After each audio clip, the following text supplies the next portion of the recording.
Sox had been experiencing consistent technical and mechanical issues with their team plane trying to leave Chicago. So the updates mid-afternoon coming out of Chicago from Tim Healy, Rob Bradford, Chris Cotillo, and the like were that the Red Sox still had not departed Chicago hours before they were scheduled for first pitch at Citi Field against the New York Mets. Eventually, they were able to get off the tarmac and fly into LaGuardia this afternoon into early evening. The Red Sox game is still being played tonight, but the first pitch rather, is delayed. So from a 7:15 first pitch tonight is now at 7:50 for the Boston Red Sox after what has been a crazy day and the third instance of plane-related issues for the Red Sox in under a 365-day span, and the second such instance in roughly a month's time, as the plane coming back from Colorado also suffered issues and delays that led the Red Sox to get back at 5 in the morning ahead of their 4-game series against the Yankees at Fenway Park.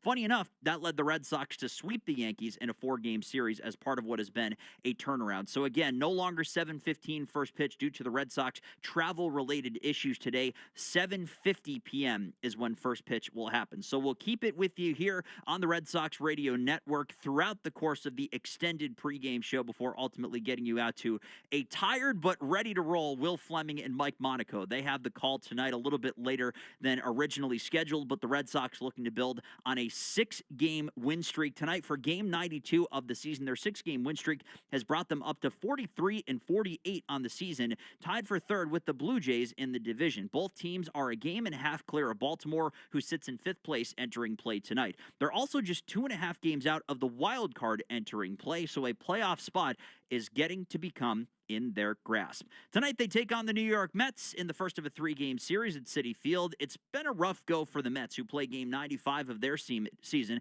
and come in with a record of 40-54. They're in last in the NL East, 15 games back of the Atlanta Braves, as well as 12 games out of the NL wild card picture.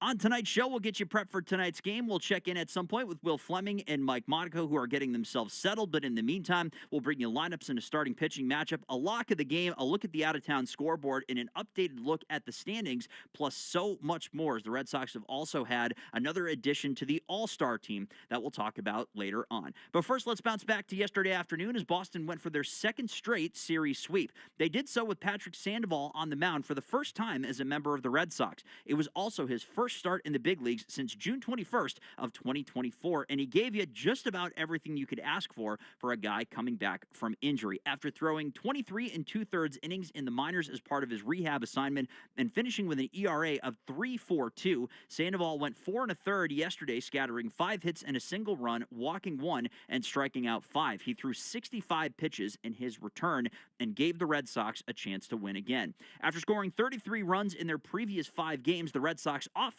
was a bit less productive in Game 3 against the White Sox. In fact, just one play yielded runs for Boston yesterday, and it was Caleb Durbin who delivered.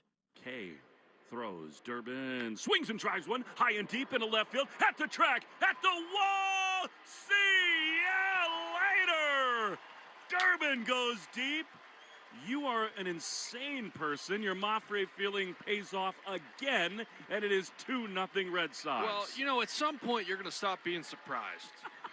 That feeling led to the play of yesterday's game, brought to you by Nissan. You deserve a car that thrills you, and Nissan's got an exciting full line that'll put goosebumps on your goosebumps. Experience the thrill for yourself. Shop your local Nissan store and nissanusa.com today. 2-0 Red Sox after 4. The only blemish against the Sox came against Tyron Guerrero, who relieved Sandoval in the 5th inning. Former Red Sox outfielder Andrew Benintendi made contact on a check swing, reaching on an infield single and chasing home a run. From there on, however, Boston's bullpen would turn the lights out. Guerrero would retire 5 of the next 6 hitters to get the Sox through the end of the 6th inning. Garrett Whitlock completed a 1-2-3 7th inning on 17 pitches. Justin Slayton would do the same and require just 8 pitches to do so in the 8th.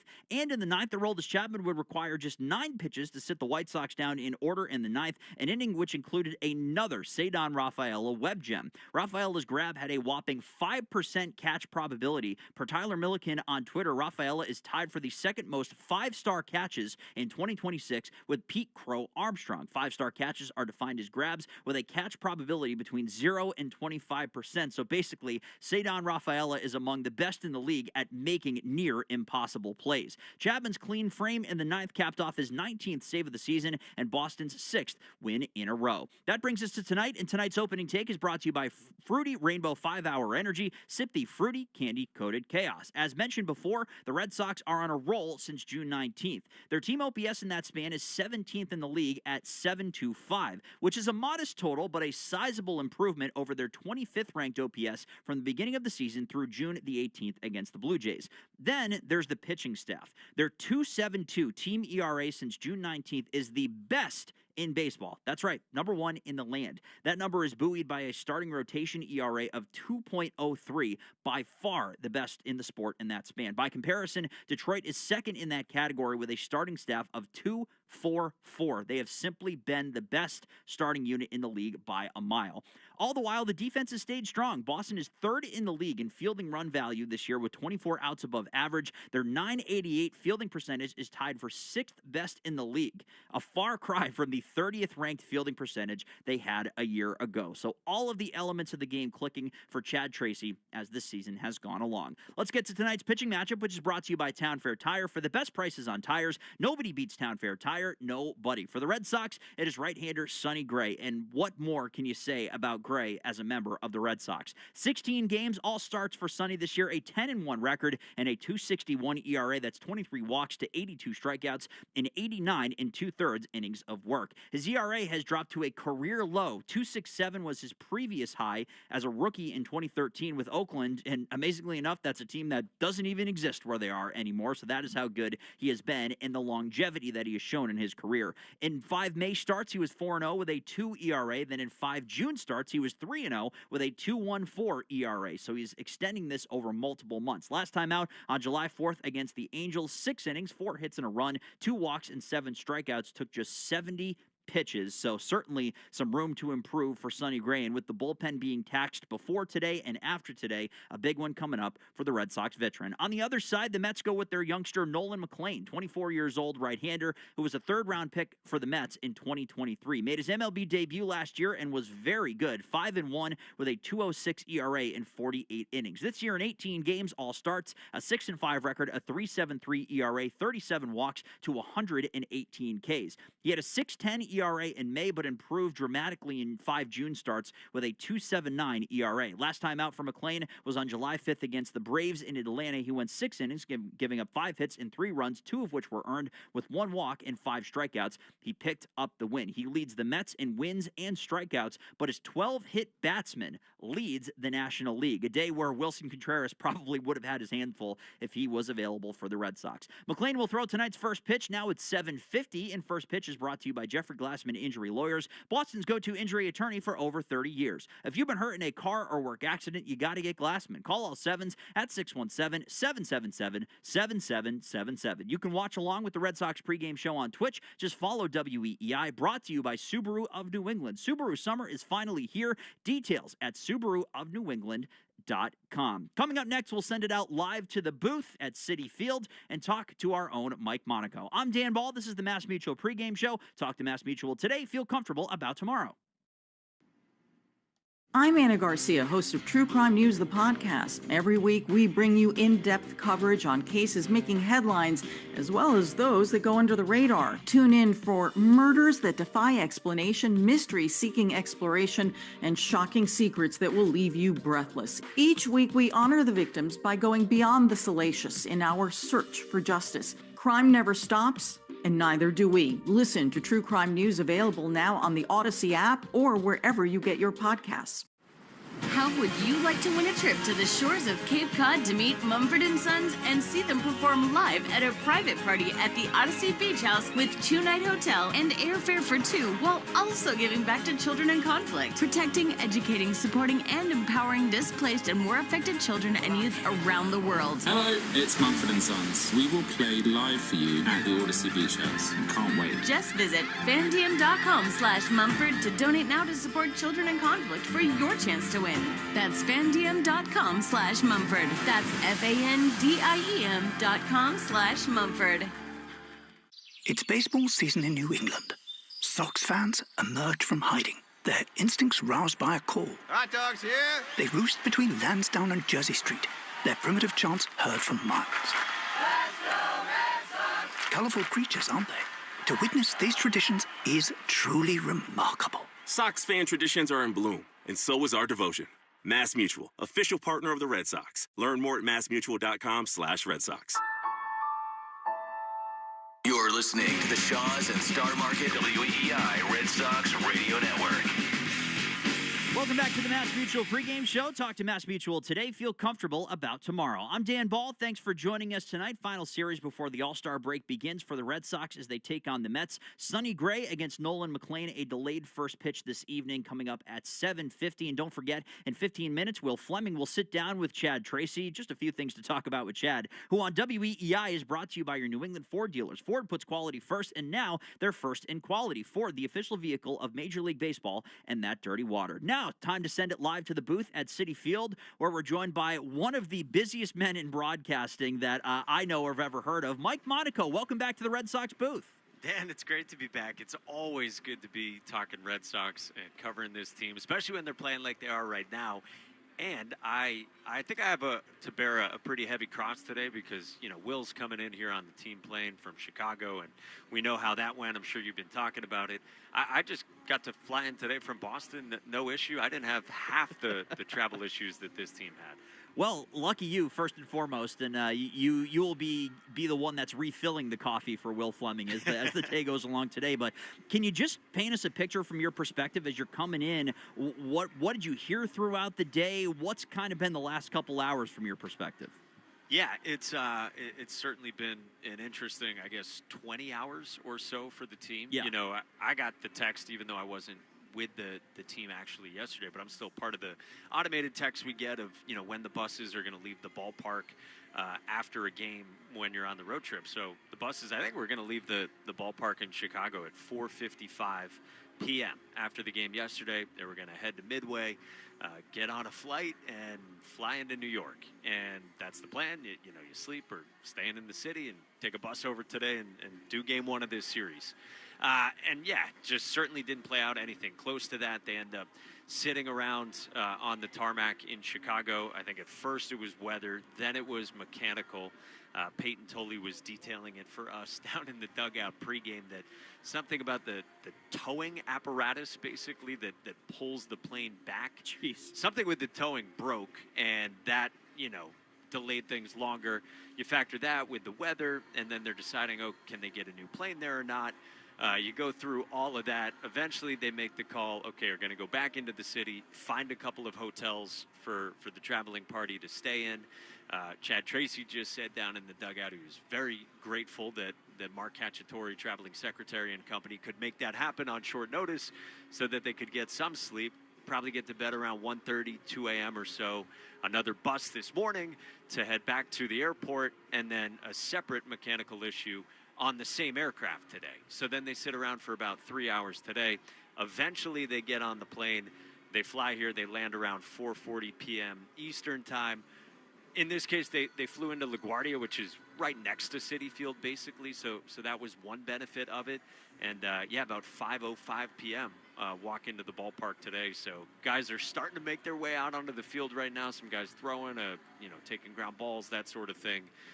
But everyone kind of just getting up and running, and as they say in baseball, a show and go. Well, there you go, and it really quite the remarkable 20 hours, almost that just make you shake your head and go, I can't believe we're going through this many things in a one-day span. But show must go on, and the show for the Red Sox has been tremendous in the last couple of weeks. Winners of 6 in a row. As you rejoin this group in the booth, what's jumped out to you about what has changed for the Red Sox in the last couple of weeks that's made them so successful recently? Well, I think, Dan, what's so impressive is, no disrespect, but like you look at some of the names in the lineup. Let's take yesterday's lineup. And the way that, it's 2 runs, but the way that this lineup has been able to be productive enough to score and put together wins, I think is really encouraging. And some of the ways they're doing it, some small ball mixed in. It feels like a real team effort offensively. And then, look, I think the way the pitching has performed all season long, and we've talked about it a lot in the starting rotation, But, like, the depth of this starting pitching has really come into focus. And, you know, they deserve a lot of credit for having available arms to continue to deliver in this way. And, look, we get to watch Sonny Gray. I mean, he's been a revelation. So I think the ascending offense for sure, but then you pair that with different pieces stepping up in terms of starting rotation. That's been big for me. We're speaking with Mike Monaco ahead of Game 1, Red Sox and the New York Mets. And Mike, you've come through the Red Sox kind of like a prospect yourself, working with this organization for a decent amount of time.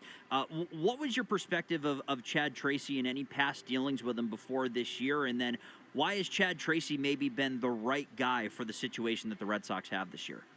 Great question. Yeah, so I had never come across him. My years in Pawtucket were 2017, 18, and 19. So when I was doing games this year in early May, soon after he had taken over, I think it was maybe a week exactly from his first game, the first time I met him, down in the dugout at Fenway, and I just said hello to him again down in the dugout here in New York. But I've been really impressed with his level of preparation and his handle of every decision that he makes or that he explains, like the level of information and thought that has gone into it. And then I also think he's performed really well in dealing with the media. And I remember asking him about it the first time I met him, and if he was always kind of comfortable in that sense. And he said it was like a learned skill, but yeah, he has learned to do that. And in Worcester, he certainly faced his share of media responsibilities and was well trained there, and with his father and all that. But I've been really impressed, I think, by those two things, like the level of information that has informed his decision-making process, and then the way that he communicates that. So I've been really impressed with him. And look, he's done a good job, 33-31 since he took over. Yeah, certainly not bad, and is presiding over a group that's showing a lot of fight, a lot of heart, and really for the first time this year, it seems like finding their identity as a unit, which was kind of missing at the beginning of the year. So certainly huge developments there. And Mike, before we let you go, you touched on it, just how good Sonny Gray has been. 10 wins on a team that is 5 games under 500 is certainly no small feat. But what is it that sticks out to you about Sonny Gray's game when he's pitching at his best that allows him to be so dominant?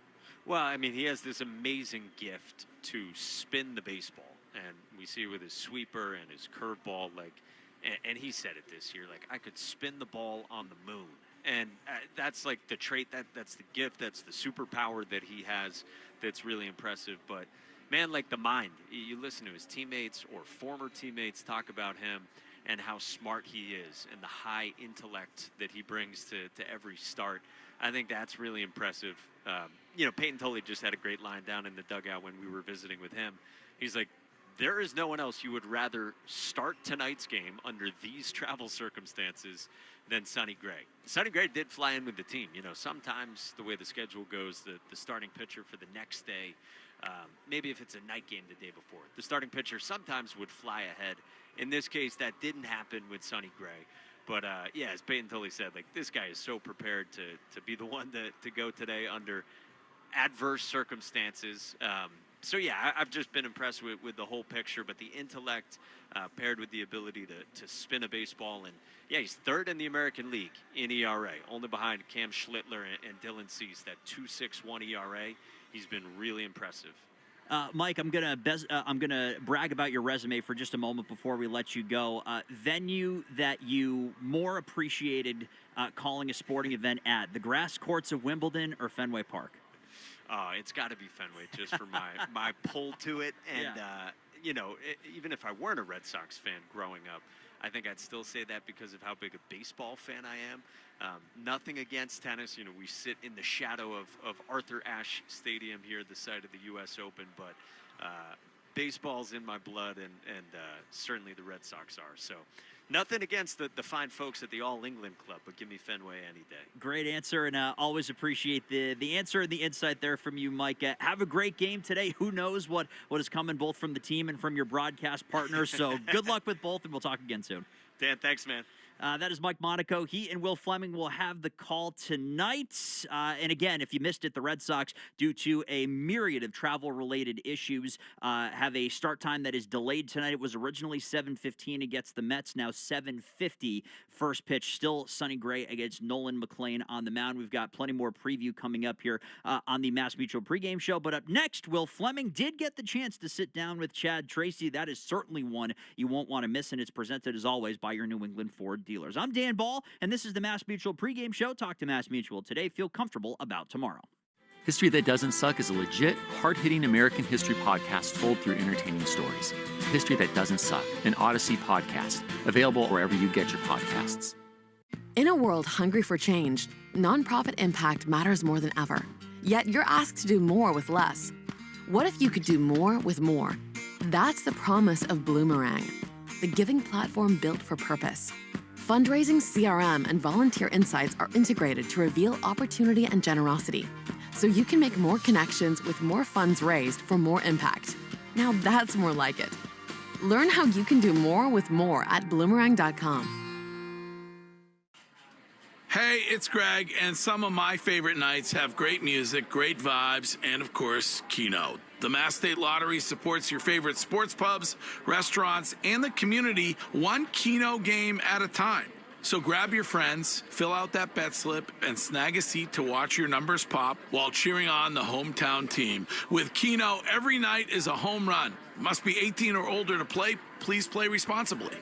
Fresh in from California, peaches, plums, and nectarines are on sale at Shaw's and Star Market. Hey, it's Lou. Today through Thursday, you can pick up California peaches, plums, or nectarines for only $1.99 a pound when you use the digital coupon. You're limited to 2 pounds. Find this and other special savings, plus rewards points and recipes when you use the Shaw's Deals and Delivery app. Short on time? Order free curbside pickup or get delivery. Save more with the 4U digital coupon. Shaw's and Star Market, the official supermarket of the Red Sox Radio Network. How would you like to win a trip to the shores of Cape Cod to meet Mumford & Sons and see them perform live at a private party at the Odyssey Beach House with 2-night hotel and airfare for 2, while also giving back to children in conflict, protecting, educating, supporting, and empowering displaced and war affected children and youth around the world? Hello, it's Mumford & Sons. We will play live for you at the Odyssey Beach House. Can't wait. Just visit fandiem.com/Mumford to donate now to support children in conflict for your chance to win. That's fandiem.com/Mumford. That's FANDIEM.com/Mumford. Nonprofits fuel change, drive progress, and uplift us all. Yet they've had to settle for less. Less respect, less support, less advanced tech. Bloomerang believes nonprofits deserve more. Our giving platform is built for purpose, connecting fundraising, CRM, and volunteer management to deliver more in-depth donor insights. That means more connecting for more funds raised, powering more impact. Learn how you can do more with more at bloomerang.com. It started with one thank you, which led to one more gift, which turned into a monthly donation, which helped launch a matching campaign, which doubled our impact overnight. More connection, more momentum, more joy. More leads to more when you have the giving platform built for purpose. Learn more at bloomerang.com. Bloomerang, built for purpose. For over 200 years, Eastern Bank has been headed in a single direction, forward, helping you meet your personal financial goals and working with local businesses as the #1 SBA lender in Massachusetts. Eastern Bank, join us for good. Learn more at easternbank.com, member FDIC. Bloomerang knows when it comes to impact, bigger is better, and more leads to more.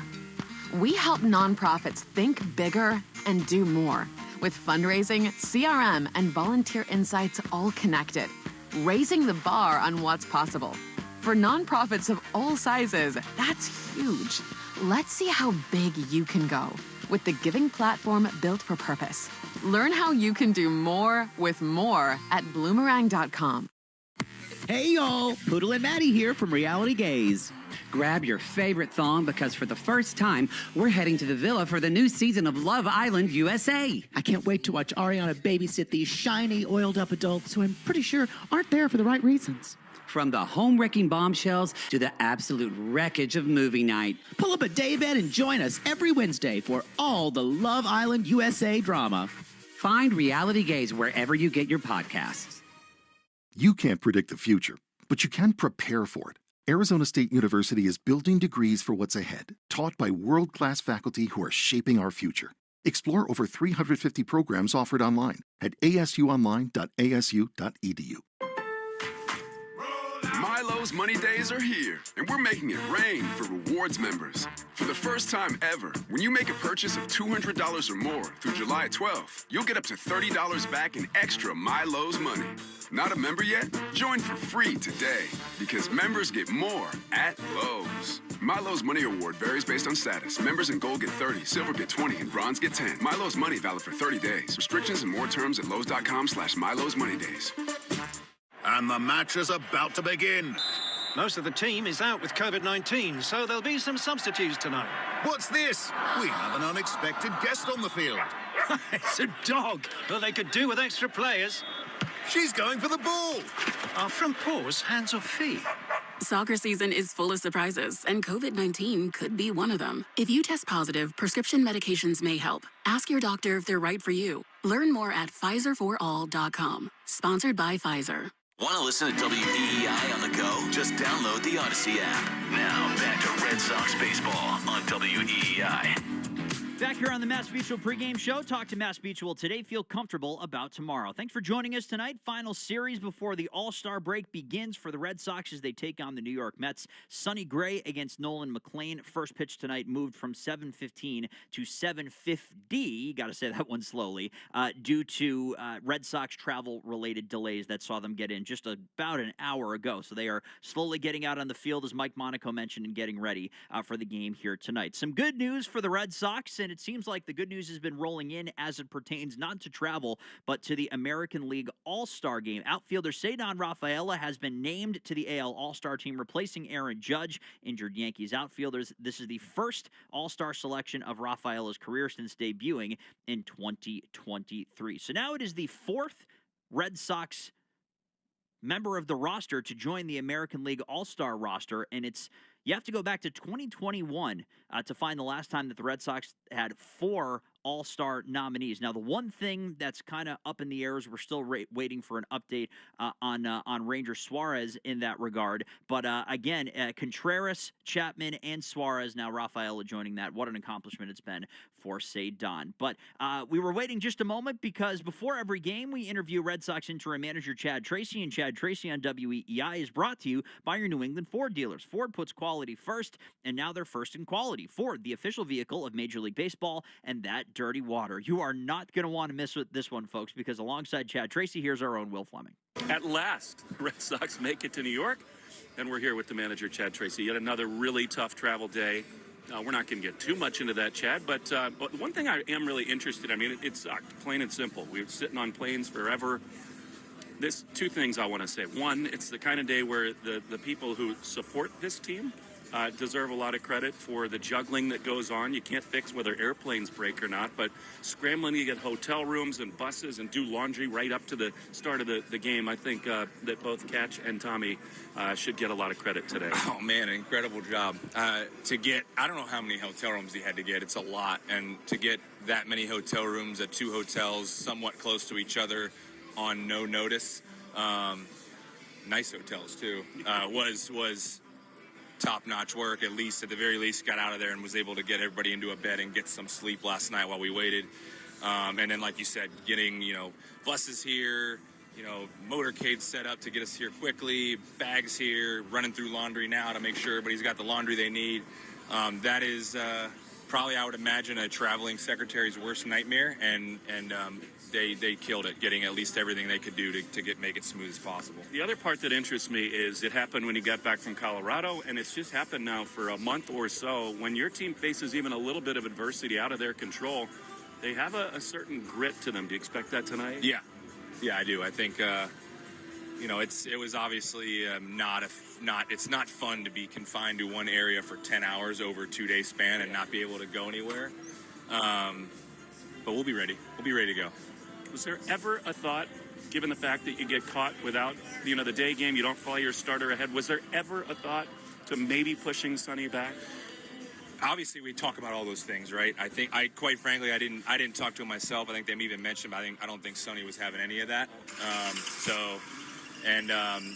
I don't think he really wanted much. Just when I was kind of a little bit of an approach on game time, and his response to me was, "You tell me what time the game is, I'll be ready to go." So we're gonna go. And we're used to that, right? Seeing him on start days, it's an amazing thing. He's got his own routine totally dialed in. It is a different look in his eyes. Yeah, he's when game time comes, or at least not even game time, the preparation leading up to game time, he's very focused, regardless of the circumstance of what's going on. He's going to get himself prepared. Now whatever happens tonight, but.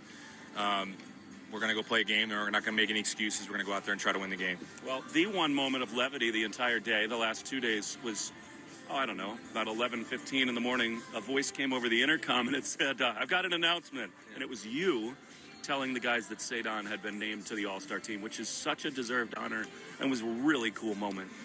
I was looking forward to doing that. Brez had texted me this morning. That was like a text I woke up to this morning, which, made me smile in a moment where I should have been not smiling, because we had just gone through what we did the night before.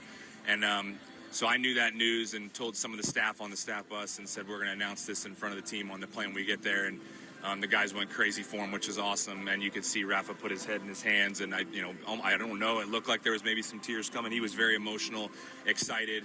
That kid's put in a lot of work over the last few years to continue to improve.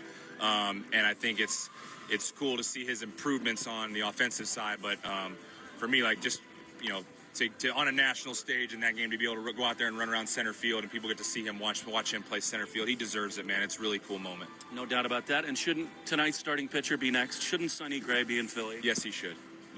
I'm still hopeful that happens, but he deserves it too. He's been fantastic. How do you go about reconstructing? I mean, you've had Wilson down now for a day or two. Yeah. Siegler's going to lead it off. You continue to like the quality of that bats. Cedon, that's the other part about his year. He's stabilized the top of your order. Yeah, we did a lot of changing early on, trying to figure out how do we do this. I know early on it was getting Wilson down with Jaron and trying to get some people on. I think it all depends on the construction of your team. I'll hit your best guy second. It's if you're limited on power guys, how do we do this to get people on in front of them? Siegler's done a nice job stabilizing the top. Rafa moved into that 2-hole and hasn't really left, and he's continued to swing the bat great. So get Massa in there today against a righty, let Romy play first, and let's go. Citi Field, first impressions, what do you think? That's beautiful. It's beautiful. The weather's nice, ready to play a game. What's the book on the Mets? They've struggled. They won a couple games in a row. They got a lot of turmoil. They fired their manager. What's the book on New York? They're playing a little better here recently, so they got some good names. There's plenty of names I know. I've seen a lot of these guys in Syracuse over the last couple of years and know them. Obviously, Juan Soto's, and they're one of the best players in the game. So, I think for us, the formula is always the way we've pitched, and if we're on the attack on the mound like we always are, that works, right? And if we can continue to take the quality of the at-bat over the last couple of weeks, which has not just been homers, right? It's been take the ball, swing at the strikes, take the walks, drive the pitch counts up. So let's go have quality at-bats and let Sonny do his thing and see what happens. Last one, does tough travel impact how you might use tonight your veteran relievers? Do you have to be a little more careful with them? Just check in with them and see how they're doing. Everybody's kind of out, at least moving around now. We still got a little time before the game, so we get some people moving, let them come out and play a little catch, and we'll check in with people and see where they're at. We appreciate it. Thanks for grinding through. Thanks, Will.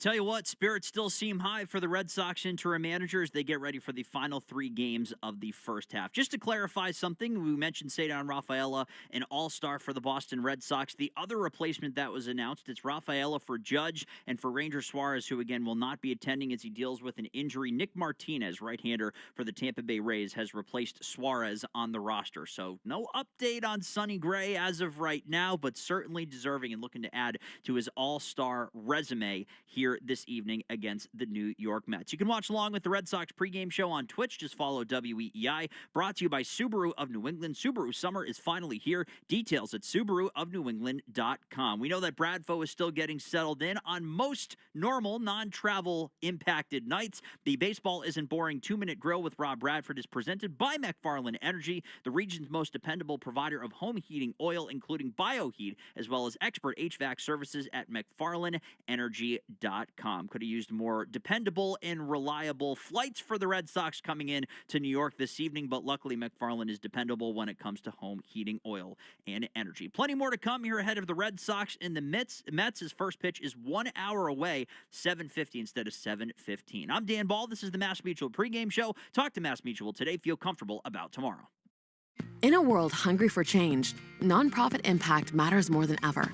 Yet you're asked to do more with less. What if you could do more with more? That's the promise of Bloomerang, the giving platform built for purpose. Fundraising, CRM, and volunteer insights are integrated to reveal opportunity and generosity, so you can make more connections with more funds raised for more impact. Now that's more like it. Learn how you can do more with more at Bloomerang.com. Milo's Money Days are here, and we're making it rain for rewards members. For the first time ever, when you make a purchase of $200 or more through July 12th, you'll get up to $30 back in extra Milo's money. Not a member yet? Join for free today, because members get more at Lowe's. Milo's Money Award varies based on status. Members in Gold get 30, Silver get 20, and Bronze get 10. Milo's Money valid for 30 days. Restrictions and more terms at Lowe's.com/Milo's Money Days. Have you ever felt like you were living just a B or B plus life? It's so dangerous to live that, more dangerous than a B minus or a C plus life, because when you're living a B or B plus life, you don't change it. You think it's good enough. Is it? I'm Susie Welch. I host a podcast called Becoming You. People think, okay, an A plus life is not available to me, but there is a way. We are all in the process of becoming ourselves. Listen to Becoming You wherever you get your podcasts. Bloomerang knows when it comes to impact, bigger is better, and more leads to more. We help nonprofits think bigger and do more with fundraising, CRM, and volunteer insights all connected, raising the bar on what's possible. For nonprofits of all sizes, that's huge. Let's see how big you can go with the giving platform built for purpose. Learn how you can do more with more at Bloomerang.com. How would you like to win a trip to the shores of Cape Cod to meet Mumford & Sons and see them perform live at a private party at the Odyssey Beach House with 2-night hotel and airfare for 2, while also giving back to children in conflict, protecting, educating, supporting, and empowering displaced and war affected children and youth around the world? Hello, it's Mumford & Sons. We will play live for you at the Odyssey Beach House. Can't wait. Just visit fandiem.com/Mumford to donate now to support children in conflict for your chance to win. That's fandiem.com/Mumford. That's FANDIEM.com/Mumford. Nonprofits fuel change, drive progress, and uplift us all. Yet they've had to settle for less. Less respect, less support, less advanced tech. Bloomerang believes nonprofits deserve more. Our giving platform is built for purpose, connecting fundraising, CRM, and volunteer management to deliver more in-depth donor insights. That means more connecting for more funds raised, powering more impact. Learn how you can do more with more at Bloomerang.com. The Recap Show is an inside look for fans into the world of global soccer, women's sports, and all things Scout culture. From the inside perspective of 2 World Cup champions and Olympians. Follow and listen to The Recap Show wherever you get your podcasts. After the game on 93.7 WEEI.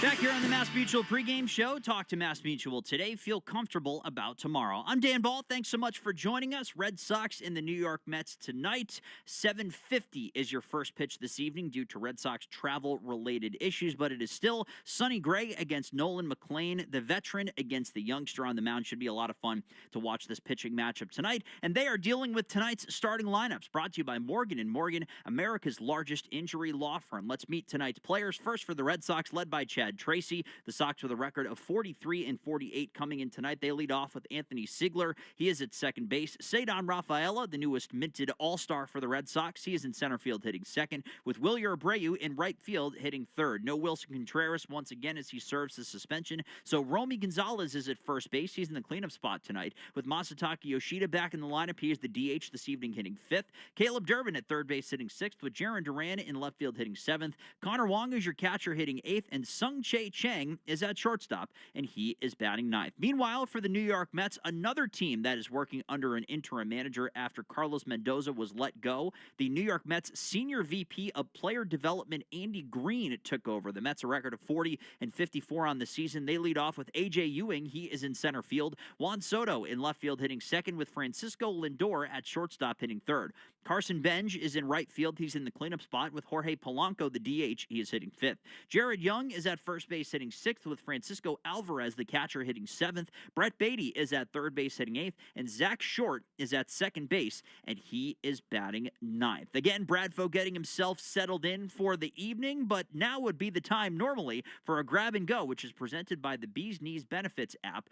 Bradfo's Grab and Goes, presented again by the Bees Knees Benefits app. Make it part of every game day and get 50 cents off per gallon on your first fill-up or $5 off in store. Download the Bees Knees Benefits app today and start saving. Terms apply. Time now for a Subaru of New England scoreboard update. Subaru summer is finally here. Details at SubaruofNewEngland.com. Another full 15-game slate here in Major League Baseball as the MLB wraps up its first half of the season right now. End of one in Detroit, no score. Tigers and the Phillies. It is Aaron Nola against Jack Flaherty on the mound. Flaherty in his last five with a 1.90 ERA. The Tigers are just one game back of the Red Sox right now in the wild card. They're another team that started off horribly to begin the season, but have found their form recently. 8-2 in their last 10. Again, just one game back of the Red Sox, as Boston comes in 2.5 games back of that final wild card spot.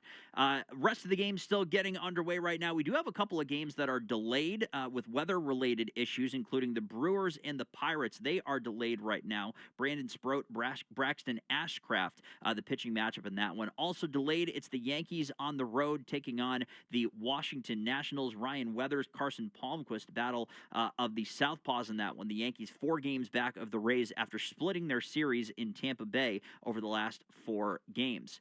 Other games going on are just about to start right now. Orioles hosting the Kansas City Royals. Luinder Avila against Brandon Young, the pitching matchup. 2 last-place teams doing battle in Baltimore. 7:05 first pitch there for that one. Battle in the NL Central this evening. It's the Cubs and the Reds. Shota Imanaga against Hunter Green. The Cubs are 7-3 in their last 10, and in second in that division. The Reds, meanwhile, are 3-7 in their last 10. They're in last in the NL Central. Marlins hosting the Cleveland Guardians tonight. 7:10 first pitch there. Sandy Alcantara against Parker Messick, the matchup there. And reports came out earlier today that the Marlins are planning to keep Alcantara through the trade deadline and continue to strategically add to their roster, as they have been very good this year. 52-42, winners of 6 in a row. That winning streak is tied with the Red Sox for the longest in Major League Baseball. They're also 26-8 since June 1st. Tampa Bay Rays at home hosting the Seattle Mariners in an American League matchup there. Nick Martinez, the newly minted All-Star, against Luis Castillo. Also going on tonight, Chicago White Sox at home after getting swept by the Red Sox. They have Sean Burke on the mound against the Athletics and Jacob Lopez in that one, as the Athletics are 19-28 at home and much better on the road. They're on the road in Chicago tonight. Texas Rangers taking on the Houston Astros. 2 games separate the Rangers and the Astros in the AL West. Cal Quantrill against Hunter Brown. Minnesota Twins hosting the Los Angeles Angels with Zebby Matthews on the mound for Minnesota opposite Grayson Rodriguez. It's the Cardinals hosting the Braves. Cardinals at 48-44 against the Braves, 54-38. Kyle Leahy against Chris Sale, and rookie phenom J.J. Weatherholt just signed an 8-year contract extension earlier today worth $112.5 million to stay in St. Louis for the foreseeable future. Late night slate tonight, San Diego Padres hosting the Toronto Blue Jays. J.P. Sears against Shane Bieber, the matchup on the mound there. Dodgers hosting the Arizona Diamondbacks. Kyle Hurt was named a little bit later on in the day the starter for the Dodgers up against lefty Eduardo Rodriguez for the Arizona Diamondbacks. Shohei Ohtani was scratched from the lineup today and will not participate in the All-Star game. That news coming out earlier this afternoon. And the final game tonight, it's a tough one out west. The San Francisco Giants at 39-54 taking on the 38-57 Colorado Rockies. Just 2 games separating the Rockies and the Giants in the standings right now. Robbie Ray against Tanner Gordon, the pitching matchup there. That's how the Subaru scoreboard looks heading into a full slate of games here this evening. The lock of the game is presented by Interlock Metal Roofing. Visit interlockroofing.com and never re-roof again. As we mentioned earlier on in the show, the Red Sox used all 4 of their high-leverage relievers yesterday and will likely have to go deep into their bullpen tomorrow, with Ranger Suarez not available to make the start and no immediate replacement having been named. As such, they need a lot from Sonny Gray tonight, a guy that should be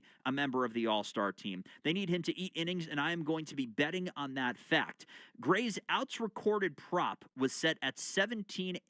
So essentially, we're betting on whether or not Sonny Gray completes 6 innings or not. I am taking the over 17.5 outs recorded for Sonny Gray tonight, as the Red Sox veteran looks to buy the bullpen some breathing room for the rest of the series. So again, it is Sonny Gray over 17.5 outs recorded. I think he's going to do some of his best work. And a great conversation between Will and Chad Tracy talking about how they approached Sonny Gray. Do we need to bump you? Do we need to knock back your innings a little bit? He was having none of that discussion. Sonny Gray rearing and ready to go. Good day, I would say, to have the veteran on the mound versus a rookie or a young player who is going through these situations for the first times. Though some guys that have recently been in the minors probably know some crazy travel schedules. But Sonny Gray, a guy who can go through his progressions and get himself ready after a number of years in the league. He's been one of the very best in the league to do it this year, and I am betting on him. Before we continue here, let's pause 10 seconds for station identification. Across the Shaws and Star Market, WEEI Red Sox Radio Network. From the WEEI studios, 93.7 WEEI FM and HD1, Lawrence, Boston. Always live on the free Odyssey app. Okay, so here's the deal. This is the end of the Mass Mutual pregame show. Talk to Mass Mutual today. Feel comfortable about tomorrow. As we mentioned, first pitch has been bumped back to 7:50 p.m. tonight. So you know what time it is. It's time for Sox Talk here on WEEI and across the Red Sox Radio Network. Plenty to get to, including the Red Sox All-Star selections. Which one surprised you most? And a conversation about Chad Tracy. Interim for now, but is it going to remain that way? All that, plus we'll catch up on some of your texts and everything else going on across the Red Sox world. It is Sox Talk here on the network, and that is next. You've been listening to the Mass Mutual Red Sox pregame show. Mass Mutual. Talk to Mass Mutual today. Feel comfortable about tomorrow. The Red Sox are coming up next on the Shaws and Star Market WEEI Red Sox Radio Network. All right, time to pull out the patio gear. Let's see. Grill, chairs, table, umbrella, genie lamp. Wait, genie lamp. Because you have set me free, I grant you these wishes free. Cool. Okay, I want free cable, a lifetime supply of hot dogs, and great deals on my favorite spirits for May and June. Granted. The cable, the hot dogs, and $8 off Kettle One, $7 off Casamigos Blanco Tequila, and Absolute Vodka, $6 off Crown Royal Blackberry, and $5 off Tanqueray. Sweet. You could have aimed a little higher. Find these deals and more on your favorite brands everywhere you buy spirits in Maine. Prices valid through June 30th. Always drink responsibly. In a world hungry for change, nonprofit impact matters more than ever. Yet you're asked to do more with less. What if you could do more with more? That's the promise of Bloomerang, the giving platform built for purpose. Fundraising, CRM, and volunteer insights are integrated to reveal opportunity and generosity, so you can make more connections with more funds raised for more impact. Now that's more like it. Learn how you can do more with more at bloomerang.com.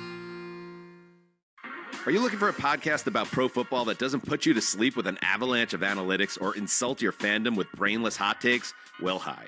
I'm Dan Hansis. And I'm Mark Sessler. Oh, hi, Mark. And we're the hosts of Heed the Call, the NFL podcast you've been waiting your whole life for. Heed the Call covers every game, every storyline, everything that matters, and we do it all with a touch of mirth. Football is fun. Why shouldn't your football podcast be the same? Follow and listen to Heed the Call NFL podcast wherever you get your podcasts.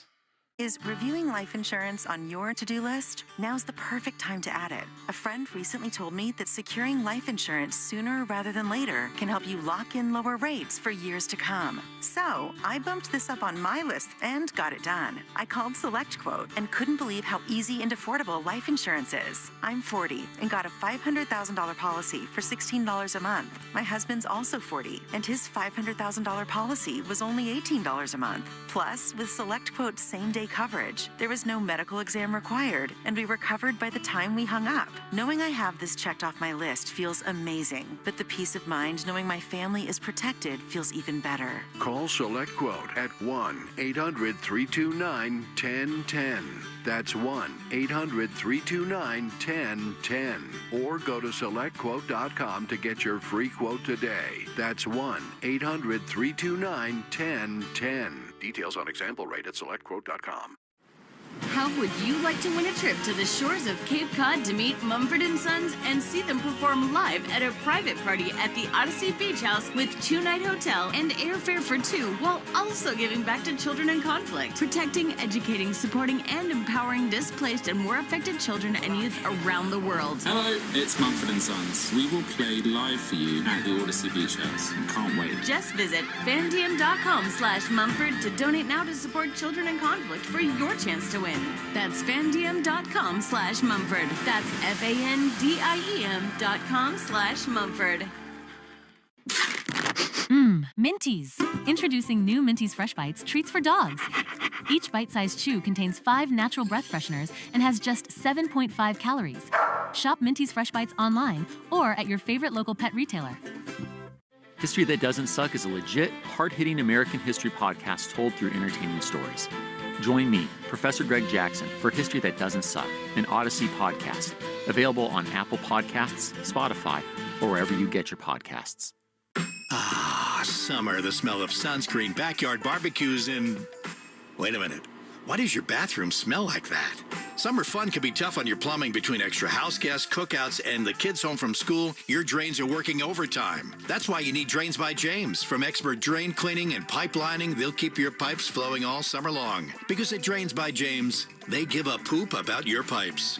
Don't let a clogged drain ruin your summer vacation. Visit drainsbyjames.com today. You're listening to the Shaws and Star Market, WEEI Red Sox Radio Network. Welcome back here on the WEEI Shaws and Star Market Red Sox Radio Network. Dan Ball with you inside our Brighton studios. It is time for Sox Talk, and it's time for you at 617-779-7937. What's on your mind with the Red Sox here in 2026 after what has been just an insane last 24 hours? But outside of the travel-related nonsense that has gone on with this team, it's really been probably the best week when you combine. Obviously, winning is the most important thing, so that's certainly something. But then you talk about the accolades that have come the Red Sox way in recent days. And that's in addition to the original all-star lineups worth of players with Aroldis Chapman and Ranger Suarez being named to the team. It's everything that came in the 2 days leading up to the suspension announcement, which we knew, which was just a matter of time. But it's the praise that was heaped upon Wilson Contreras, who, when he was first snubbed for original recognition on the American League All-Star team, I was disappointed and I was a little surprised, but I can't sit here and say that I was completely shocked about that information. Wilson Contreras, watching him in Boston, reminds me a lot of the 15-odd years that we spent watching Brad Marchand play for the Bruins, to cross sports just for a moment. Because when Brad Marchand was a Bruin, one fan base lived and died on the moves made and the plays made and the decisions made by Brad Marchand. And then you see him traded to Florida, and all of a sudden now Bruins fans are one of 29 that hate Brad Marchand's guts when they watch him play. And I think that's something that embodies what Wilson Contreras is going through here in Boston, where Red Sox fans, now that they watch him, love him. I'm painting with a broad brush. I'm sure somebody can pick a hole in every single player on this roster if they tried. He stands too close to the plate. Why is he throwing his helmet at his own teammates? Like, I know it hasn't been perfect, but this is a guy that's actually fighting for your team on a daily basis. This is a team that was going through the motions for most of this season. But as Contreras has ascended into what seems to be the primary leadership position on this roster, you've seen younger guys kind of follow in his lead and allow him to be the first man in and the last man out, and kind of take a lot of lessons from the way that Contreras goes through his work and goes through a day in Major League Baseball. Red Sox fans, by and large, are loving that. But think about what another fan base has seen from Contreras this year. They've seen the fights. They've seen getting hit and jawing back and forth. They've seen probably a handful's worth of home run highlights, but they've seen an agitator. They've seen a guy who, if you're on the other side of the Red Sox, on the other side of those lines, you probably don't really love him. So I'm not shocked to see that he didn't get in on the fan vote. And then when you put together all the crap that they do for the bench players, the player vote and league office influence and all these wild and totally above board ways of putting a roster together, then it also kind of makes sense why he didn't get in there either. But to see him get in as a replacement and then be named to the Home Run Derby and get that kind of recognition for a season that has been so far above and beyond what I think everybody thought it was going to be, that was really cool over the last 48 hours. So that gives the Red Sox Aroldis Chapman, Ranger Suarez, Wilson Contreras, and then today's edition, the guy who I would have to imagine if you polled Red Sox fans, and I'm curious your answer on this, both via call and via text, 617-779-7937. Cedar Rafaela has to be easily the most surprising all-star out of the four, right? I think if you were ranking least to most, Aroldis Chapman, a guy who was an all-star last year, AL reliever of the year, and seemed to have just bottled up whatever this youthful exuberance is that he's found. And, you know, the story coming out of camp last year, he heard Connor Wong in the pitch comm say fastball inside, and all of a sudden he learned how to locate his pitches, and that's why he had a 1.17 ERA last year, or whatever that number ended up being. So Chapman's probably least. I tell you, if you asked Red Sox fans after the World Baseball Classic and into the first month of the season, you'd probably go, well, Ranger Suarez is the biggest surprise. But look at the body of work, look at the contract, and look at the fact that it was in Philadelphia this year, and I feel like that kind of takes some of the surprise out of his nomination. And then it's Wilson Contreras, who I knew coming in was going to steady the first base position for the Red Sox. You knew you were going to get better defending than the conglomerate of Tristan Casas and Romy Gonzalez and the Bull, Abraham Toro, and Dom Smith, and all these guys that the Red Sox were forced to roll out at the first base position the last year. I had a pretty good feeling based on watching and reading and studying up on what he had done in St. Louis last year, taking over as a first baseman for the first time in his career. He managed to be pretty much a top 5 defensive first baseman last year in his first year playing first base full time. So I thought that was the case. You probably thought you were going to get in the 260 range. He's usually money in the bank for 20 home runs. That's a good player. I don't know if that's an all-star at a first base position where you're dealing with Nick Kurtz. You knew that guy was going to be tough to contend with. It wasn't the deepest position in baseball, American League first base coming into the year. Obviously, Ben Rice has come out and had a great year, but it wasn't this crazy deep position. And then, of course, Vladimir Guerrero Jr. So you knew between Vladdy and Kurtz, those are probably your two you're going to see. But to see what he's done is so far past the level of expectation, both in terms of on-the-field play and off-field leadership, that he certainly, I think, is surprising that he's that good. But, man, oh, man, Cedar Rafaela starting to, and he's not completely evolved into this, but starting to become a guy who you can trust game in and game out. I think there's really something to be said for how much his at-bats have improved year over year. And again, this is not hopefully this is not the complete product, because we remarked so much last year after his, couple of walk-off home runs and big swings. Hey, this guy's arriving. And, he's this great hitter in July. Career high out of any month in his career, 290-something hitter in the month of July in his career. Then it drops to, 230 in August and then 220 in September and October. So the question was never how high are the highs with Cedar Rafaela. It was, can we bring the floor up? Can we kind of soften the blow on the low marks of his season? And can we just steady this roller coaster out? so that finally this guy who's a platinum glove level defender can start to hit at a level where we can trust him. And, he was put into a pretty unique situation, I would say. Pretty unique in the sense that I don't think anybody thought he was going to be a number 2 hitter for this team for any extended amount of time. I mentioned it before the season as a possibility. Hey, this roster is kind of incomplete without Alex Bregman and Rafael Devers, so the Red Sox are going to need to kind of think outside the box when it comes to how they properly fill out the top of their lineup. Rafael is a guy who you'd like to see take that next step and no longer just be relied upon as your 8-9 hitter. Let's see him take more impactful at bats. And it's been really nice to see him get into that number 2 spot, kind of, speed wobble a little bit. He certainly was not without his faults at the beginning of the season as the number 2 hitter. But he's kind of found his form, and he's become one of those few guys in this lineup that you can rely upon every single night. And going in to look at the way that Rafaela has progressed as the season has gone along, started as a 263 hitter in March and April, then 286 in May, 288 in June, and now 313 with an 853 OPS to begin the month of July. That's really, really, really good. And at the beginning of his tenure in the 2-hole, it wasn't great, but he's up to 270. 270 is the number 2 hitter in 43 games. Comparatively speaking, as the 9 hitter, he's a 282 hitter this season, 297 hitter in 11 games as the 6 hitter.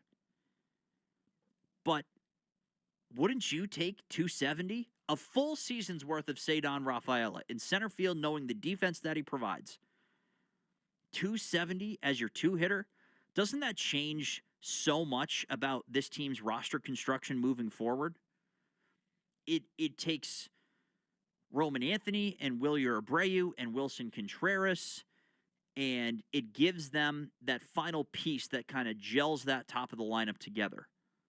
And it also takes some pressure off of Caleb Durbin, who, again, is at his best. He's found a home in the number 6 hole, but he was most successful in Milwaukee last year as the 8 hitter.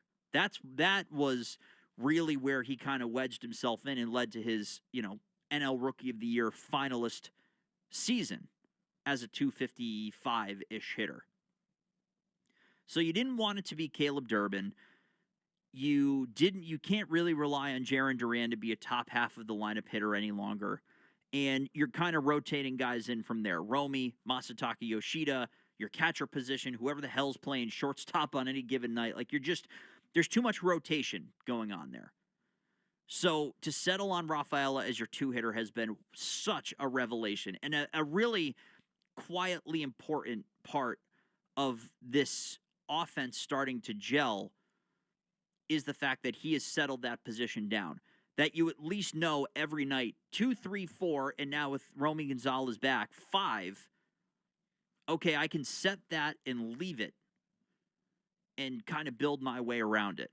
It's tough not having a guy that you can rely on as your leadoff hitter every single night. That was something that Roman Anthony brought last year that you're hoping if this hand specialist that he sees is able to kind of crack the code on this injury, maybe he can bring back. Because then it's Anthony, Rafaela, Abreu, Contreras, Gonzalez, Durbin, and then you're kind of on down from there. And you're not going to win a World Series with that, but you're going to win baseball games. If your rotation can find its health again, and it's some conversation or some comparison and some group that includes Crochet and Suarez and Tolley and Early and Bennett, and assuming Sonny Gray is not going to be here, but he's still in that mix as well, with Patrick Sandoval maybe moving to a long relief spot in the bullpen, that's workable. Those are a lot of things that all have to go well. And I know the injury updates haven't exactly been the most positive in the fact that there haven't been any injury updates recently. But I kind of building all to that. And so concluding that, I think out of the 4, Rafaela getting to the point where he is being recognized at a league level is probably the most surprising out of the 4. I look at that group and the ascension of players like Rafaela and Early and Tolley and Tyron Guerrero. You know, it's been a year that's led a lot of Red Sox fans to pull their hair out. But there have been victories within the chaos and within the disappointment. And that's why you get to a point where you're 5 games under 500, and now you have fans trying to make heads or tails of, well, am I allowed to believe in this group now? Is there enough here to where if I start believing, I'm not going to get burned? And that's what I kind of see a lot of Red Sox fans grappling with right now. Do I trust what I'm seeing? And is a 5-game sample size enough? Is it 10 games? Is 14-5 in your last 19 games? Is that enough for Red Sox fans to accept, all right, I'm going to accept this group as currently constructed, and I'm going to make my number one concern rooting for the Red Sox to win? Because to be completely honest, just pulling any guise of journalistic professionalism out, it sucked to have to go through a day as a Red Sox fan and have the first thing on your mind be, all right, who we trading X for? You know, why I'm spending my day going through the Atlanta Braves prospects, seeing what I can get back in a deal for Sonny Gray. You know, I'm going through insert name of competitive team here in order to find, all right, well, these are the guys that can impact my group that are MLB ready, or these are the young guys on their rookie contracts that are ARB eligible that might fit in with this team's vision next year. And that's what we were talking about for a much longer amount of time than I think we all thought we were going to have to. And that stunk because last year actually felt a tangible, maybe, something that you could build upon, something that wasn't just necessarily a flash in the pan, per se. Right? Like, it felt like there were pieces that, though the Red Sox weren't ready to beat the Yankees or go compete for a World Series in 25, it felt like 26 was the year. Okay, we go. And then you go through an offseason that, left something to be desired in terms of adding a bat, but you got Contreras. That did end up solving your need for a right-handed, power-hitting first baseman. Check, check, and check. Though you may not have expected it when thinking that Pete Alonso was the prize under the Christmas tree. Contreras ended up checking all those boxes. So, how close are you to being in on the Red Sox? What more do you need to see? Or if you're not in, what gives you pause? And is your opinion on the trade deadline changing at any point? The number again is 617-779-7937. It is Sox Talk here on WEEI. We're waiting for the Red Sox and the New York Mets due to the Red Sox travel delays. First pitch has been moved back for this one from 7:15 until 7:50. It's Sonny Gray against Nolan McLean. 7:50 still on target. The game is being broadcast on Apple TV tonight. And the reason I say that is, A, to encourage you to stay here and listen to the game, but remind you that Apple TV does something that I really like, which other streaming services should choose to do, which is you can change the audio feed on the Apple TV broadcast if you so choose to watch, and they sync up Will and Mike so that the call on EEI matches the call that you're hearing on television. So even if you are going to watch the game and you're not going to just keep the game on the dial, which you should do, you can still be part of the listening audience. And isn't that just exactly what we're all looking for? We're going to take a quick commercial break here on Sox Talk, WEEI, and across the Shaw's and Star Market, WEEI Red Sox Radio Network. We'll come back with some final thoughts. We'll reset the lineup in the pitching matchup for you tonight and get you ready to send it out once and for all to Citi Field with Will Fleming and Mike Monaco. I'm Dan Ball. This is Sox Talk, and we're back in just a moment here on WEEI. Town Fair Tire is New England's largest volume discount tire dealer with over 125 locations. So we sell name brand tires for the guaranteed lowest price, like Michelin tires, with all-season capabilities and maximum performance. Plus, Town Fair will give you more free services for life on your Michelin tires, for longer tread life and reliable traction in both wet and dry conditions. For the guaranteed lowest price on Michelin tires, nobody beats Town Fair Tire. Nobody. Name brands at discount prices. Town Fair Tire. Arbella Insurance has been doing business in the New England community for over 35 years. They're your friends, your neighbors, and fellow Boston fans. They do the wave at the ballpark together and get stuck in the same Sturo Drive traffic. At Arbella, being your neighbor helps them provide you with the coverage you need to drive, live, or run a business in this part of the country we call home. Arbella, here for Boston fans, here for good. Having health insurance is a must-have, and the Massachusetts Health Connector has a power-packed lineup in Connecticare plans that delivers. At the top of the order, lower premiums make monthly costs affordable. The middle of the lineup is packed with low copays and no deductibles, so you can save money on everything, from an urgent ER trip to managing chronic disease like diabetes and hypertension through no-cost prescriptions. Round out the order access to Connecticare plans now at mahealthconnector.org, and you have a winning team with you and the Massachusetts Health Connector. Hi, it's Tom Caron, trusted voice of the Boston Red Sox and proud owner of a Ford Explorer. Ford helps me manage life's curveballs with expert service and genuine Ford parts. Ford Pass app lets me check vehicle health and schedule service to keep my vehicle off the injured list. Remote Start lets me start my Explorer's cool down in summer and warm it up in winter. And with complimentary mobile service, pickup and delivery, they come to me at Fenway, the studio, or Maine. You can't beat that. Visit your New England Ford dealers to learn more. Ask your smart speaker to play 93.7 WEEI. Now back to Red Sox baseball on WEEI.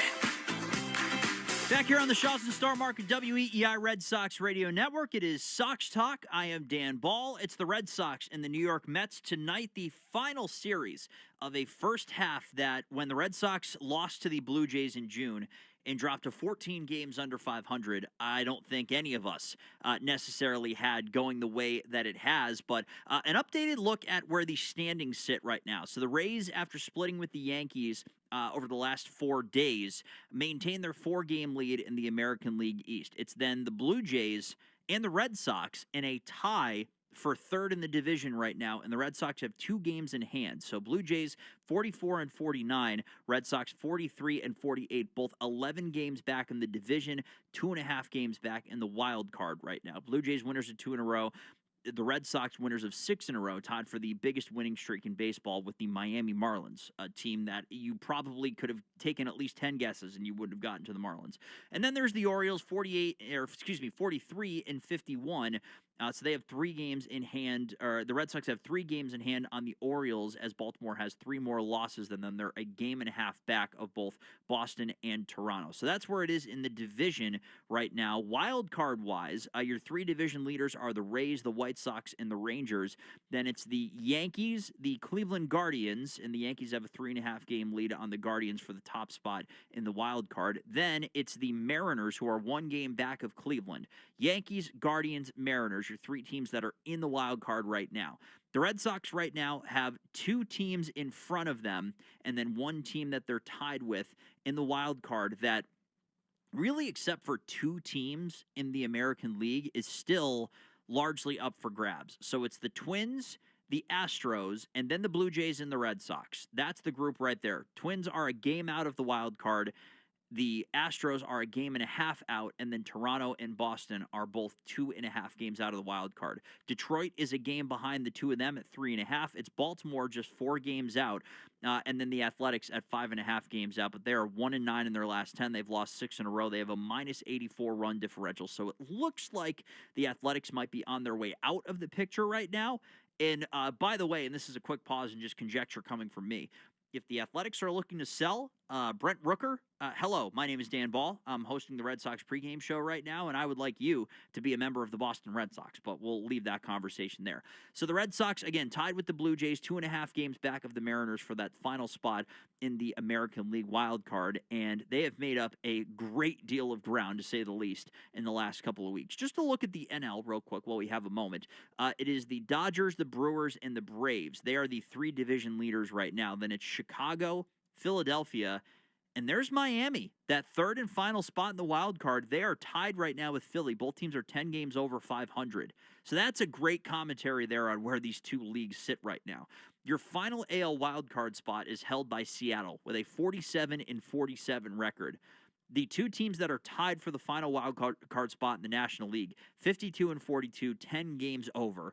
Miami is 8-2 in their last 10, and winners of 6 in a row. It's St. Louis 3 games back, the closest team, but there's a little bit of daylight between that third spot and the rest of the teams that are looking to track them down in the National League wild card. Again, Red Sox and the New York Mets here tonight. Pitching matchup for you: Sonny Gray.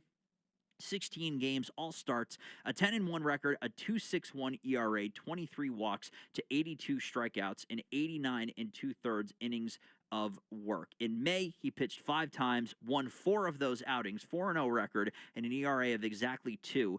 In 5 June starts, he went 3-0 with a 2.14 ERA. Last time out was July 4th against LA to start off this road trip. 6 innings, 4 hits, a run, 2 walks, and 7 strikeouts, and threw just 70 total pitches in that outing. So interesting to see how the deployment is tonight, knowing the potential roadblocks that are in front of the Red Sox coming up beginning tomorrow, or just tomorrow in general, with the no-name starter at the current moment. It's Nolan McLean, 24-year-old right-hander, third-round pick of the Mets in 2023, 5-1 with a 2.06 ERA in 48 innings as a rookie last year, or as a first-year player this year.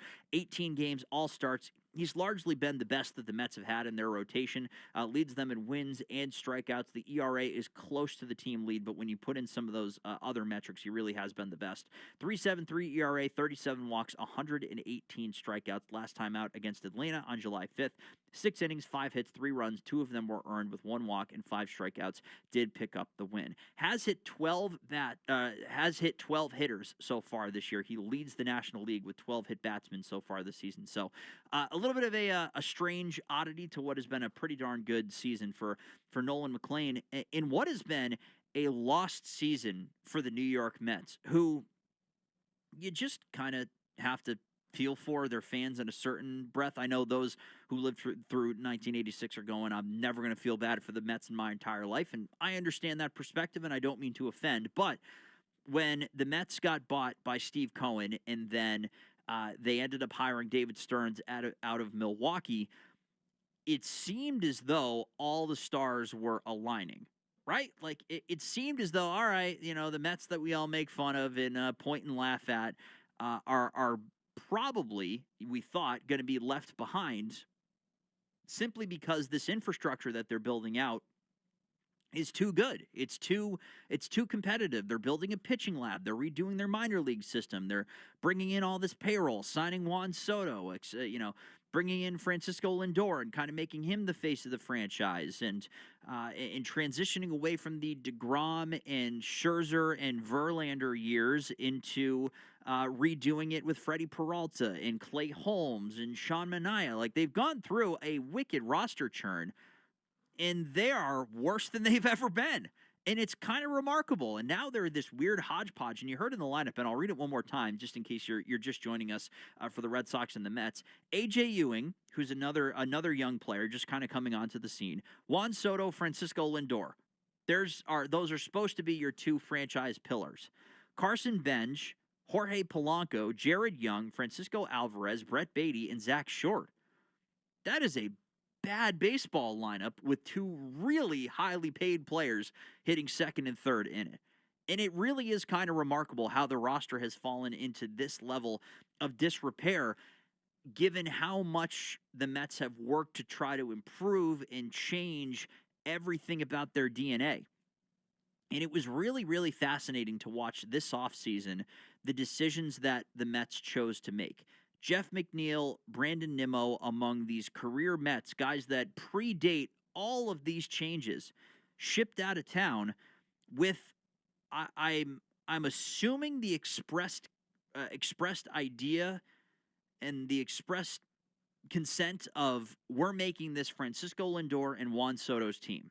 There is going to be no question about who the leaders are, who the loudest voices are in the clubhouse. I'm assuming that you were trying to clear out the career Mets to try to just unequivocally make it so that there is no disagreement. Because this goes back years, but Francisco Lindor and Jeff McNeil were double play partners up the middle, and they couldn't stand each other. So the long-standing quote-unquote feud between those two is nothing new. And you have to imagine, well, the guys that you came up in the system with, Brandon Nimmo being chief among them, are going to side with the longtime Mets, where you're hoping that you can get an agreement that Juan Soto and Francisco Lindor are kind of co-leaders of this team, and yet it just hasn't worked. And it seems like the dysfunction is at an all-time high in New York right now. And that's why you see a payroll that is among the richest in baseball, and yet a team that is 40-54. On the season. So it's a cautionary tale. While Red Sox fans are justified in being frustrated with the amount of money that their ownership is spending and the personnel decisions that have been made, the Mets are becoming a cautionary tale in their own right, that just because you have the deep pockets and you're willing to spend doesn't mean that you're automatically going to be a World Series contender. It's a hat tip to a franchise like the Dodgers, who still spend that kind of money, but they also have the infrastructure in their system in order to promote their prospects. The ones they like, they keep, and the other ones that they don't, they end up moving out for deals to bring in veteran players. So a fascinating thing going on in Queens, and right now the Red Sox are looking to build on a 6-game win streak right now, taking on the New York Mets. And before we let you go and get you out to the booth, Will and Mike are ready. They got their mics ready to go. The most important news of the day. Red Sox pitcher Peyton Tolley says he had 5 donuts while waiting for the team plane to take off. He said, I was like, we got any protein? Not right now. We got donuts for you. That's right up my alley, though, so I don't mind. Peyton Tolley is fueled up. Sonny Gray is ready to go. The Red Sox have finally touched down. They're at Citi Field. They're stretched out, and they're ready for Game 1 between them and the New York Mets. The game is on Apple TV, so keep it right here on WEEI. Will Fleming and Mike Monaco have the call, and we'll get you out to them next. Here on the Shaws and Star Market, WEEI Red Sox Radio Network. Having health insurance is a must-have, and the Massachusetts Health Connector has a power-packed lineup in Connect-to-Care plans that delivers. At the top of the order, lower premiums make bumpy costs affordable. The middle of the lineup is packed with low copays and no deductibles, so you can save money on everything. From an urgent ER trip to managing chronic disease like diabetes and hypertension through no-cost prescriptions. Round out the order access to Connect-to-Care plans now at mahealthconnector.org, and you'll have a winning team with you and the Massachusetts Health Connector. Town Fair Tires, New England's largest volume discount tire dealer with over 125 locations. So we sell name brand tires for the guaranteed lowest price, like Michelin tires, with all-season capabilities and maximum performance. Plus, Town Fair will give you more free services for life on your Michelin tires, for longer tread life and reliable traction in both wet and dry conditions. For the guaranteed lowest price on Michelin tires, nobody beats Town Fair Tire. Nobody. Name brands at discount prices. Town Fair Tire. Hi, it's Tom Caron, trusted voice of the Boston Red Sox and proud owner of a Ford Explorer, America's all-time best-selling SUV. And with the EcoBoost engine and max towing capacity of 5,000 pounds, I can tow my boat no problem. Selectable drive modes are perfect for going outfield. And seating for 7 means there's room for my team. My Explorer lets me handle pretty much anything, from highway to Fenway to Maine. Check out Ford's winning lineup at your New England Ford dealers. Arbella Insurance has been doing business in the New England community for over 35 years. They're your friends, your neighbors, and fellow Boston fans. They do the wave at the ballpark together and get stuck in the same Sturo Drive traffic. At Arbella, being your neighbor helps them provide you with the coverage you need to drive, live, or run a business in this part of the country we call home. Arbella. Here for Boston fans, here for good. You're listening to the Sox on the Shaws and Star Market WEEI Red Sox Radio Network. Now, back to the play-by-play action. This is Red Sox baseball. Can you believe it? On the Shaws and Star Market WEEI Red Sox Radio Network. It is gone!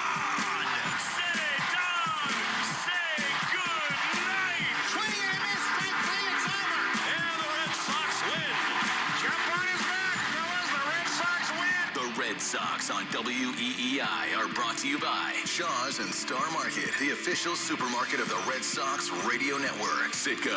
Download the Club Citgo app now and instantly save 23 cents per gallon on your first fill-up. Subaru of New England. Don't miss the Subaru of New England A Lot to Love event. 23-year-old Clay Buchholz has no hit the Baltimore Orioles. Nissan. Shop your local Nissan store and NissanUSA.com. Arbella, here for good. By Cars for Kids. That's Cars with a K to donate your car today. Morgan & Morgan, America's largest injury law firm. Ford Trucks, official truck of the Boston Red Sox. Sponsored by Town Fair Tire. Nobody beats Town Fair Tire. Nobody. 110 Grill. Visit any of their 33 locations all throughout New England. McFarland Energy, the region's most dependable provider of home heating oil delivery, as well as expert HVAC services. Way back by the wall. Off the wall. The Red Sox win. Jeffrey Glassman Injury Lawyers, Boston's go-to injury attorney for over 30 years. Timber Tech Decking and Railing. Everything wood should be. Visit timbertech.com. Dig Safe. Click digsafe.com or call 811 before you dig. Way back. Grand slam. Interlock Metal Roofing. Visit NewEnglandMetalRoofing.com and never re-roof again. North Shore Adult Diapers. For even the heaviest control problems, visit NorthShore.com. Veterinary Emergency Group. Sponsored by Veg. ER for Pets. The official emergency veterinarian group of Red Sox Radio. By VisitMaine.com. Now, with all the play-by-play action, here's Will Fleming and Mike Monaco. On a warm and summery New York City night, we welcome you to Citi Field, the home of the New York Mets, where tonight the surging Boston Red Sox play the first of a three-game series that will close down the opening portion of the season heading into the All-Star break. Sox winners of 6 in a row. They are on fire, and they'll hand the baseball tonight to Sonny Gray. On the other side, Nolan McLean, one of the great young pitchers in the National League, has the ball for the Mets. They've had turmoil, New York has. They fired their manager just as the Red Sox did. Andy Green is acting as the interim manager just as Chad Tracy is at the helm for the Sox. Well, it's the city that never sleeps, and right now it's a Red Sox team that didn't get much sleep. It was a nightmarish travel situation for the Red Sox, as I'm sure you've heard by now. Mechanical failures, couple occasions on the team airplane, and it's in some ways a miracle we made it here today. The ball club arrived to Citi Field at 5:05 with all kinds of scrambling. Travel support staff doing everything they can to get hotel rooms, new airplanes, new pilots, and it all ended with the Red Sox getting here a little bleary-eyed in Queens. So that's the backdrop. The game, as you know, is starting a little bit behind schedule because baseball agreed, given the massive travel difficulties, to push it back by a little bit more than a half an hour. But we're ready, and we're excited to have Mike Monaco in the booth. Mike, it's been yet another one of those wild stretches for the Red Sox. They just can't lose, and obviously the travel stuff is there in the background. But the real focus right now, this Mets team, they're playing a little bit better. They won 4 of 5. McLean is a tough customer on the mound. So a team that does not want to forfeit the momentum that it's built going into the All-Star break. These are an important 3 games. Will, great to be with you. 6-game winning streak, 11 out of 13. Real buzz around this team. And yeah, you want to carry it going into the break. And I'm with you. Even though the Mets have played better, it's another opportunity for the Red Sox to continue to build on this momentum before the All-Star break. And you feel like any time that Sonny Gray is on the mound for you, you have a great chance to win. And yes, adverse circumstances with the travel. I thought Peyton Tolley said it really well down in the dugout pregame.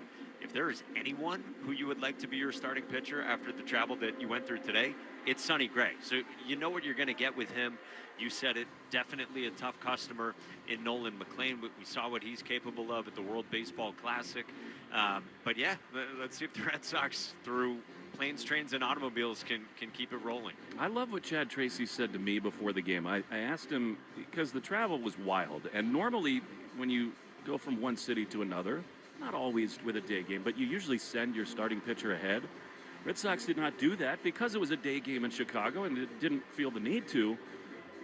given all the travel, you wondered whether they might think about moving Sonny Gray back a day. Chad Tracy looked at me like I was the most insane person in the world when I asked him that question, because he said, in no world would Sonny have allowed me to do that. And I think that sets the tone. And don't forget, he is well deserving of an all-star bid and making one last case for it here in the bright lights of New York. Speaking of the all-star game, Cedon Rafaela named today.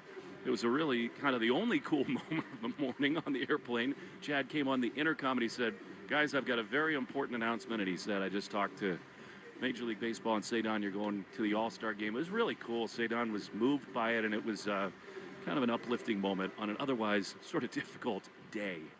So the Red Sox and the Mets getting ready for the first of three. Time now for the national anthem, brought to you by Ace Ticket. Ace Ticket always has the best deals on the Red Sox and all your favorites in sports and entertainment. Visit aceticket.com or call 1-800-MY-SEATS. Here now, our national anthem.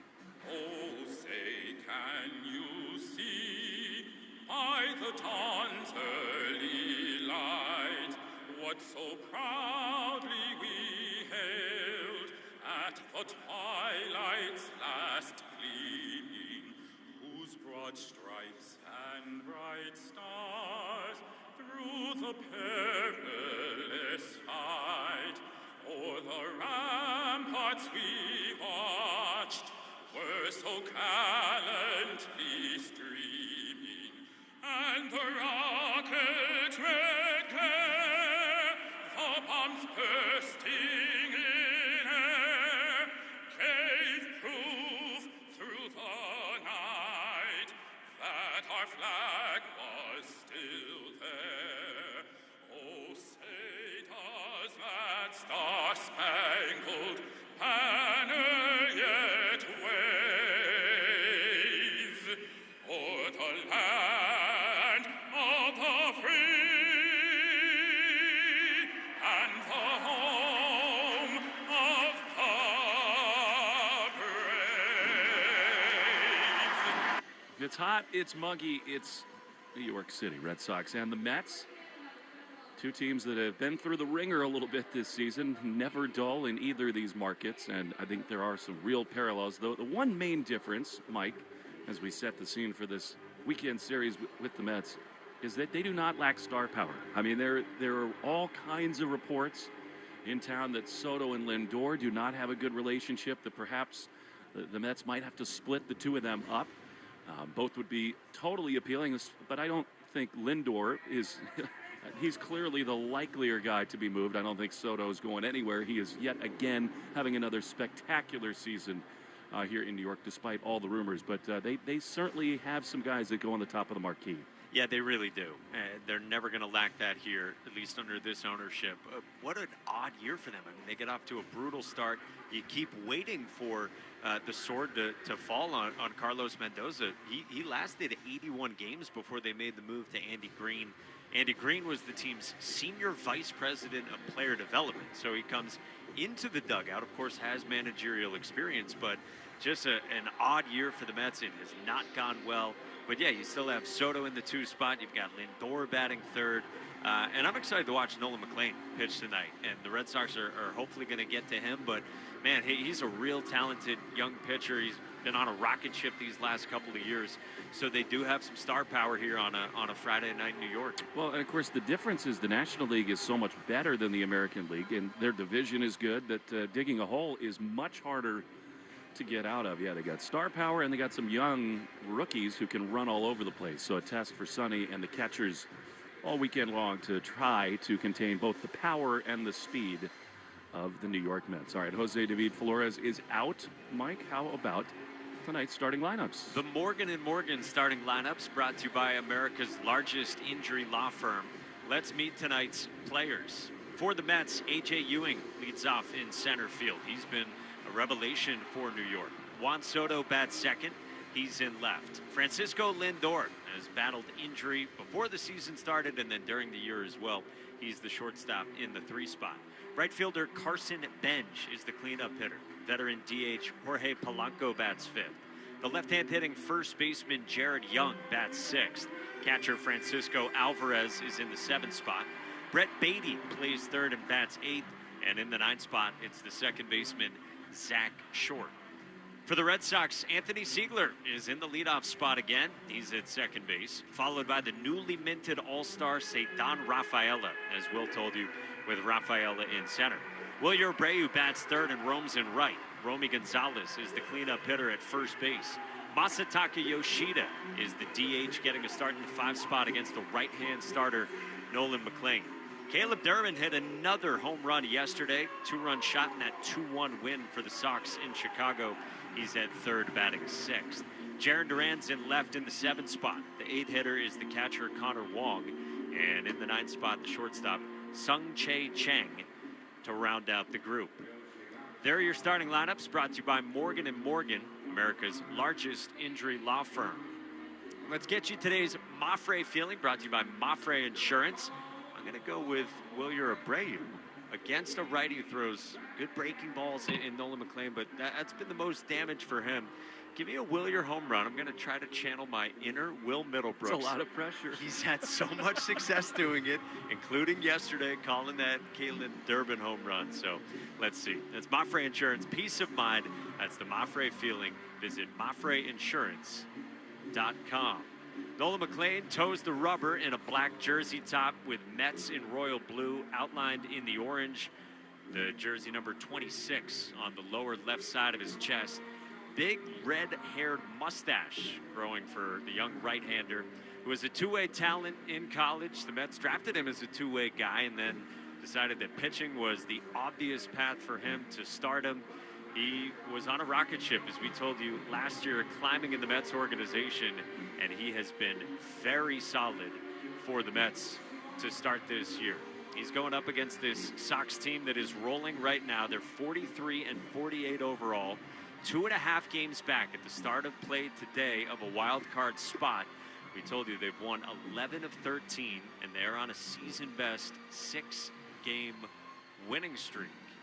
Today, a little bit different, though, for the Red Sox with the travel issues. Will told you the team got to Citi Field at 5:05 p.m. The plane landed not too far from here in LaGuardia, right around 4:40 p.m. And just over 3 hours after touchdown in New York, the Red Sox are ready to play.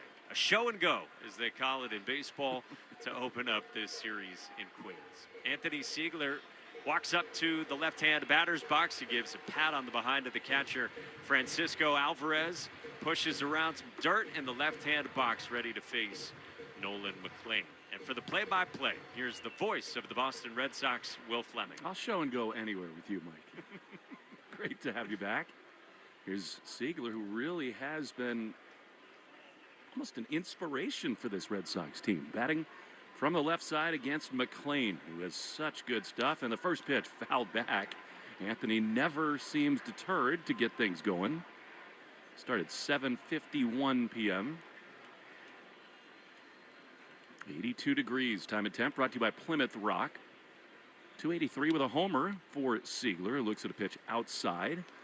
And we're level at 1-1. He's gotten on base a lot, 377 since coming up a couple weeks ago. Cedon, the new all-star, on deck. The pitch is looped down the left field line. Soto over to his right. On the run, he dropped it. Siegler's around first. He's going to test it. He'll get to second. What a start. Soto looks like the one who's bleary-eyed, and Siegler doing his thing. He is fired up at second base. I won't read his lips, what he said to the dugout, but something to the effect of, we don't care, let's go, boys. Yeah, some four-letter fun in there from Anthony Siegler. That is a bad misplay by Juan Soto. He had to run a far way into the left field corner, but he got there. It hit off the heel of his glove, and the Red Sox get a gift to start. Obvious error charged to Soto, and here now is Cedon. Siegler dancing around. Cedon squares and bunts it back to the mound. McLean gloves, looks to third. He will not make that play. He throws over to first. Wow. Team baseball by Cedon. Tells you how good they feel the stuff of McLean is. It's kind of a tweener there. Cedon thought he might be able to sneak it by the pitcher. So, very effective, trying to cash in the error. Now, over to third. Siegler for Wilyer Abreu. Soto is a spectacular all-around player, but defense is not his strength. Here's Willier. The Mets bring the infield in most of the way around. Pitch to Willier is a little bit outside. Alan Porter, the crew chief, has the plate. With Rock Auto and Home Insurance, sponsoring the time and temp as we got underway here in Queens. 1-0 the pitch. Willier takes a ball up and away with Romy Gonzalez out on deck. I think without Wilson Contreras especially, you can expect that McLean will be careful with Willier. He's got a bag open over at first. 2-0. Long set, and the pitch is another ball. Yeah, he's just staying away from him in this spot. 3 almost identical pitches there, and it's 3-0. You said the bunt bid shows what the Red Sox think of McLean. Infield halfway, kind of in for the Mets, shows what they think of Sonny Gray. As they should. 3-0 to Willier is outside, ball 4. So Abreu draws a 4-pitch walk. You can hear them. Some Red Sox fans are here tonight. Cedon has not done a whole lot of that bunting this season, but as a team, the Red Sox have tried to make that a bigger part of their offensive game. And here now a big spot for Romy, who started to swing it much better. You remember the last time he was in New York for that wild card series with the Yankees, he was about the Red Sox best hitter against both left and right. Now up above 300 with a homer and 5 driven in. Big chance to cash in early for the Red Sox.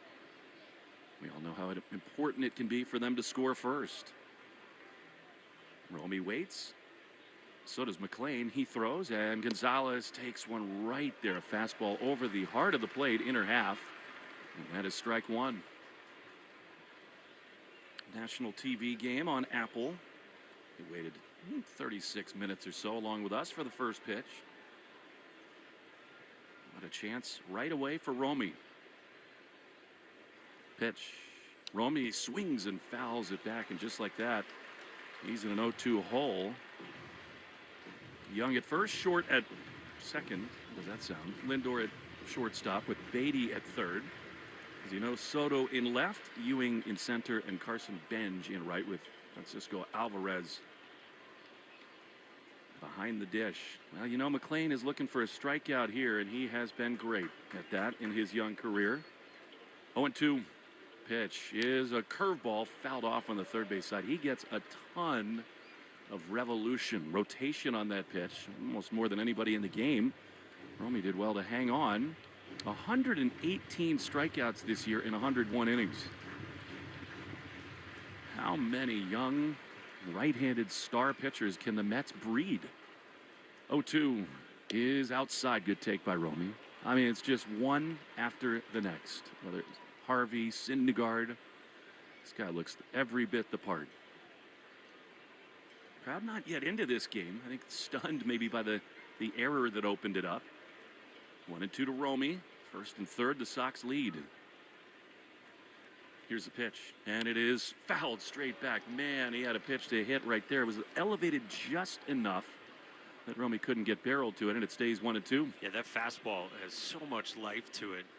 It's a natural sinker for McLean, and all the ones he's thrown here to Romy right there, they're coming in on his hands, a couple toward his kneecap. And as usual, Romy's been great with runners in scoring position. Another 1-2 is a chopper foul. He will do this. Got another curveball. Sounded like he almost broke his bat there. The cameras, the microphones, all the stuff that Apple brings to a telecaster, just gorgeous. And they got a big shot of McLean, who's already got a lather, and we can relate. I mean, it was so hot on the field before the game. 1-2. Again.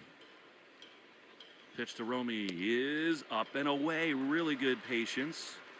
You'll see at least 8 pitches in this at-bat. I think when you talk about the Red Sox offense recently, they've gotten a big lift from Romy being back. He has seen the second most pitches of anyone in the lineup since he's come back. Working counts. 2-2. And a throw over to first. Willier's not going anywhere. Nor Siegler, although he will always try to get in the mind of a pitcher, dancing around third baseline. Masa's out on deck, but it's all on Romy right here. Big time crowd on a Friday night in New York. 2-2. pitch is way outside. All right, Romy has worked the count full. Now a decision for the Red Sox because McLean, as we've said, misses so many bats. Romy, you do trust to put the ball in play, but would you think about Wilyer being in motion in this spot?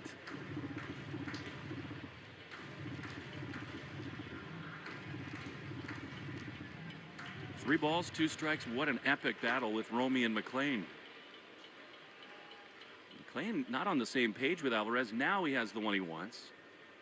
He holds, and the 3-2 is swung on and missed. He got him, and a tailing fastball in under the hands. 97, and a big-time second out. You want more there, but man, that's a great plate appearance from Romy. Yeah, there's nothing to show for it, but 9 pitches. You see a lot of what Nolan McLean had to offer, but you got to cash this in. You got that gift of an error from Soto. He walked to Abreu, brought to you by North Shore Adult Diapers for even the heaviest control problems. NorthShore.com. Here's Massa, who, like so many Red Sox hitters, has gotten hot. First and third, 2 down. Wide stance in the left-handed box.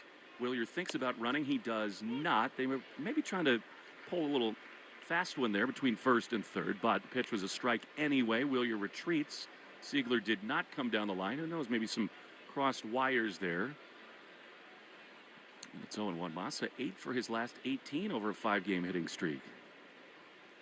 0-1 to the Macho Man. Pitch is a line drive down the third baseline, fair. That's going to score at least one. Siegler comes home. The ball dies on the tarp. They're going to wave home Wilyer. Now that he gets to it. Oh, beautiful fillet piece from Massa. 2-run double the opposite way. And the Red Sox cash the error in, and they lead it 2-0. That is a beautiful piece of hitting by Masataka Yoshida. He got a pitch that was outside. It was well off the plate. He just reaches out. Sounded like he broke his bat, and he just poked it beyond the reach of the third baseman, Brett Beatty, and then it gets stuck in the tarp, and that for sure allows Abreu to score all the way from first. The Red Sox, the beneficiaries of some good fortune here in the first. I'd say. And it's not like it was a dead ball. It just kind of caught some of the tarp and then settled in the dirt right by it. All right, here now the red-hot Caleb Durbin. 2 runs in for the Sox. The pitch is a chopper toward third. Coming in is Beatty. Routine play for him. He throws to first in time. Inning over. But Red Sox will take it. 2 unearned runs. Give Sonny Gray a lead on the Shaws and Star Market WEEI Red Sox Radio Network. Most people would rather remove a nest of irate hornets than search for auto and home insurance. That's why the Zebra searches for you, comparing over 100 insurance companies to find savings no one else can. Compare today at thezebra.com. I think I'll wait inside. Hey there, I'm Kendra Adachi, and my show, The Lazy Genius Podcast, helps you be a genius about the things that matter and lazy about the things that don't, and you get to decide what matters. I'm not here to tell you what to do. I'm here to give you a new way to see. Episodes of the Lazy Genius Podcast are full of compassionate time management tips and permission slips to do what makes sense for you. New episodes drop every Monday. Follow and listen to the Lazy Genius Podcast on the free Odyssey app or wherever you get your podcasts. How would you like to win a trip to the shores of Cape Cod to meet Mumford & Sons and see them perform live at a private party at the Odyssey Beach House with 2-night hotel and airfare for 2, while also giving back to children in conflict, protecting, educating, supporting, and empowering displaced and war affected children and youth around the world? Hello, it's Mumford & Sons. We will play live for you at the Odyssey Beach House. Can't wait. Just visit fandiem.com/Mumford to donate now to support children in conflict for your chance to win. That's fandiem.com/Mumford. That's FANDIEM.com/Mumford. When my home was ready for a painting refresh, I didn't know where to start. With PaintZen, all I needed was my phone. I jumped on paintzen.com and set up my whole project in seconds. Try it for yourself and take the pain out of painting. We're right back to the Sox on the Shaws and Star Market WEEI Red Sox Radio Network. Sonny Gray making his final start before the All-Star break, and he should be in Philadelphia for that game. He has been spectacular for the Red Sox. He'll make his 17th start. He's won 10 of them and lost only one. And he's got a sparkling 2.61 ERA. He's been everything the Red Sox could have hoped for. Injury report brought to you by CVS. They know that where you get your medicine matters. That's why CVS is right by your side when you need them most. CVS.com. All right, here we go. A.J. Ewing, who can absolutely fly around, batting from the left side. He's really dazzled since joining the Mets. Sonny throws, and Ewing takes a first pitch strike on the outside corner. You may have missed it in the preamble to the show. Sonny was having none of the discussion that even with the worst travel day in a long time, he would not take the baseball tonight. He takes great pride in everything he's done. The 0-1 pitch is outside. And if you don't think he's trying to make a statement on national TV about the All-Star snub, then you've not spent much time with him. It is top of mind right here tonight. This Mets team, they've started to score a lot more. 5 or more runs in 6 straight. Just coming off a series win over the Kansas City Royals. 1-1, the pitch is a beauty. That is such a good curveball there from Gray. Maybe the sweeper, actually, and it's 1-2. Yeah, his curveball in there. The Mets have got to be feeling like the Red Sox did a few weeks ago, especially on the offensive side. Juan Soto's out on deck. The pitch, high fly into right center field. Duran and Cedon come together, and Jaron calls him off to make the play. Good start for Sonny, 1 down. But even more exaggerated for the Mets because they've not dealt with the level of injury the Red Sox have to some of their star hitters. Marcus Semien came over here and has mostly been a disaster for them. They totally overhauled their roster. They traded away Nimmo and McNeil, went to the Athletics. They brought in Semien, obviously joining this man, Juan Soto, and Lindor, who's out on deck. Unmistakable stance for Soto. Into the Soto squat. He takes a strike on the inside corner. He didn't necessarily think it was. Alan Porter said yes. I think that might have been worth the challenge. Looked a little low. I think it definitely was. Yeah, it was definitely down. From the time this guy burst onto the scene, he has such a perfect feel for the zone. Now 0-1 is called a ball. Outside. Something happened to Soto there. What was that? Did a chain break or something? A bug?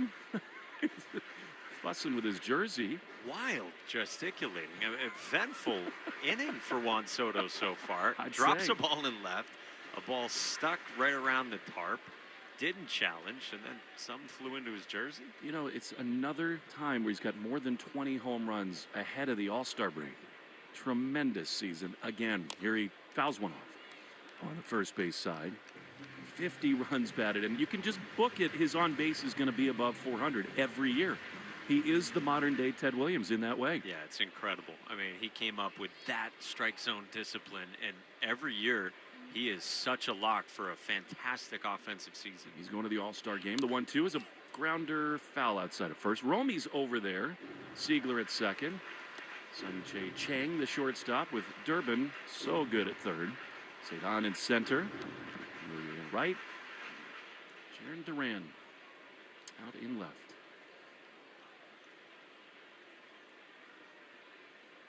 One and 2 to Soto. Pitch is a little low. Of course, it was kind of egg on the face for the New York Yankees when he came across town on a 15-year, $765 million contract. He struggled early and then predictably took off like he always does. 2-2. He's choked up on the bat a little bit. The pitch. Check swing foul. He will make Sonny work. He makes every pitcher work. Sonny has seen him a lot, and Soto's handled him. 6 for 13 with a home run. So it looks like a comfortable at bat for him. This dude, again, leads the National League in OPS. 993. The pitch is strike 3 called. Ring him up. Sonny clips the zone. And they're 2 down. Something you just have to do is be able to pitch in, and Sonny Gray does that so well there. Yeah, it was borderline on the inside part of the plate, maybe off, but tailed back right toward that edge. That's just really well done against Soto. I've seen so much lately of challenges being blown early in games. Didn't look like Juan wanted to use one there. All right, here's Lindor, who's not having a good year. Pitch to him. He's been plagued by injury again. 211 with 4 home runs. But he can be such a dynamic player. It's the other thing that Juan Soto does kind of have in common with Ted Williams is that umpires have started to learn that if he thinks it's a ball, it usually is. The 1-0 is popped up on the right side. Back goes Siegler. In comes Abreu and Cedon. Always a good idea to let Cedon make the play. He does, and that is that. What a great start in New York for the Red Sox. First pitch by Sonny, brought to you by Jeffrey Glassman Injury Lawyers, Boston's go-to injury attorney for over 30 years. Hurt in a car work accident, you got to get Glassman. All 7s after 617. 2-0 after 1 in the Shaw's and Star Market, WEI Red Sox Radio Network.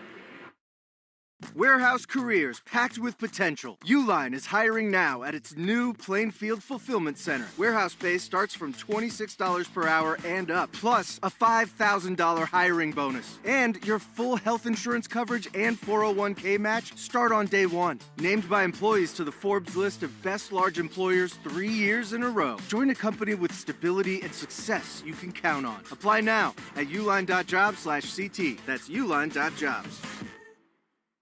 The podcast Campus Files is back with more stories of scandal, crime, and intrigue on college campuses. It is not hard to destroy a college. It's almost like a university under siege. Listen to and follow Campus Files, available now wherever you get your podcasts. Tonight in your city, someone is walking their dog.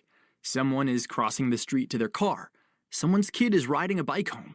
And they're counting on you to drive the speed limit. Speeding accounts for nearly 30% of traffic fatalities, and most of those crashes don't happen on the interstate. They happen on the streets where people live. Slow down. It's an act of care for the people around you. So remember, speeding catches up with you. Know the road and respect its limits. Presented by NHTSA. Now back to your streaming radio. Lucky jersey on. Favorite snacks in hand. Make Bee's Knees benefits part of every game day with savings on your favorite food and fuel. And get 50 cents off per gallon on your first fill-up, or $5 off in-store for just signing up. On your way to the game, on your commute, make Bee's Knees benefits part of your ritual. Round the bases, rack up rewards. Download the Bee's Knees Benefits app now, or visit beeskneesbenefits.com and find them at Alltown Fresh, Extra Mart, Honey Farms Market, and more. Terms apply. This is Jaron Duran. You're listening to the home of the Red Sox, WEEI. Jaron Duran leads it off for the Red Sox. They should just get in late everywhere. They got to Boston after the Colorado flight at 7 in the morning and stomped on Cam Schlittler, and now show up at 5 and put 2 runs up in the very first inning. There is an edge and confidence about this team, and it doesn't always matter what the number or the name is on the back of the jersey. They're playing for the one on the front these days as Duran takes a fastball that misses outside from McLean. I don't think Alan Porter's had a great start to this one. That did, though, look to be a couple of seams inside. 1-0. Jaron takes one that is called a strike. He's the 7th batter of the game, brought to you by Jeffrey Glassman Injury Lawyers. Over 30 years, hurt in a car work accident. Boston's go-to injury attorney can be reached after 617 at 7 sevens. 1-1. Check swing. Did he go? No. So it's 2-1. The Red Sox, McLean made the great pitch to Willier. And he's shown the overpowering stuff. But again, this has been one of their real traits. Patience at the plate. 2-1. Is swung on and missed. That is something Jaron has not been doing as much of, which really plagued him early in the year, kind of pulling off on the first base side. Yeah, that thing totally running away from him. A sinking fastball running toward the right-hand box and started a ball and ended up even further out. He is always at his best going to left center. 2-2. Pitch is fouled off. He's thrown a ton of curveballs, McLean has. Why not? was kind of like the Kevin Gossman follow-through, hopping on one foot with your right trail knee high. It's, again, if you're a Met fan or if you're the owner of this team, how do they have the record they do with the talent that they have? 2-2. Pitch is drilled high and deep into left center field. This thing is crushed onto the warning track with a leap. What a play there by Ewing. I'm not sure it was getting out, but extra base robbery. Great swing for Duran, and there's one away. That ball was crushed. 105 off the bat. He turns around to fastball and drives it to deep left center field. I'm with you. I don't think it was getting out. No, probably not. Probably off the top of the wall, but that's a really nice play by A.J. Ewing, the rookie. Looked like Cedon out there. McLean is appreciative. All right, here's Connor Wong, who's hot. Pitch. It almost hits him on the left sleeve. Arbella Insurance Foundation, dedicated to striking out cancer by supporting the Jimmy Fund. Every strikeout from a Red Sox pitcher during the year, Arbella Insurance Foundation donates $50 to the Jimmy Fund. 1-0 to Connor. A little bit high. McLean wondering where that was. Jimmy Polino, one of our great buddies back at Fenway. He's listening. Must be working the concert. I think Noah Khan's at Fenway again tonight. I know he is tomorrow. 2-0. Up and in to Connor Wong, ball 3. I know it's not Jay-Z because when I checked into the Red Sox team hotel today, the big talk was that there's a Jay-Z concert. No, I didn't see Jay-Z. That would have been something else. I mean, it's the kind of place he might stay. Well, I think he lives here anyway. 3-0 to Connor. Pitch is a strike at the top of the zone. So 3-1. But truly, the Red Sox have just worked count after count. 10 for his last 23, Connor is. The 3-1. That's another strike. That one on the inside corner. It's 3-2. It is Noah at Fenway. Yep. So it's stick season in the back bay. That's all I got. That Max out there. Peyton Tolley, big fan. Of course he is. I'm a big Peyton Tolley fan. Me too. 3-2. He was hilarious before the game again today. 3-2 is up and in. Connor is walked. Second walk of the game brought to you by North Shore Adult Diapers. For even the heaviest control problems, visit northshore.com. And let me just tell you, without getting into too much detail, Peyton is the kind of dude you want to have around when you're sitting on an airplane locked in for 10 hours. As he said, you're in an 8-foot tube with each other. Same group of guys. He said he was scared to walk off the plane because he didn't want to get arrested. Here's Sung Chae Chang batting left, and he swings and misses at a fastball, and it's 0-1. No, he's great. And again, I've said it so many times, it is the combination of the things that he brings to the table that have made him and are going to continue to make him a star in Boston. 0-1 to Chang, who's been good. Pitch is inside. You'll notice I'm saying that about a lot of guys. I mean, that's how you win 6 in a row and 11 of 13. The hitters have really produced. But, I mean, the lightning bolt fastball for Peyton, the personality on the mound, all those things are great. 1-1. Pitch is a strike. Called one anyway. That looked a little bit off. And I think it was. Chang has not been really willing to challenge the Red Sox. So instead of 2-1, it's a ball and 2 strikes. Connor got a lead over at first. Pitch. Curveball fouled off. But combine the great stuff and personality on the mound. Peyton, everyone knows, he's the ultimate comedian. Always has a good one-liner. Third monkey trying to get on the arc. And the water is starting to rain. I mean, that's one of a million that he's got in his back pocket. He will pitch here Sunday. 1-2. Wong looks like he's kind of thinking about it. He does not go, and Chang swings and misses at a fastball. And 2 away. Subaru of New England Scoreboard. Subaru Summer finally here. Details at SubaruofNewEngland.com.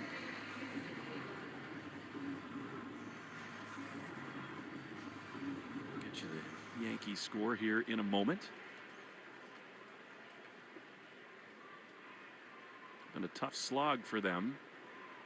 And here now Anthony Siegler, who reached on the error to begin the ball game. The pitch is a little outside. Baltimore's hosting Kansas City 3-2 in the top of the 5th inning.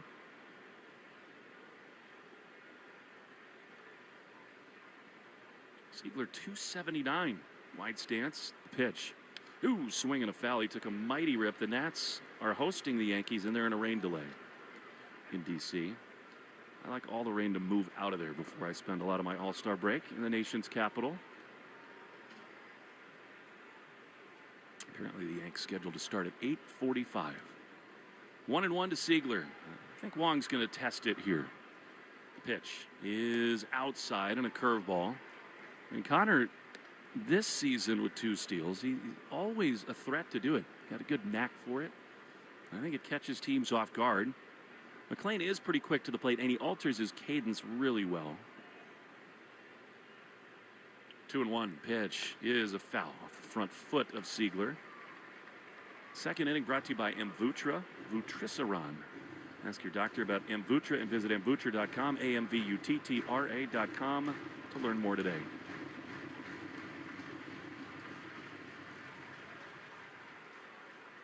Two balls, 2 strikes, and a summery New York night. Look like thunder clouds off in the distance. And I don't think there's really any rain in the forecast tonight. But some hues of pink and orange as the sun sets off to our west behind the third base stands. Behind the biggest video board you will see. It's honestly 2-2.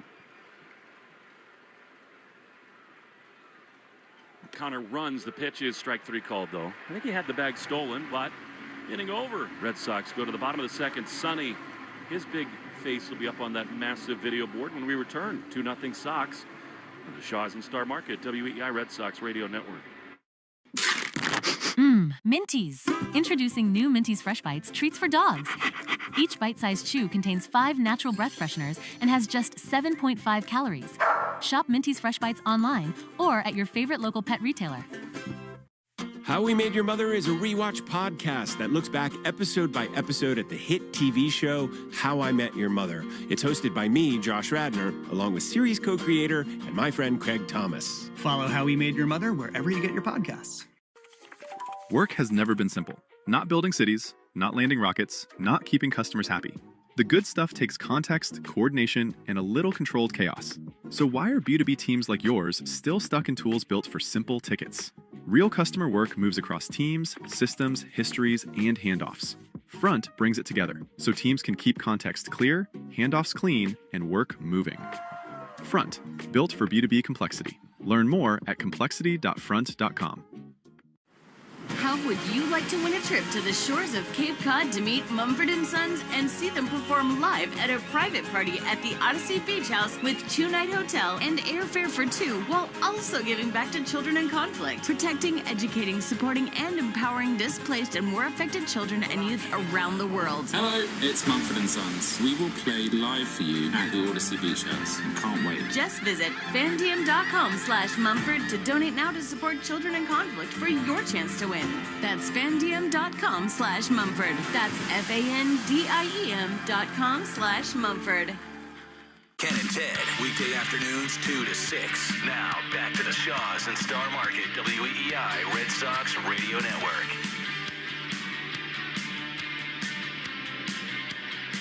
Sonny Gray back to work as we go to the bottom of the second inning. Pretty typical first for Sonny. Retired the Mets in order. And now, leading off the second is Carson Benj. Now at Shaw's and Star Market, get California peaches, plums, and nectarines for $1.99 a pound when you use the digital coupon limit £2. Sonny, as always, has drawn the lines down the sides of the mound as he throws a first pitch strike on the outside corner to Benj. He's on a heater, Carson Benj is. I was not going to say he was on a binge. Just can't do it. 0-1. Pitch. Curveball just down and in. This video board is 17,400 square feet. What? Think about what people in this city pay to rent places that have 17,000 square feet. 1-1. Pitch is a chopper on the first base side. Sonny calmly off. He gloves. He flips underhand to first in time. And there's one down. You got airplanes landing behind the video board, right to left, kind of out beyond left field here. LaGuardia, there's a new soccer stadium out kind of near the right field corner. You got tennis behind us, Arthur Ashe Stadium. You'll be there in a couple months. I get like PTSD when I fly through LaGuardia. I just think I need to call tennis. I need to call like the 72nd best player in the world playing in a tennis match late into the night. You and on Mary Louis Jo. Armstrong. That's great. Yeah, exactly. And Well, Andy Roddick now. First of all, it's not to, I mean, you are wildly talented, star in so many ways. Here is Jorge Polanco outside. Tennis is the easiest job in the world. Come on. You're a play-by-play announcer. You don't talk during the play. Tennis is great. Love 15. What do you think, John? He thinks a lot of things. He's a huge Met fan. Want to know the pitch is a strike. I think I have that right. I know he's a Knick fan. He might be a Yankee fan, though. I Johnny should Mac. know. I believe he was a Yankees fan, and once upon a time, something happened with him and the Yankees, and then he changed allegiances to the Mets. Weird he would have opinions. He's so great. 2-0 Red Sox, one out in the second. There's another soft ground ball foul off of Polanco's foot. Another guy having a disappointing season. $188 with only one home run.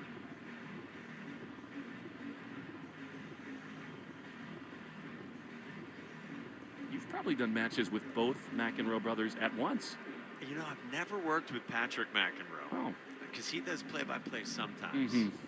But then they load up all the McEnroes, as many as they can find, into the booth once you get to the semis and the finals. The McEnroe cast. 1-2 is skied into left field. Duran over toward the line on the run. He's there with room in fair ground. A high lob, and there's two down. How's your tennis game? You know what? I bet you'd be a great tennis player. I never play anymore. I was good as a kid, and when we go out and smack it around, I can make my way around. How's your serve? Good. I feel like you would not be like rattleable on serve. I have a good serve. I'm a double fault waiting to happen. I would just say my sideline to sideline court movement is down a little bit these days. Understandable. Not exactly Sinner covering out there. Here's a shot into deep right field. Back on it to Abreu. At the wall, he will reach out and he can't get it. It's off the track and off the wall. Jared Young hit one into the deepest part of the ballpark, and Willier, for a rare time, just kind of couldn't find it. I think he was worried about that cutout in the wall. He didn't want to slam into it. It juts a little further back to 370 there by the bullpen door, and it is a two-out smash double. I think Willier just didn't get a great read on it, almost like he expected the ball to keep climbing a little bit more, and then maybe for him it took a little bit of a nosedive on him toward the end and had to lunge out at it. He's looking around at his surroundings out there. Just didn't have a great feel for it, like you said. All right, here's Francisco Alvarez. Runner at second and two down. Sonny throws, and he misses in the dirt with a breaking ball. First time out of the stretch for Gray, although it's very similar to his regular winding motion. Francisco Alvarez, like Abreu, and so many Red Sox, native of Venezuela. You know, he's been thinking about all the devastation down there. The 1-0 is a strike on the outside corner. Willier gave a great interview pregame to Heidi Watt News here with Apple TV. And as always, Willier has taken to wearing his shirt in honor of and sort of intended to raise awareness and funds for the disaster relief down in Venezuela. Ian Contreras, who has stayed with the team, by the way. I mean, Wilson is suspended and injured, but he wants to be with the Red Sox. He's here in New York. 1-1. Pitch way high with a fastball, and it's 2-1. Chad Tracy got asked pregame about Contreras and just how he's feeling. And look, I mean, the suspension comes at a good time if you're going to be a little bit dinged up. And Chad Tracy said he didn't know for sure, but he didn't think the injury would bother him at all in Philadelphia. He's not moving like it would. 2-1 is a spin and throw to second. He's in the home run derby too, which will be awesome. He's just been everything the Red Sox could have hoped for on a lot of different levels. I mean, production and leadership. overtime called. It took forever to render the verdict on his suspension. He appealed the original 7 games. Part of that was that Nate Eaton was down, and the Red Sox and MLB kind of agreed, I think. You can't play with 24 guys. The 2-1 pitch is a curveball in the dirt to Alvarez, and it's 3-1. Yeah, only serving once at a time, so it ends up working out all right. I mean, when you also factor in that you miss games this weekend against a team that, yeah, they're playing a little bit better, but has a record as poor as the Mets do. 3-1. Pitch is fouled just underneath us. Look out. Fans were paying attention. I think it hit a railing in front of the mezzanine level. And now it's 3-2. It is unbelievable how often planes fly in center field. I mean, every 20 seconds. They are lined up. 3-2. Pitch is chopped softly to third. Coming on Durbin. He's got to wait for the runner. He gloves. He throws to first in time. Nice job and an escape by Sonny Gray. After 2 in Queens, 2-0 Red Sox on the Shaws and Star Market, WEI Red Sox Radio Network. Warehouse careers packed with potential. Uline is hiring now at its new Plainfield Fulfillment Center. Warehouse pay starts from $26 per hour and up, plus a $5,000 hiring bonus. And your full health insurance coverage and 401k match start on day 1. Named by employees to the Forbes list of best large employers 3 years in a row. Join a company with stability and success you can count on. Apply now at uline.jobs/CT. That's uline.jobs.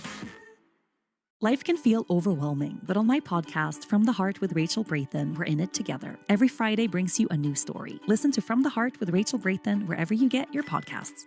Carpal tunnel syndrome, heart failure that doesn't improve with common medicines. These are some signs and symptoms associated with ATTR-CM, or the cardiomyopathy of ATTR amyloidosis, a serious heart condition with symptoms that get worse over time. Amvuttra, vutrisiran, is a prescription medicine given by a healthcare provider that treats ATTR-CM in adults to reduce heart-related death, hospital stays, and urgent visits. In a clinical study, Amvuttra was proven to help people live longer and have fewer heart-related hospital stays and urgent visits over 3 years compared to placebo. Amvuttra lowers the amount of vitamin A in your blood, which can affect vision. Other side effects include pain in the arms or legs, pain in the joints, and shortness of breath. These are not all the possible side effects of Amvuttra. For prescribing information, call 1-833-256-2748 or learn more at amvuttra.com. Ask your doctor about Amvuttra for ATTR-CM. Take Boston sports with you wherever you go. Download the Odyssey app. Now, back to Red Sox baseball on WEEI. Good start for the Red Sox. A little bleary-eyed, but you wouldn't know it in the way they've played. Sharp all around, really. 2-0. Sonny Gray's been good. Early error was cashed in by Yoshida. And the Red Sox looking good on a New York night. The man who always looks good is here for the play-by-play, Mike Monaco. Not as good and not as well-dressed as the man to my left, who is bright-eyed and chipper despite the travel woes. Cedar Rafaela leads off. First pitch is swung on and fisted back to the screen. 0-1 against Nolan McLean. See, I thought we were going to the hotel before we came to the ballpark, but then more delays, so we couldn't do that. We broadcast with a hat. Here comes the 0-1. That's outside. Yeah, 1-1. Definitely a first for me. A hat and a T-shirt. I had a jacket on the plane because they're always so cold. But now it's too hot to do that, so I mean, it's like homeless chic. We were boiling in the dugout. The 1-1 is swung on and rolled foul. Third base side, 1-2 on Cedar. I mean, the beautiful thing is nobody could see me. It's great. We got our swivel chairs up here in the booth at Citi Field. Sun setting out beyond the wall. With the Red Sox up 2-0, top 3. 1-2. Rafaela takes up and away. 2 balls and 2 strikes. Cedar had a sac bunt his first time and a 2-run top of the first for the Red Sox. And then the misplay by Wilyer Abreu in the last half inning didn't harm Sonny Gray, only needed 6 more pitches. 2-2. Swung on and rolled sharply to second. On the ground, that's scooped up by Zach Short. And the second baseman throws out Cedar. And there's one away to begin the top of the third. The third inning is brought to you by Citgo. Here's a club you'll want to get into, Club Citgo. Download the Club Citgo app now and instantly save 23 cents per gallon on your first fill-up. So one down, base is empty, and it brings up Wilyer Abreu. He walked on 4 pitches his first time. First pitch, Abreu takes a strike with a fastball at the top of the zone at 95. 0-1. 10 home runs for Wilyer and an average at 260. The infield plays the pull, the 0-1. This one goes all the way to the backstop, and it drops Wilyer down to his stomach in the left-hand box. He does a push-up and then rises back to his cleats. 1-1. He'll be on all-star teams someday soon. I mean, the defense alone puts him in the upper echelon. The problem is there's this dude who a lot of time plays right field in New York that makes it kind of a hard team to make. He's large, and he's the best hitter on the planet. Red Sox up 2-0, top 3, the 1-1. Wilyer swings, and he grounds one left side in the hole to shortstop. Lindor backhands, throws on the run, not nearly in time. And Abreu's on with an infield single. Hit sharply, and Lindor at short was shaded up the middle near the second base bag. And Abreu is on for the Red Sox with 1 out in the third. So his second time aboard against Nolan McLean. And the Red Sox have a base runner for Romy Gonzalez. Righty against righty. Romy struck out swinging his first time at the end of a 9-pitch plate appearance. First pitch is down, ball 1. The Red Sox are 8-2 since Romy Gonzalez returned. Such an important piece last season. Kind of forget how important he was. 1-0 is cut on and missed. A ball and a strike on a good heater. Red Sox 2, Mets nothing. The opener in Queens. This game delayed 36 minutes because of the Red Sox late arrival into New York. The big righty's 1-1. Romy takes down. 2-1 the count. You guys were supposed to fly to Newark, is that right? Yeah. But then once it literally got to the point where around 1 o'clock Central Time, you're starting to do the math saying we can't make the game. We can't take buses from New Jersey. 2-1. Swinging a foul back to the screen. It just seems so obvious. Because if you're not going to go downtown to the hotel and cut that step out, well, just come right here. We got a great police escort, made it over in no time. And then chaos ensued. The amount of laundry that needed to be done, bags unpacked. 1 on, 1 out. And the throw to first to check on Abreu, dives back safely. Literally, the jerseys had not been cleaned because it was a day game, right? You're going to drop it here at the ballpark, do it then. But they're wearing the red tops. I haven't gotten a lot of close-ups. I think they're probably some dirty gray pants to start the game. 2-2 pitch. Misses just outside. And a full count on Romy. But whatever. Sleep on planes, wear dirty pants. It works. The Road Sox, they don't care. They've been such a good road team all season long. And as you said, the Chad Tracy pregame, this type of thing will bring out some grit in this group. 3-2 pitch. Romy swings and misses and strikes out on a fastball that locks him up tailing in. And there's 2 down here in the top of the third. League leaders are brought to you by AZEK Exteriors, the leaders in exterior trim moldings. Kyle Schwarber leads Major League Baseball with 32 home runs. Yordan Alvarez is second with 29. The pride of Cohasset, Ben Rice with 28 home runs. Here's Masataka Yoshida in the left-hand box. First pitch is upstairs, ball 1. That's going to be a tough one in like 15 years. Who gets the name on the town sign on the road when you enter? It's either the home of Mike Monaco or the home of Ben Rice. Or of Ian Brown of MLB.com. 1-0 pitch is swung on and popped up toward the right side of the diamond. The second baseman, Zach Short, is under it. He makes a 2-hand catch toward first, and the inning is over. Or Kate Bosworth. Really? Yeah. Red Sox get an infield single from you got Abreu. No chance, buddy. That's it in the top of the third. We go to the bottom of the third in New York. Sox 2, Mets nothing on the Shaws and Star Market. WEEI Red Sox Radio Network. History That Doesn't Suck is a legit, hard-hitting American history podcast told through entertaining stories. Join me, Professor Greg Jackson, for History That Doesn't Suck, an Odyssey podcast. Available on Apple Podcasts, Spotify, or wherever you get your podcasts. How would you like to win a trip to the shores of Cape Cod to meet Mumford & Sons and see them perform live at a private party at the Odyssey Beach House with 2-night hotel and airfare for 2, while also giving back to children in conflict, protecting, educating, supporting, and empowering displaced and war affected children and youth around the world? Hello, it's Mumford & Sons. We will play live for you at the Odyssey Beach House. Can't wait. Just visit fandiem.com/Mumford to donate now to support children in conflict for your chance to win. That's fandiem.com/Mumford. That's FANDIEM.com/Mumford. Finding great candidates to hire can be like, well, trying to find a needle in a haystack, but not with ZipRecruiter. Its powerful technology actively finds and invites qualified candidates to apply to your job. So while other companies might deliver a lot of hay, ZipRecruiter finds you the needle in the haystack. See why 4 out of 5 employers who post a job on ZipRecruiter get a quality candidate within the first day. Try ZipRecruiter for free at ZipRecruiter.com/team. That's ZipRecruiter.com/team. ZipRecruiter. Honey, did you invite the minions over? Well, you know how we talked about getting Wi-Fi from Xfinity? Yeah. I ordered it this morning. It was online in minutes.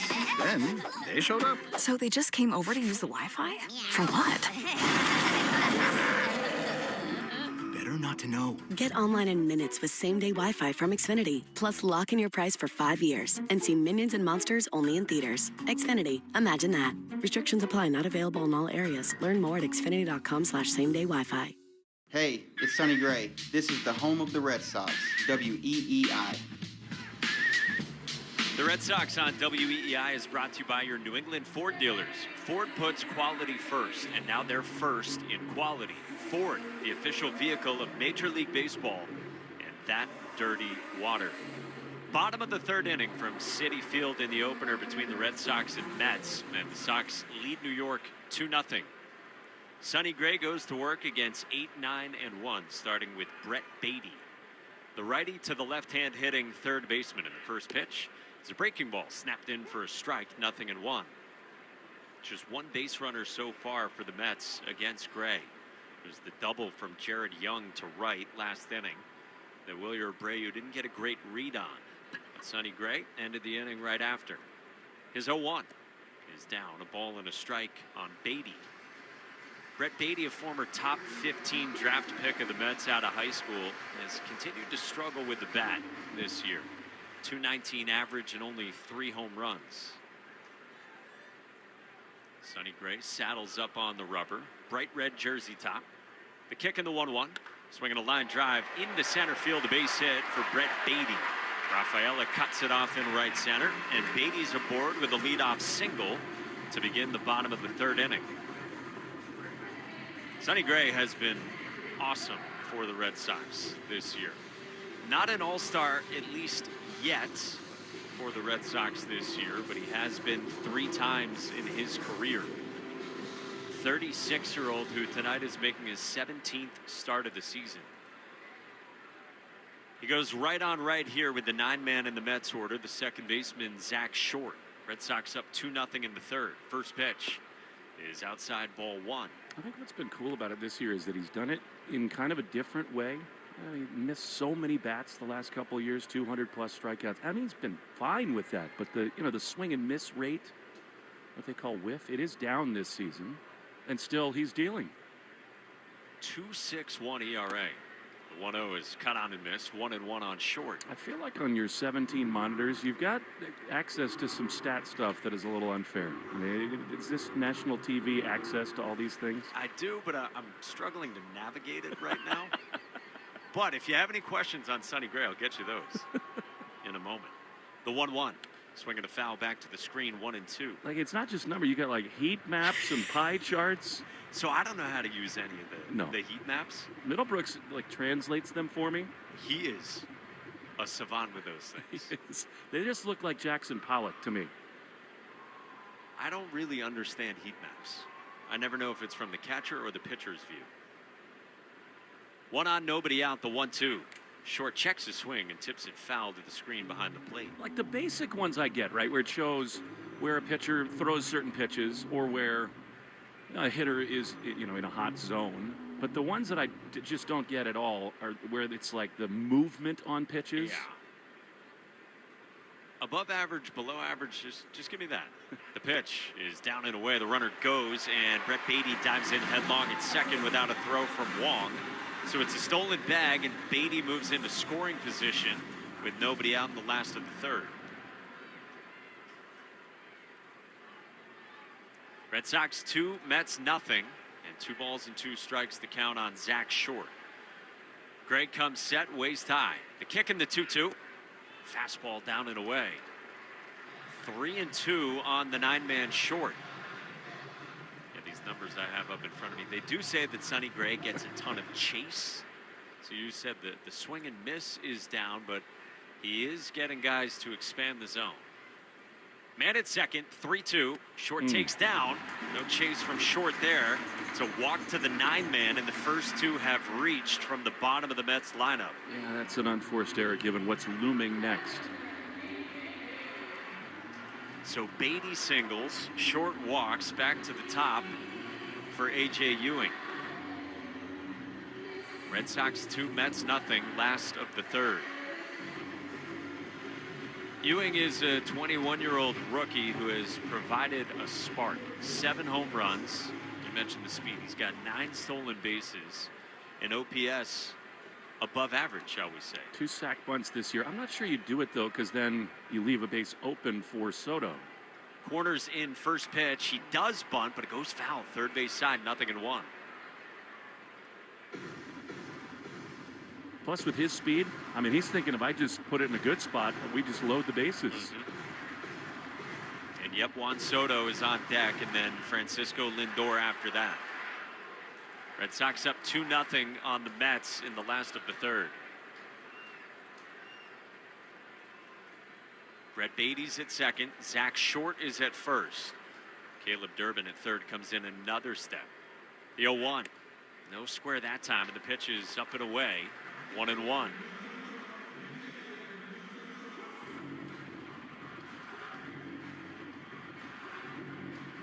The first traffic against Sonny Gray. 2 on, nobody out. The 1-1 down and in. 2-1. His command here in the third, same as it was the first 2 innings.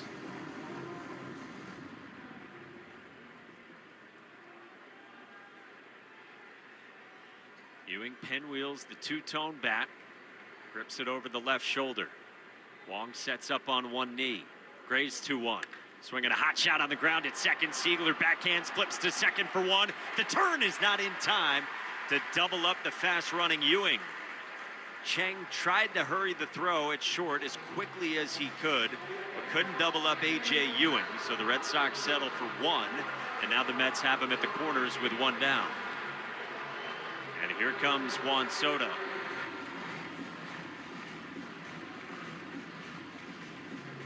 So it's Ewing at first, Beatty at third. The Red Sox up 2-0 on the Mets in the bottom of the third inning. And Soto struck out looking on a fastball in his first time when he saw Sonny Gray. Bill told you earlier, Soto has had success against Gray in his career. Now 6 for 14 against him. A customary wide stance in the left-hand box. First pitch is in for a strike. Bottom of the zone from Sonny Gray with what looked like a changeup. Soto's been mashing this year. Second best hitter in baseball in terms of OPS at .990. The 0-1. Swing and a pop-up into left field. Jarren Duran runs over toward the line. He's got room. Duran makes the catch. Beatty tags from third, and he scores. The cut throw goes into right field from Caleb Durbin. So Ewing had moved up to second, prompted a throw from Durbin. That missed the mark into right. And now A.J. Ewing is 90 feet ahead of that over at third. with a run in for the Mets that makes it 2-1. Red Sox leading in the third. Well, a lot of things go wrong on that play, starting with I don't think Duran had any chance to throw the runner out at the plate, and so throw the ball to second, keep the tying run at first, and then, of course, Durbin, a really uncharacteristic mistake for him. So it prompts a mound visit from Andrew Bailey. He comes out to talk with the entire infield with 2 outs now in the bottom of the third. Well, that's what happens with the leadoff single to the 8-man and then the walk to the 9-man. And the Mets capitalize and get one back. The meeting adjourned. A.J. Ewing is over at third, and Francisco Lindor will climb into the left-hand box. Shortstop for the Mets flew out to center his first time. Will told you earlier, injury struggles for Lindor this year. Had a broken hamate bone in the offseason. He underwent surgery in spring training in February, and then has also dealt with a calf injury this year. First pitch, Lindor swings and misses. He chased a breaking ball down. Might have got a piece of that right at home plate. 0-1. Here we go again with one of those spots with as much as Sonny spins it. Connor's been much better this year behind the dish. Got to find a way, even down on that one knee, to keep it in front. You and Middlebrooks had that discussion yesterday of what it does blocking behind the plate with the one knee approach designed to steal more strikes, especially at the bottom of the zone. Ewing's at third. 2 outs, bottom of the third for Sonny Gray.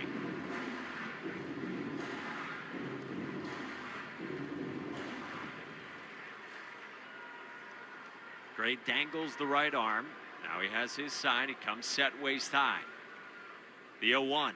Lindor lays off a pitch at the top of the zone. A fastball that misses. 1-1.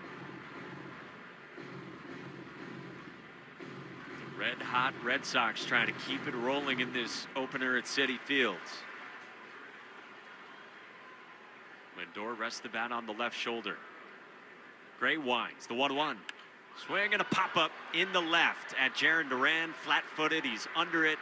He makes a one-hand catch, and the inning is over. Gray leaves a man at third, and the Mets do get one. We're through 3 in New York. Red Sox 2, Mets 1. On the Shaw's and Star Market, WEEI Red Sox Radio Network. Milo's Money Days are here, and we're making it rain for rewards members. For the first time ever, when you make a purchase of $200 or more through July 12th, you'll get up to $30 back in extra Milo's money. Not a member yet? Join for free today, because members get more at Lowe's. Milo's Money Award varies based on status. Members in Gold get 30, Silver get 20, and Bronze get 10. Milo's Money valid for 30 days. Restrictions and more terms at Lowe's.com/Milo's Money Days. Minties. Introducing new Minties Fresh Bites treats for dogs. Each bite-sized chew contains 5 natural breath fresheners and has just 7.5 calories. Shop Minties Fresh Bites online or at your favorite local pet retailer. Have you ever felt like you were living just a B or B+ life? It's so dangerous to live that, more dangerous than a B- or a C+ life, because when you're living a B or B+ life, you don't change it. You think it's good enough. Is it? I'm Susie Welch. I host a podcast called Becoming You. People think, okay, an A+ life is not available to me, but there is a way. We are all in the process of becoming ourselves. Listen to Becoming You wherever you get your podcasts. You've got a big day, so you use Unstoppable Scent Boosters to give your laundry non-stop freshness. So no matter how long the day goes, you can't stop this power, this walk, this pose, this strut, this look, this talk. Your clothes will be so fresh you can confidently strut into that end of the day meeting like a bosses. Let's talk business in my office. Add new Unstoppables beads to your wash for 24-hour non-stop freshness, so you can smell unstoppable. Greg Hill Show, weekdays, 5:30 to 10. Now back to the Shaw's and Star Market, WEEI Red Sox Radio Network. To the 4th inning, and it's brought to you by Cars for Kids. The easiest way to get rid of your old car. Donate today, and your car can be picked up tomorrow. Donate now at carsforkids.com. That's cars with a K. So the Mets get one. We start the 4th with the Red Sox up 2-1 on New York. And Caleb Durbin leads off against Nolan McLean. Righty to righty, first pitch is a fastball pinned to the inside edge for strike one. Durbin grounded out to third his first time. Yesterday in Chicago, he popped that 2-run home run in the fourth. 0-1 is swung on and fouled back to the screen, 0-2. Yesterday, Caleb Durbin went down and got a breaking ball from the White Sox starter Anthony Kay. Our buddy Will Middlebrooks called it. And Durbin went deep again. He's up to 9 home runs this year. Base is empty. Here comes the 0-2. Durbin swings and he grounds it at second. Short moves to his right, and the second baseman is up, and he throws out Durbin. 1 away to begin the top of the fourth inning. Boy, you look at Caleb Durbin.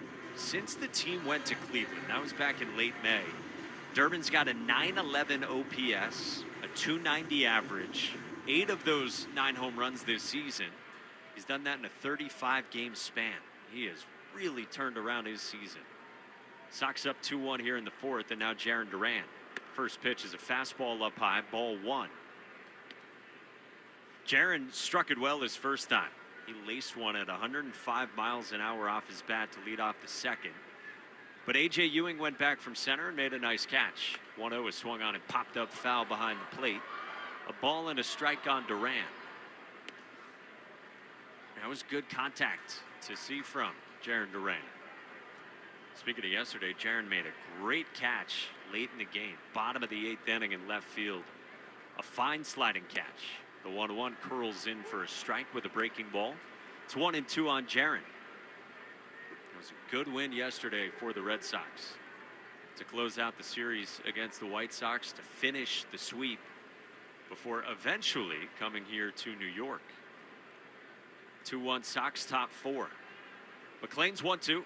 Durant takes down on a breaking ball that misses. 2 balls and 2 strikes. If you haven't heard by now, the Red Sox didn't actually land here until 4:40 p.m. today.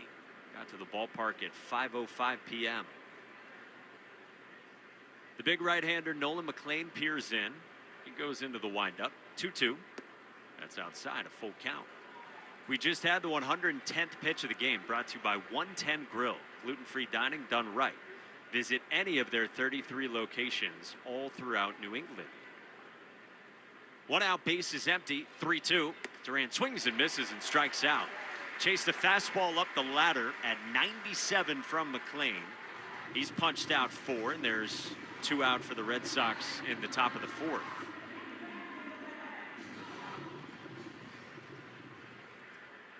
So the base is empty, and it brings up Connor Wong. He walked his first time.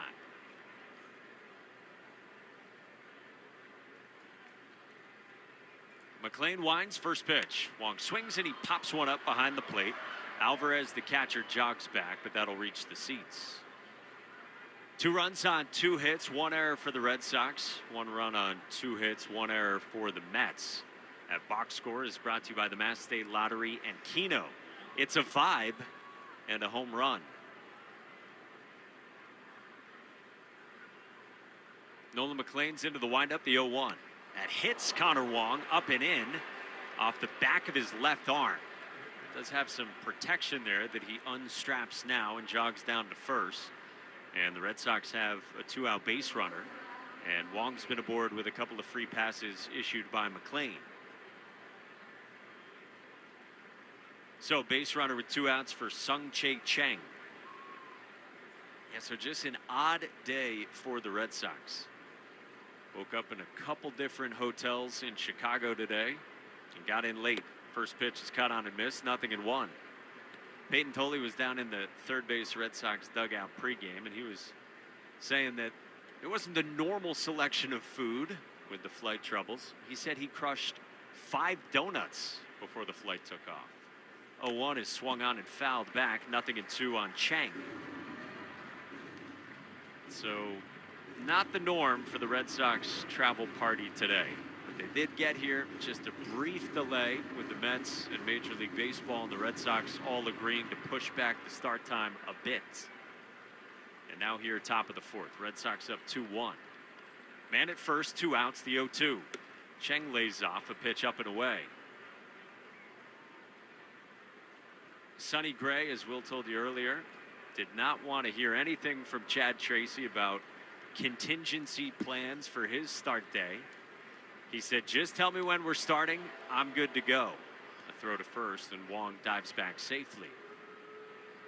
Chad Tracy also made the point that it was going to be hard to get other pitching options here to New York in time anyway, once the Sox knew what they were dealing with. 1-2, runner goes. The pitch outside. Alvarez's throw is not in time to get Wong. He slides foot first with a stolen bag. And did he come off the bag? It looks like yes. And they've called him out at second for the time being. Perhaps. Yeah, they have called him out that he came off the bag. Chad Tracy is thinking about it in the Red Sox dugout and does want to look at this. Boston is challenging the out call at second base. So Connor Wong went sliding in foot first to try to move into scoring position with 2 outs. He definitely beat the throw of Francisco Alvarez, but then judged to immediately have come off the bag. And the second base umpire, Shane Livensparger, kind of hesitated with his call and then said that Wong is out. Upon review, it's hard to tell initially. Wong had his left hand and his right foot on the bag. And does the left hand come off while there is a tag being applied by Francisco Lindor? We've got replay looks up here. I don't know that Wong is out. I think this has a chance to get overturned.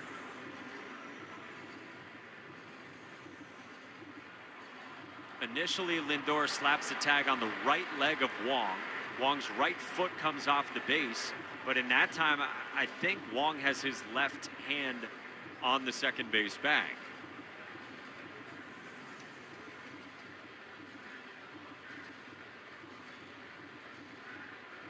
We're waiting on this here in the top of the 4th inning.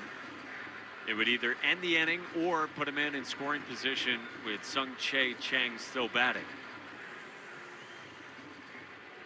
And here's the word from Alan Porter. The call on the field's overturned. The runner is safe.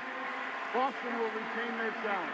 That's a really good job by the Red Sox group deciding to challenge that, and a very good job to sift through that from replay review and to get that right. Connor Wong is safe and steals second base. Now it is 2 balls and 2 strikes on Chang as McLean throws a few more warm-up tosses after the delay. Well, Will had told you earlier, Connor Wong itching to run, and he did go there. So now he's at second. Red Sox up 2-1 here in the 4th. McLean peers in, and he's ready. 2-2. Chang swings, and he pulls it into right field, falling fast, and it drops in front of Benj. Wong round second, throw to the plate, the tag, not in time. Wong is safe from second, and the Red Sox add on. It's 3-1 in the 4th. Bang, bang, play at the plate. And now Alan Porter looks into the Mets first base dugout, and Andy Green does want to challenge the play at the plate. New York is challenging the safe call at the plate. So on 2 consecutive pitches, we get 2 challenges, 1 from each team. Connor Wong came sliding in foot first and appeared to be the throw from the right fielder Carson Benj. It was sort of a late slide from Wong, skidding toward home plate. Alvarez fielded a throw on a hop and tried to slap the tag down, and I don't know if he got Connor Wong.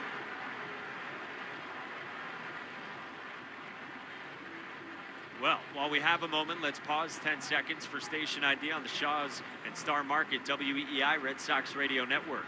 From the WEEI studios, 93.7 WEEI FM and HD1, Lawrence, Boston. Always live on the free Odyssey app. The field's overturned. The runner is out. New York will retain their challenge.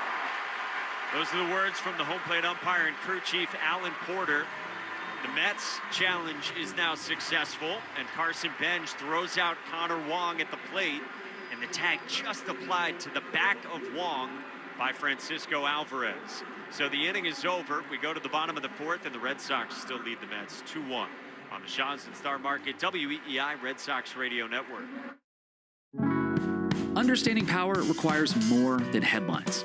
I'm Peter Hamby, host of The Powers That Be, a podcast from Puck examining politics, economics, and media to provide context, analysis, and clarity without sensationalism. We ask how power operates, who benefits, and what's at stake. If you want to move beyond breaking news to deeper understanding, join us on The Powers That Be. New episodes every weekday. Follow The Powers That Be wherever you get your podcasts. How would you like to win a trip to the shores of Cape Cod to meet Mumford & Sons and see them perform live at a private party at the Odyssey Beach House with 2-night hotel and airfare for two, while also giving back to children in conflict, protecting, educating, supporting, and empowering displaced and war affected children and youth around the world? Hello, it's Mumford & Sons. We will play live for you at the Odyssey Beach House. Can't wait. Just visit fandiem.com/Mumford to donate now to support children in conflict for your chance to win. That's fandiem.com/Mumford. That's FANDIEM.com/Mumford. At Meineke, our goal is doing car care right. That's why our independently owned and operated Meineke locations offer multiple financing solutions to help you keep your car on the road. Whether it's tires, brakes, engine repairs, or an oil change, Meineke has you covered. Fix now, pay over time with financing solutions that provide customized options for you. Schedule an appointment by visiting Meineke.com and you'll be surprised how much we can help. Trust your key with Meineke. Meineke, doing car care right. Boston sports opinion more often. Just download the Odyssey app. Now, back to Red Sox baseball on WEEI. Connor Wong stole a base and then got thrown out trying to score from second on the single into right from Sung-Chae Chang. And a very good throw by Carson Bench as we go to the bottom of the fourth inning. So the Red Sox still lead the Mets 2-1, and Sonny Gray goes back to work against 4, 5, and 6. Starting with Bench, who rolled out softly back to the mound his first time in the second. Gray winds, and the first pitch is down and in, ball 1. So it's Bench, and then Jorge Polanco is on deck, who's on deck presented by TimberTech Decking and Railing. Everything wood should be. Visit timbertech.com. 2 efficient innings to start for Sonny Gray, and then 20 pitches in the third. The 1-0 breaking ball snaps in for a strike, 1-1. I told you Gray with a 2.61 ERA coming in. Third best in the American League. I would just love to see him be an all-star. The 1-1. Bench resists on a pitch down and in, 2-1. Time now for the Subaru of New England scoreboard. Subaru summer is finally here. Details at SubaruofNewEngland.com. The Tigers lead the Phillies 10-2 through 8 innings in Detroit. Tigers a little bit behind the Red Sox. Pitch is swung on and rolled right side. Long way to go for Ziegler. He dives. It caroms off his glove and rolls into right field. Not smoked, but Carson Bench rolls one into right, and it's a single to start the bottom of the fourth inning. Well, this is where the speed becomes a factor for Bench. Does then Polanco think, all right, trying to prevent the game? Is he less likely to throw a curveball? Can he sit fastball and try to do some damage? All the moving parts that speed creates. You mentioned it, the Mets have infused their lineup with some of that with these youngsters. Guys like Bench and Ewing. In front of a vet like Jorge Polanco. First pitch is a fastball away, ball 1. Polanco flew out to left field his first time, back in the second. Red Sox 2, Mets 1, bottom of the fourth inning in this opener.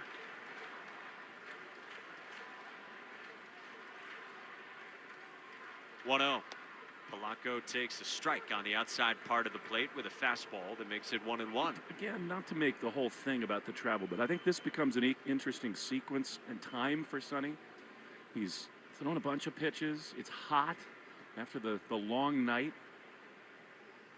His 53rd pitch is a 1-1 that misses up, 2-1. And I mean, he's been good, but he's not as razor sharp as he's been lately. So he's got to be a little careful here, I think. You mentioned a hot day. Sonny Gray had a lather going about 10 pitches into this game. That unbuttoned jersey on a damp day. 2-1.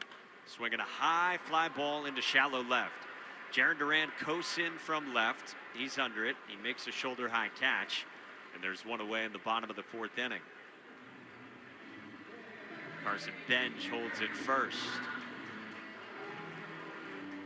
Told you the Yankees got off to a late start. They got underway about 20 minutes ago, and they're up 1-0 on the Nats in D.C. through 1. Ben Rice has added another home run. That's what Cohasset, Massachusetts will do for you. Jared Young's the batter. First pitch. He swings and he fouls one back. I've never been there. Would you end up back there ever? I would love to. There, Hingham someday? Yeah. Not cheap to live in those towns. Yeah, well, that's why you're getting paid the big bucks, Mike. Come on. You know it. Saving up as much per diem as we can. Man at first, one out. Gray throws to first to check on Benj, who dives back safely. Not easy to do in this city. No. Anything room service, anything is $80. I found a good DoorDash omelet today when I got in. Kind of like a late brunch. The pitch, runner on the move. The pitch, a ball. Wong's throw not nearly in time to get the speedy Benj you mentioned. He dives into second with a stolen bag. And they've done a good job of that. I mean, the book is, if Sonny's ahead, he is going to spin it. And so he picked the perfect pitch to run on. So Benj in scoring position at second, representing the would-be tying run here in the 4th. Young, by the way, doubled his first time. He hit that laser to right that proved problematic for Wilyer Abreu. Sonny Gray looks at second, the 1-1. Young takes a strike. I'm not sure an omelet is something that I would DoorDash. No? Eggs, they do okay? Yeah, I think so. I would say that, like, home fries, hash browns, whatever you want to call them, they don't travel particularly well. 1-2. Young takes down. Good block by Wong behind the plate. 2-2. Have you found good food in your travels to London for Wimbledon? There is this amazing restaurant in Notting Hill for the Hugh Grant lovers out there. Sure. Called Gold. And they do this chicken dish that might threaten Pequods for my last supper. 2-2 is a fastball called strike 3. Young stares at 92, and there's 2 down here in the 4th. Middlebrooks and I were at Pequods. One of these years I'm going to come over when you're doing Wimbledon. I mean, it's not exactly the easiest with the baseball schedule, but come on. It might coincide at some point, or like a trip to Sacramento you don't want to take. I love Sacramento. No, I don't. Come across the pond instead. Anyway, there's this place called Gold, and they do, it's like a half chicken, and they do it on top of toast with little Parma ham. What? And like a red sauce, a little more orange, a little bit of spice to it. It's fantastic. First pitch is in the dirt to the right-hand hitting Francisco Alvarez. Wong blocks it. What were you there, 2 weeks? Yeah, I think with travel days, 11 days. How many times did you get the gold chicken? Only once. Whoa. Good It's restraint. hard. Tennis broadcasting, in addition to not really being play-by-play, you just wait around to get called on. Yes, long days. 2-1 Red Sox, bottom of the 4th, the 1-0. Alvarez takes a fastball for a strike. But that is such a cool event, huh? It's amazing. Yeah, so I was just at Wimbledon. It's going on still. The ladies, they don't say women's, the ladies championship is tomorrow, and then the gentlemen's championship is on Sunday. Semifinal matches today for the men. The 1-1. Alvarez swings and rolls it at third. Durbin handles a waist-high hop. He shuffles, and he throws out Alvarez with a low throw, but got there nonetheless. And the inning is over. We go to the 5th inning in New York, not in Notting Hill. The Red Sox have a 2-1 lead on the Mets on the Shaw's and Star Market WEEI Red Sox Radio Network. Lemonade! Fresh squeezed lemonade! Lemonade? Oh all nuts. Is your business struggling to be seen? Not reaching the right customers? Yeah. Odyssey's here to help. Your one-stop shop for digital marketing. Wait, really? With targeted digital media, plus SEO, SEM, social, OTT, and more, we help your business reach the right audience and drive results. Whoa, hey, one at a time. Stop missing out on valuable customers. Visit digitallocalads.com to learn more about our local advertising solutions. That's digitallocalads.com. Okay, people, line starts here. Rev up your rewards at the pump with the Club Citgo app. Join today and enter for the chance to win big with members-only sweepstakes, plus everyday savings that stack automatically. Start with 20 cents off per gallon on your first fill-up and save 25 cents per gallon on your first 4 purchases with Plus Pay. Hit Premier status and unlock even more. So what are you waiting for? Download the Club Citgo app today and you're good to go. Savings good up to 30 gallons only at participating locations. Data rates may apply. I visited River Spring Living, and I can tell you firsthand there's a reason they're the nation's leader in senior care. Like so many of us with loved ones in New York, I want to know they're in the best possible hands. Walking through the halls, the energy is undeniable. From life-changing technology to personalized care and compassion, I've seen the difference they make in helping older adults live better lives. Experience the difference. Visit riverspringliving.org. That's riverspringliving.org. Hi, it's Tom Caron, trusted voice of the Boston Red Sox and proud owner of a Ford Explorer, America's all-time best-selling SUV. Ford is stepping up to the plate as the official vehicle sponsor of Major League Baseball. Makes sense. America's vehicle now drives America's pastime. Strength, capability, and dedication are in Ford's DNA. Maybe that's why F-Series is official truck of the Red Sox and America's all-time best-selling trucks for 49 years running. Check out Ford's knockout lineup at your New England Ford dealers today. Jones and Keith. Weekdays 10 to 2. Now back to the Shaws and Star Market WEEI Red Sox Radio Network. No, McLean back to work for the Mets. They trail the Red Sox 2-1. That was really gutty pitching from Sonny Gray. The tying run at scoring position as we go into the top now of the 5th inning and a potential disaster. We'll see. We had AirPods falling in the booth. I see one of them. I see your left ear. Huge miracle. And you have your right ear. Here's the thing about AirPods. I love them. They're like the greatest technological advance I've come to love. As Siegler digs in, he takes a pitch that misses high. The thing about it is if you drop the case, they're going 20 feet. Every time. They just are. And not together. And here in this booth, there are cutouts in the floor for wires and pipes. I mean, it's like going down an elevator shaft. If it had gone down there, I was absolutely done. As Siegler lines one into left field, that's a base hit. He is aboard to lead off the top of the 5th, and Siegler just keeps on swinging it. And you would have had to set aside your shoe savings, since you're not indulging on as many shoes this year, and purchase some new AirPods. That is true, and yet I will be tempted tomorrow by my favorite shoe store in New York. I will. You love shoes here. Come on. Well, when you know, I haven't bought any in a long while. My wife's probably at home going, yeah, right, look at the closet. Here's Cedon Rafael, a newly minted all-star, 2-1 Red Sox. He bunted his first time, not doing that here, and a fastball buzzes the tower up and in. And it is 1-0. Joe Castig, like 5 years ago, did the impossible. He dropped his cell phone down an elevator shaft in St. Pete. Oh, no. 1-0.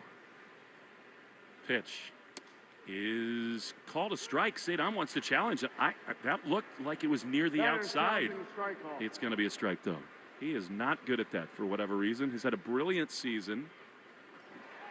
But he loses that, and the Red Sox down to 1. Confirmed. Boston has 1 challenge remaining. That ABS challenge brought to you by Dana Farber. When the strikeout is cancer, well, I should say when the challenge is cancer, Dana Farber hits it out of the park. 1-1. Pitch. Cedon chops it foul. Third base side. He looks a little ornery right now. I mean, it's been a long day for everybody. He was upset that McLean came so high and tight to him. I'm going to put my advanced stats to work for you. Yes. Cedon now 6 for 19 on batter challenges this year. Not even close to good enough. For a while, he should probably just stop doing it. Wow. 1-2. Siegler leads at first. Pitch is a ground ball on the left side, backhanded by Lindor on a knee to second for 1. Relay to first, not in time. Cedon beats it out. Not hit hard enough, and it was into the hole. So Cedon is at first with one down for Wilyer Abreu. I mean, that has got to be about the worst percentage in the sport. 6 for 19. The baseball research packet does track that sometimes. We'll see if we can dig up the leaders in that category.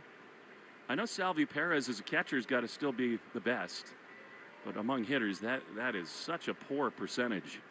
All right, here's Wilyer. Pitch to him. He is outside. McLean looks like he's losing a little steam here, and it's 1-0. Batters are successful on challenges this year 48% of the time. Catchers are successful 59% of the time. I think that makes sense. Much better view. 1-0. Here's the pitch. And that's a strike. But I mean, Cedon 6 for 19. That's 29%, something like that. Way below league average. How about Sal Stewart, the young revelation for the Reds? Mm-hmm. He's been successful on 23. Come no on. one else in baseball more than 15 as a batter.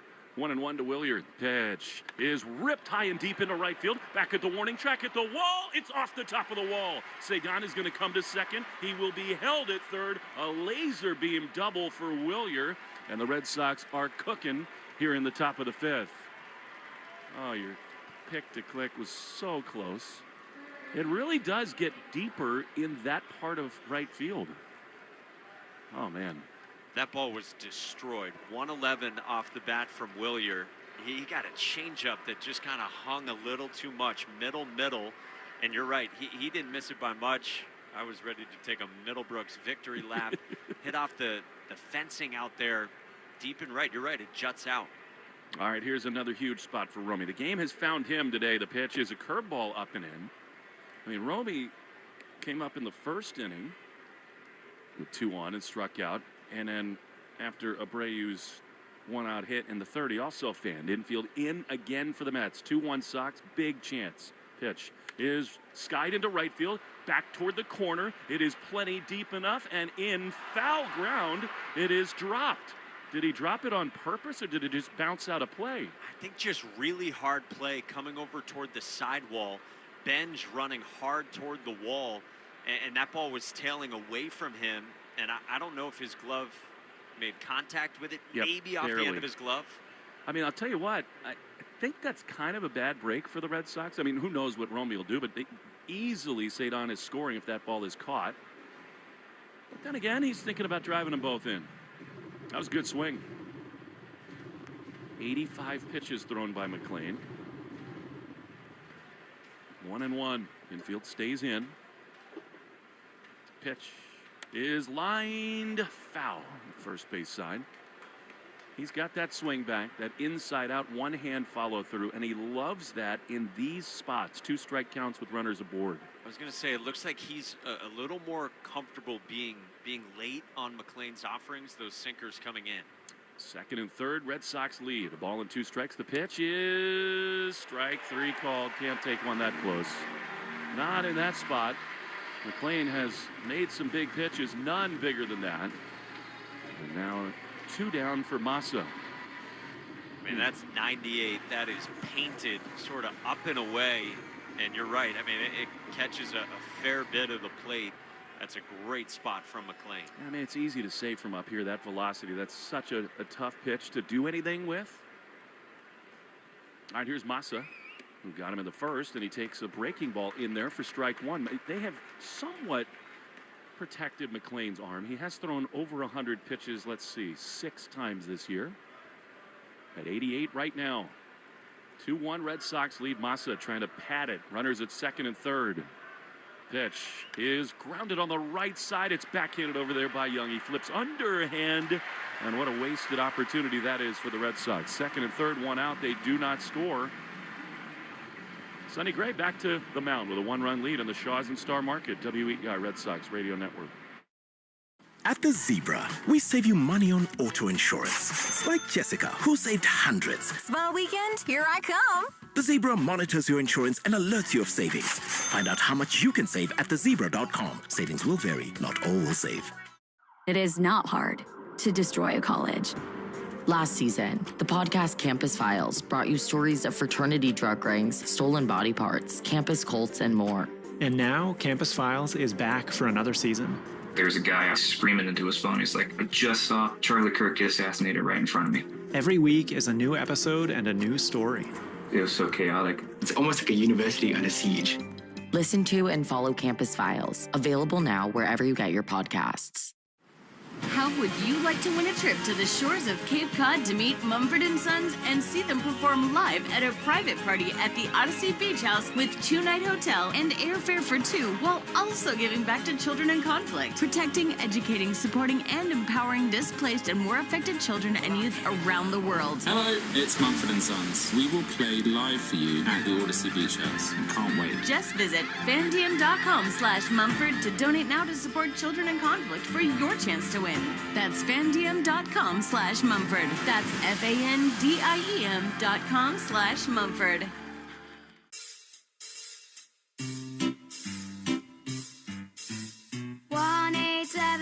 Cars for Kids. KARS Cards for Kids. 1-877 Cards for Kids. Donate your card today. 1-877 Cars for Kids. KARS Cars for Kids.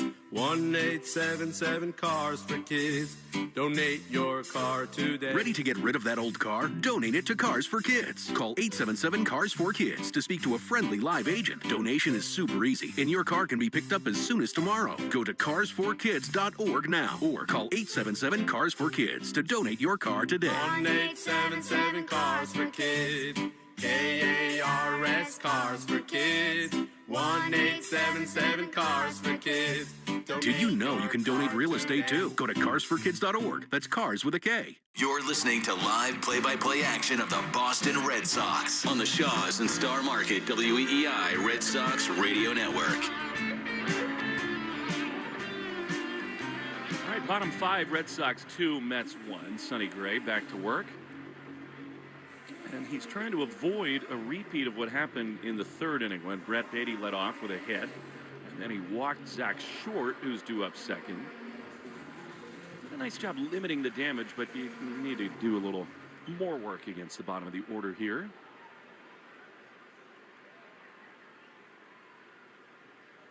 Brett Beatty batting left against Gray, who throws and misses way outside. And that is ball 1.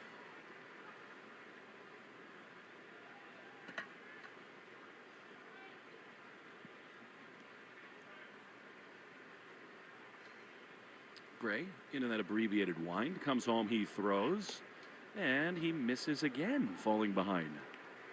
The 8-hole hitter, 2-0. The code word of the game is Citi Field, C-I-T-I, Field, all bunched together. Make sure to enter your code word in the member portal today to claim your points. 2 balls, no strikes. Pitch. That is another ball. And Sonny's fallen behind him, 3-0.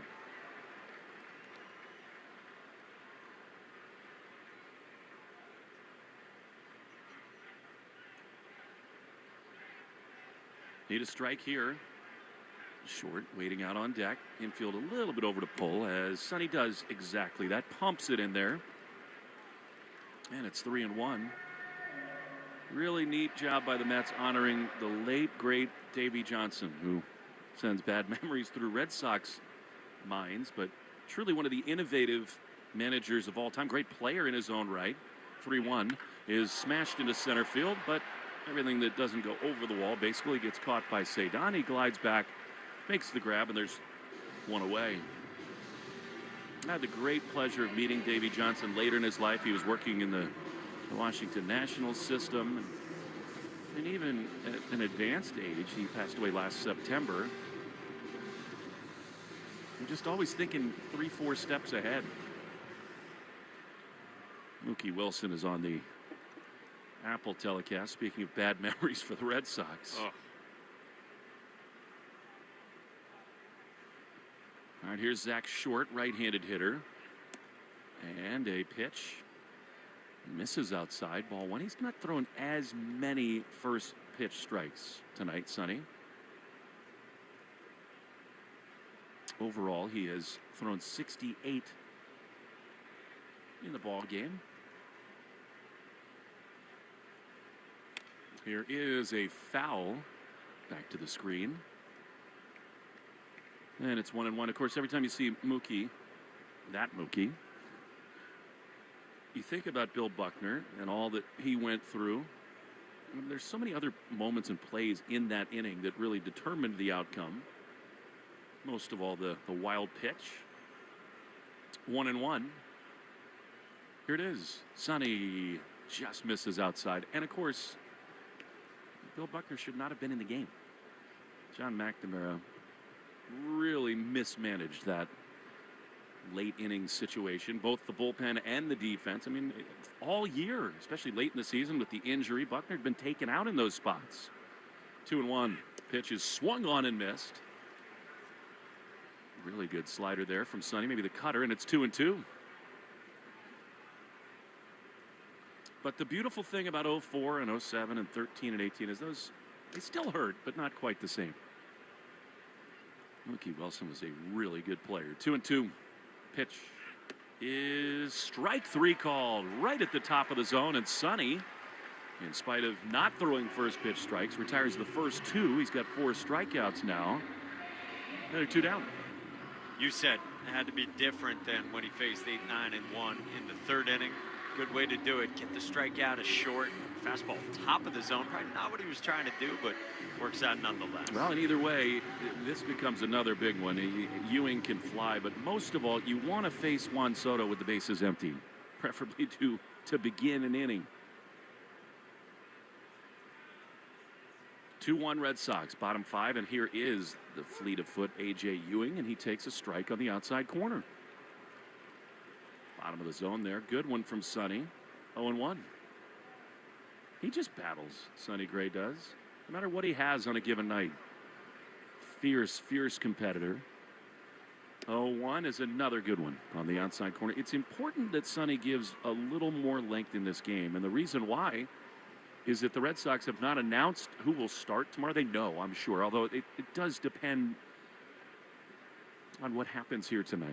The fact that Sonny wasn't chased super early should leave all options on the table. The 0-2 is low.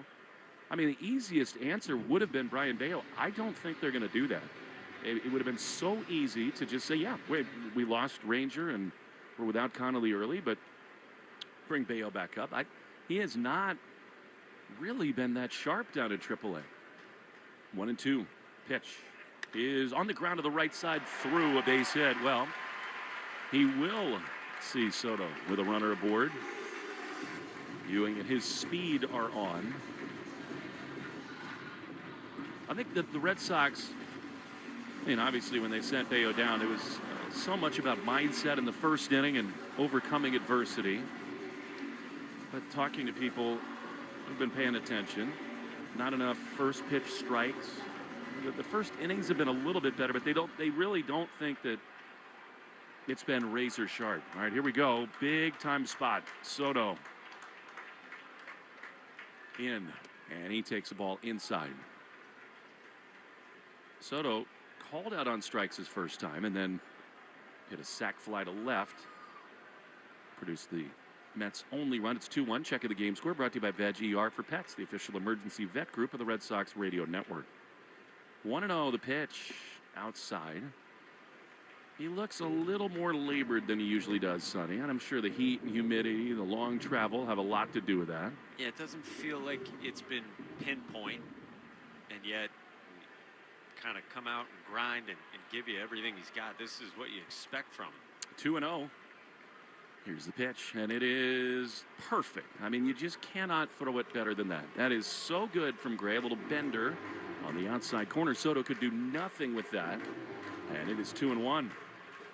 That's just been a fabulous pitch for him tonight, that cutter. 2-1. Here it is. And a ground ball on the right side. Sonny's going to escape again. He retires Soto. Siegler throws to first. Sonny Gray. Bravo again. He's through 5. The Red Sox lead 2-1. Shaw's and Star Market, WEI Red Sox Radio Network. The Recap Show is an inside look for fans into the world of global soccer, women's sports, and all things gal culture. From the inside perspective of 2 World Cup champions and Olympians. Follow and listen to The Recap Show wherever you get your podcasts. Liberty. Hey, Lou Merlone here. Grab your weekly groceries and earn reward points towards the Shaw's and Star Market Grand Slam Summer Sweepstakes. This is your chance to win free groceries for a year. Plus, your child could be a junior broadcaster at a Boston baseball game. Just redeem your grocery reward points in the 4U app to submit your entries. Want to rack up the points faster? Clip the 4X coupon in the 4U app and shop participating products like Coca-Cola, Monster, Hood, and KM. Download the app or head to Shaw's or StarMarket.com/Grand Slam to get all the details. Diving stop. Nothing gets through. And nothing stops leaks like North Shore adult diapers. That's total lockdown protection for even the heaviest control problems. Try North Shore adult diapers at northshore.com. And focus on life, not leaks. Hi, this is Caleb Durbin. You're listening to the home of the Red Sox, WEEI. Caleb Durbin leads off for the Red Sox as we go to the 6th inning. Red Sox up 2-1 on the Mets. Sonny Gray does a great job to get Juan Soto for the 3rd time in this game in the last half inning. So it's Durbin, Duran, and Wong for the Red Sox against Nolan McLean, who's at 87 pitches through 5. Just the 2 runs to show for the Red Sox, but ever since the start of this game, they've done a good job running up McLean's pitch count. First pitch is swung on and rolled past the mound. Lindor at short, gloves behind the bag, throws on the run and retires Durbin on a fine play from short for the first out. This copyrighted broadcast is presented by authority of the Boston Red Sox and may not be reproduced or retransmitted in any form. And the accounts and descriptions of this game may not be disseminated without the express written consent of WEEI and the Boston Red Sox. Red Sox up 2-1 on the Mets, top 6, and now Jarren Duran 0 for 2. First pitch breaking ball misses, ball 1. Jarren scorched the ball his first time but flew out to center, and then he struck out his last time on 97 up the ladder from McLean. 1-0 is swung on and popped up. Behind the second base bag, Francisco Lindor shuffles to his left. He makes a 2-hand catch just to the right of second. 2 quick outs for the Red Sox, and there's 2 out with the bases empty in the 6th. The Arbella Insurance Foundation is dedicated to striking out cancer by supporting the Jimmy Fund. For every strikeout from a Red Sox pitcher during the 26th season, the Arbella Insurance Foundation will donate $50 to the Jimmy Fund. Here for the Jimmy Fund, here for good. I think Lindor is wearing like a Louis Vuitton glove. That tracks.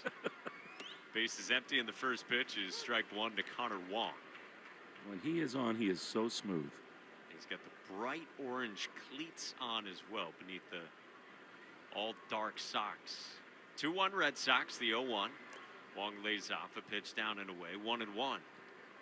Connor has walked and been hit by a pitch so far.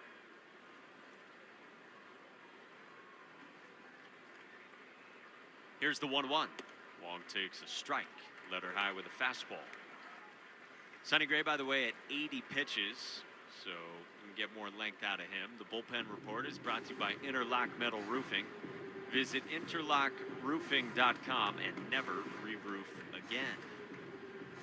Will told you the Red Sox would love and are getting length from Sonny Gray. 1-2. Wong lays off outside, 2-2. Well, he should be named to the All-Star game. And if he wanted to, it kind of lines up okay for him to pitch an inning. It's Tuesday. After a Friday start, certainly could. Time called before the 2-2, and Alvarez, the catcher, strolls out to the mound. I mean, the cool thing is Sonny's done it before, as you said. So it's not essential that he throws in the game, but he deserves that recognition. And don't you think we could maybe simplify the way we do All-Stars? Like, yes. Just rank the pitchers. Here are your All-Stars, and if they're unavailable, check a guy off the list, go to whoever's next on the list. I think it could be done more easily and simply. And Sonny Gray certainly deserves it. Red Sox up 2-1, top 6, 2 outs, base is empty. 2-2. Wong takes outside, just missed. 3-2. And I get that it's complicated because every team needs to have one, so that mixes it up a little bit, but 3-2 pitch. Wong takes strike 3 called on a fastball on the outside part of the plate. He strikes out, and the Red Sox go down 1-2-3 in the sixth. Middle of the sixth at Citi Field. Red Sox up 2-1 on the Mets on the Shaws and Star Market, WEEI Red Sox Radio Network. Opportunity should be about more than opening doors. At Year Up United, it's about opening the world so everyone can find their way.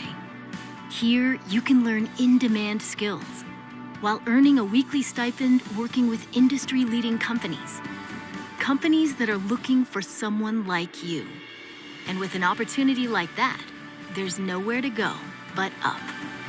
Learn more at yearup.org. You've built a killer sports podcast. You bring the heat every week, and you have a loyal audience. But when it comes to monetizing, you're still leaving too much on the table. That's where the Odyssey Creator Lab comes in. We host your show for free. No fees, no catch. You focus on delivering the play-by-play and hot takes, and our experienced sales team goes to work bringing in ad dollars. Let's turn those downloads into revenue. Apply now at creators.odyssey.com and start making money from your podcast. How would you like to win a trip to the shores of Cape Cod to meet Mumford & Sons and see them perform live at a private party at the Odyssey Beach House with 2-night hotel and airfare for 2, while also giving back to children in conflict, protecting, educating, supporting, and empowering displaced and war affected children and youth around the world? Hello, it's Mumford & Sons. We will play live for you at the Odyssey Beach House. Can't wait. Just visit fandiem.com/Mumford to donate now to support children in conflict for your chance to win. That's fandiem.com/Mumford. That's FANDIEM.com/Mumford. Can Show, weekday afternoons starting at 6. Now back to the Shaws and Star Market, WEEI Red Sox Radio Network. Bottom of the sixth inning, Citi Field in New York. Opener for the Red Sox against the Mets, and they lead 2-1 on a sunny gray start day. And he's at 80 pitches through 5 innings as he goes third time through the order against 3, 4, and 5, starting with Francisco Lindor. Just gave up the 1 run in the bottom of the third inning after the leadoff single followed by a walk to the 9-man. Here against Lindor, the first pitch is a fastball that just misses. 1-0. Lindor so far, fly out to center and a fly out to left. That's where the Cedon challenge hurts you, because I think that was a strike. I think so too. We've got it up here as just clipping the outside edge. The 1-0 is a fastball that is off the plate. 2-0. Catcher is challenging the ball. Wow. So they do challenge this. I think they'll be correct. Me too. Call's overturned. Boston has 1 remaining. So well utilized there by Connor Wong. He could have done it on either of the first 2 pitches. He just threw the exact same pitch. They'll settle for 1-1. Sonny Gray nodding as he climbs back atop the rubber. The kick and the 1-1. Lindor swings and he pulls one into the gap in right center field. Rafaela bolts over, cuts it off quickly, and keeps Lindor to a leadoff single to begin the bottom of the 6th inning. So here you go, third time through the lineup. Sonny Gray has been great this year, his 3rd time through. His numbers have not gotten any worse, but he's going to have to navigate the middle of the Mets order. Carson Benj will bat, the cleanup hitter, who's 1 for 2 with a single and a stolen bases last time in the 4th inning. Both Tyron Guerrero and Danny Coulombe are warming in the Red Sox bullpen. Guerrero has been a revelation. First pitch. He's up and away, ball 1 to the left-hand hitting Benj. I think his hands are too sweaty for some reason today. He's always going to the neck and the rosin for grip. The curveball has not been real sharp. And he hasn't thrown a lot of them either. Here's the 1-0. Benj takes a fastball away, 2-0.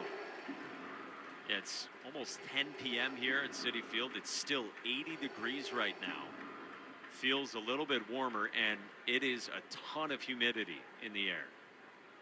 Red Sox up 2-1, bottom of the 6th. The 2-0, swinging a hot shot at second. Siegler gloves to second for 1. Chang's turn in time for 2. 4-6-3, and just what Sonny Gray needed. There's 2 away. Andy Green will not challenge this in the Mets' first base dugout, and that was a bolt, but right at Siegler at second. Oh, that's enormous for Sonny Gray and the Red Sox. So now the base is empty as Gray faces Jorge Polanco. Sonny Gray with a couple of fist bumps looking at his middle infielders after that. And now he gets Polanco, who he's gotten a fly out twice to left. First pitch is a fastball that misses in ball one. Quick check on the Subaru of New England scoreboard. Subaru summer is finally here. Details at SubaruofNewEngland.com. The Yankees just pushed ahead of the Nationals in the fourth inning. It's 2-1 in D.C. 1-0 is down and in. 2-0 the count on Polanco. Braves and Cardinals are in a delay. They're scoreless in the fourth inning. Blue Jays and Padres just underway. No score, top of the first. And the Reds up 4-0 on the Cubs in the ninth. 2-0 pitch is a fastball in for a strike. 2-1. Batter is challenging the strike call. Polanco wants to challenge this. I think he was right. It looked like it was down. And it was. Calls a return. New York has 3 remaining. So that'll flip the count from 2-1 to 3-0 on Jorge Polanco. This will be the 90th pitch from Sonny Gray into the wide 3-0. And that's a strike. Top of the zone. Polanco thought it might have been ball 4. And it's 3-1. And now Polanco will ask for time. By the way, that check on the Yankees score, that's today's rivalry report, sponsored by Riverwalk. Spacious senior apartments on River Spring Living's 32-acre New York City campus overlooking the Hudson River. 3-1. Polanco swings and he chops it gently at second. Siegler charges, gloves, flips with the bare hand over to first in time. And the inning is over. Big double play ball induced by Sonny Gray. We're through 6 in New York. Still the Red Sox 2 and the Mets 1 on the Shaws and Star Market WEEI Red Sox Radio Network. Hey there, it's Jill Schlesinger. I'm launching a new show. It's called Money Moves, and your money is going to move. We're going to help you make better financial decisions. We're going to call out the BS you're finding all over social media. We're going to give you actionable guidance to make your financial life clearer, less stressful. We're going to answer your financial questions and take the mystery out of your financial life. Follow and listen to Money Moves with Jill Schlesinger wherever you get your podcasts. Tonight in your city, someone is walking their dog. Someone is crossing the street to their car. Someone's kid is riding a bike home. And they're counting on you to drive the speed limit. Speeding accounts for nearly 30% of traffic fatalities, and most of those crashes don't happen on the interstate. They happen on the streets where people live. Slow down. It's an act of care for the people around you. So remember, speeding catches up with you. Know the road and respect its limits. Presented by NHTSA. Now back to your streaming radio. Summertime is on the go time, and Shaws and Star Market can help. As your favorite neighborhood supermarket, there's one nearby for a quick shopping trip. Or place a pickup or delivery order right from your phone and let us shop for you. It's the fastest way to get fresh groceries. No membership required. Download the Shaws app today. Right now, save $30 off your first online order over $75. Use promo code SAVE30 at checkout. Restrictions apply. For details, visit shaws.com. Don't you wish everything was more rewarding? With Rakuten, almost everything is. You can earn cash back on those new shoes you've been wanting. You can save on the next trip you book. You can cash in on groceries. Just join, shop your favorite brands, and save. And when it's time to redeem those rewards, choose PayPal, check, Build points, or cash out with gift cards. Eligible American Express card members can choose to earn membership rewards points instead of cash back. Terms and conditions apply. So go ahead, take a trip, fill a card, order dessert. Rakuten is a world of rewards. Join today for free. Go to Rakuten.com or get the app. That's RAKUTEN. Listening to the Shaws and Star Market WEEI Red Sox Radio Network. Stay tuned after the game for the Nissan Postgame show. You deserve a car that thrills you, and Nissan's got an exciting full line that'll put goosebumps on your goosebumps. Experience the thrill for yourself. Shop your local Nissan store and nissanusa.com today. We go to the 7th inning in New York, and the Red Sox lead the Mets 2-1. They send up 9-1-2 against a new arm for New York. The veteran left-hander A.J. Minter, who's making his 18th appearance of the season. 17 innings, 1 earned run. He goes left on left with Sung-Chae Chang. First pitch from Minter. Chang squares, pulls back. It's high, and it's ball 1. Then you get Siegler and Rafaela for the Red Sox. So 6 innings out of the starter, Nolan McLean, for the Mets. 1-0. Chang pops up a bunt over the mound towards short, and it's a bunt single at short without a throw. You almost never see that. Minter came charging in after his follow-through, and the bunt went right over the top of him onto the grass in front of the shortstop, Lindor. Wizardry. Gotta love it. A pop-up bunt over the mound for a base hit. Wouldn't hate another one right here. Anthony Siegler, switch hitter again from the right side against the lefty Minter. First pitch, no square, and the pitch is high, ball 1. This dude has so much self-belief. He's so fun to watch play. Siegler reached on the error by Soto to start this ball game and scored in the first. Then singled backside his last time in the 5th. The pitch is a fastball there, pinned to the bottom of the zone, called a strike, and it's going to be a challenge. Batter is challenging the strike call. It better be. It looked low, but it better be. It looked just low, Ooh, and it's a ball just beneath the zone. So a successful challenge from Siegler. That's what I mean, man. He doesn't possess any fear. He's such a conviction about him. He was barking at second base when Soto had that error, and Siegler got aboard to start the game. 2-0. Siegler now squares, bunts it foul right at home plate, 2-1. By the way, the 7th inning stretch is brought to you by Jeffrey Glassman Injury Lawyers. If you've been hurt in a car or work accident, you got to get Glassman.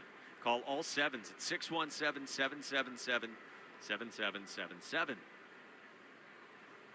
Chang at first, nobody out. 2-1 is high, 3-1. Well, an encouraging start to this inning for the Red Sox once they get into the bullpen here against Minter. Siegler asks for and is granted time.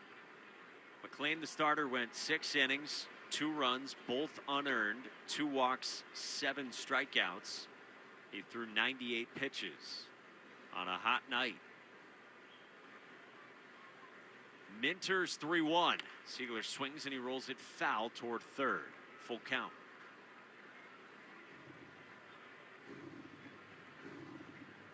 Sonny Gray, by the way, for his part, at 91 pitches on his evening. Red Sox up 2-1 on the Mets in the opener here in Queens. Soft throw over to first, and Chang is back to the base.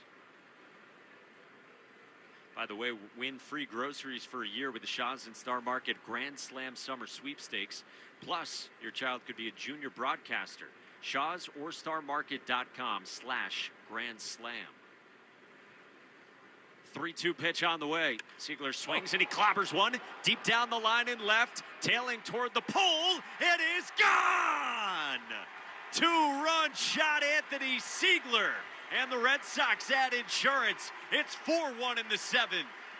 Siegler is screaming as he runs around second, pounding his chest and barking into the Red Sox third base dugout. What a player Anthony Siegler has been for the Red Sox. He did not move at home plate.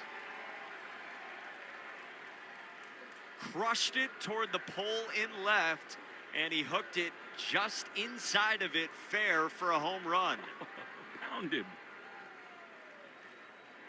This dude is a turbo shot of energy. Now Cedon, first pitch is up and away, ball 1. He is, and what a great at bat. I mean, you challenge to get a hitter's count, you bunt, you don't get it, and then you launch one The Red Sox dugout has hardly been more fired up this whole year. 1-0 pitch. Rafaela swings and he lines one into left field, the base hit. So 3 straight hits for the Red Sox to begin this 7th inning and greet A.J. Minter. 4-1 Red Sox in the 7th. I mean, it was awesome. It was like a tag team wrestling match where Siegler's going nuts the minute he hits the ball and then gets to first base. And Peyton Tolley is like call and response, screaming from the dugout, banging on the railing. Our buddy Coley Mick has taken to calling Anthony Siegler Tony Seagulls. Yes. Now Willier, first pitch is cut on and missed, 0-1. Call him whatever you want if he's going to do that. I mean, really, from the beginning of this game, they needed a spark, and he gave it. And how about doing it from the right side, too, for Anthony Siegler? Now left on left for Willier against Minter in the 0-1. It is cut on and missed again, 0-2. Siegler's second home run with the Red Sox.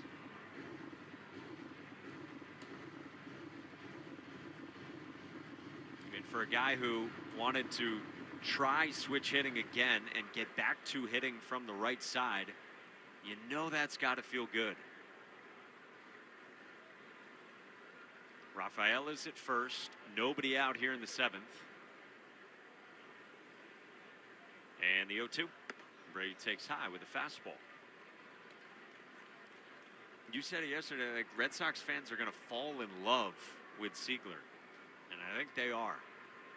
Just a perfect fit for the city. Top of the order, and what a spark. 1-2. Abreu lays off a pitch down. 2 balls and 2 strikes. So that's a little bit of support for the Red Sox, who have some light throwing in the bullpen. We expect to see Guerrero, would assume. Perhaps, although now Weissert is also throwing. I guess in case this thing really gets out of hand. 2-2 is swung on and fouled back. But yes, I would think that's the plan. Tyron and then probably Whitlock and then Chapman. Again, Sonny Gray, just over 90 pitches. Hot day. With the travel troubles for the Red Sox, probably don't try to push anything more out of him.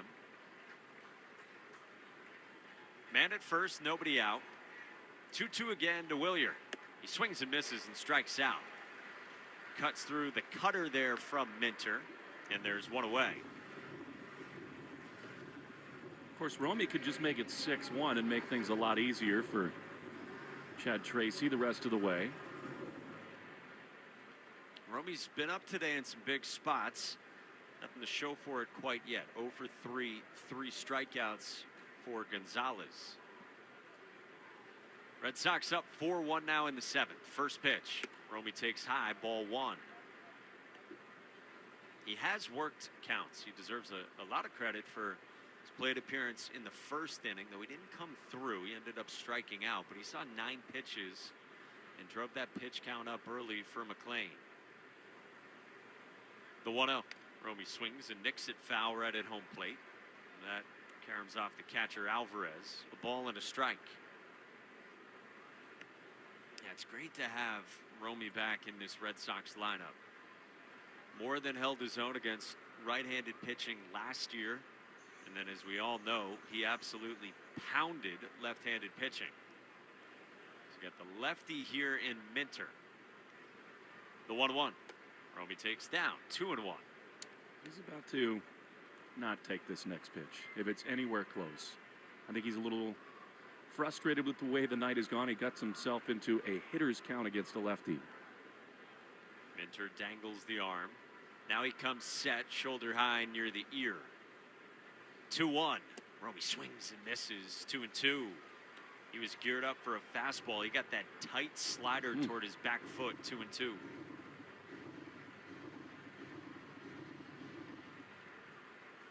Three straight hits to begin this 7th for the Red Sox before Willier struck out. And now 2 balls and 2 strikes on Romy. The pitch.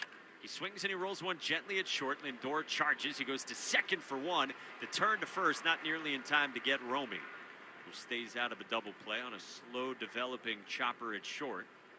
And there's 2 away.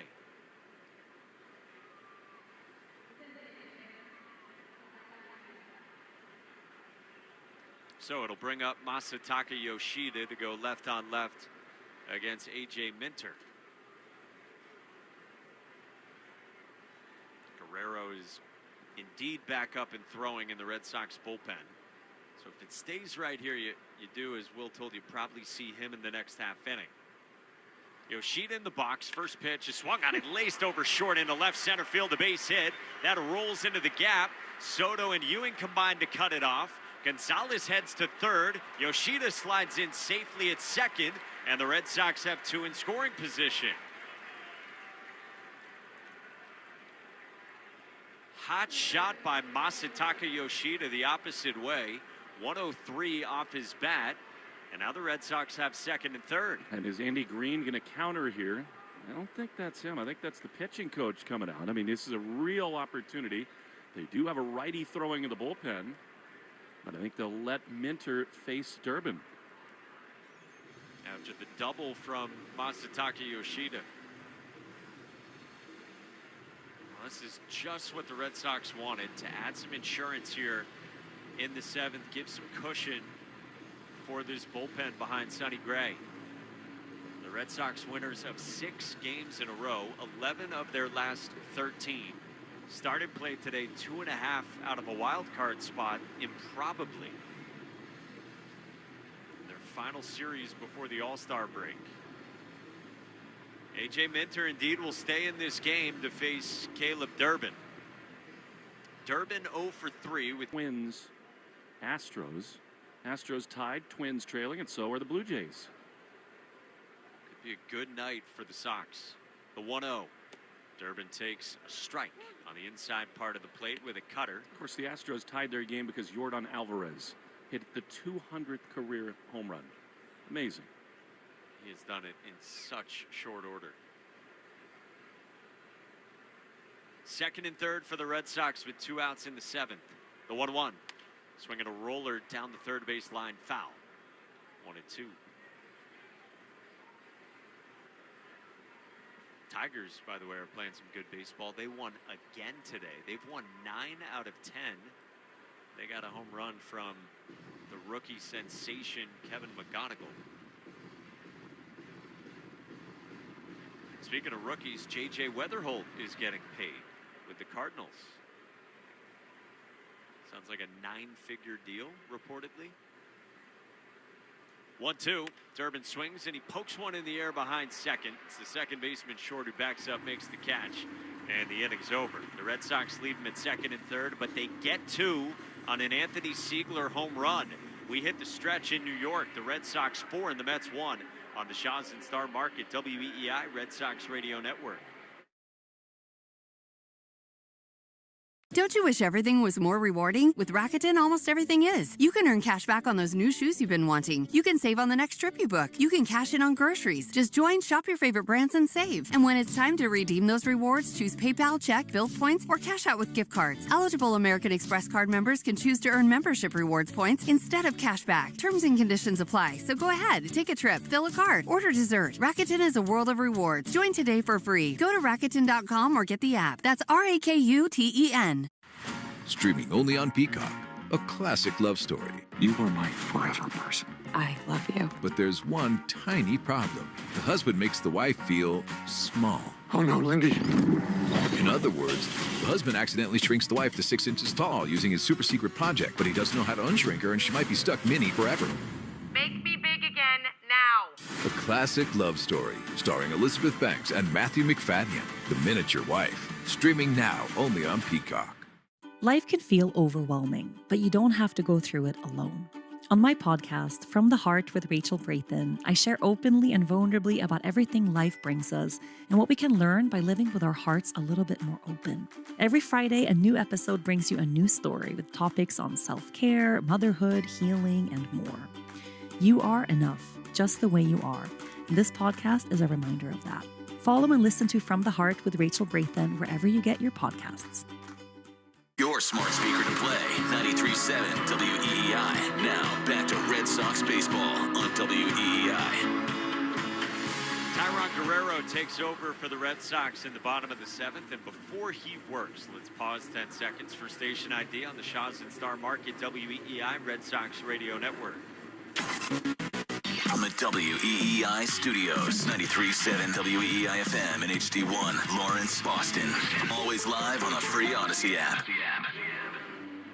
Alongside Will Fleming, I'm Mike Monaco coming to you from Citi Field in New York, where the Red Sox just added some much-craved insurance on an Anthony Siegler 2-run home run in the top half of this 7th. And they lead the Mets 4-1.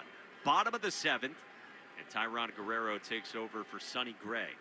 First pitch to the lefty Jared Young is a fastball zipped in and misses inside ball 1. So Sonny Gray goes 6 innings of 1-run ball, 5 hits, 1 walk, 3 strikeouts, 91 pitches. The 1-0 down and in, 2-0 on Young. So Sonny Gray lowers his ERA to 2.54. Just awesome work by him headed into the All-Star break. 2-0. Young swings and he pulls one foul down the right field line into the seats. 2-1 the count on 98 from Guerrero. Well, that'll bump Sonny Gray ahead of Dylan Cease. Sonny Gray now 2nd in the American League in ERA. 2-1. Young swings and he rolls it up the middle into center field. A base hit past the second baseman Siegler.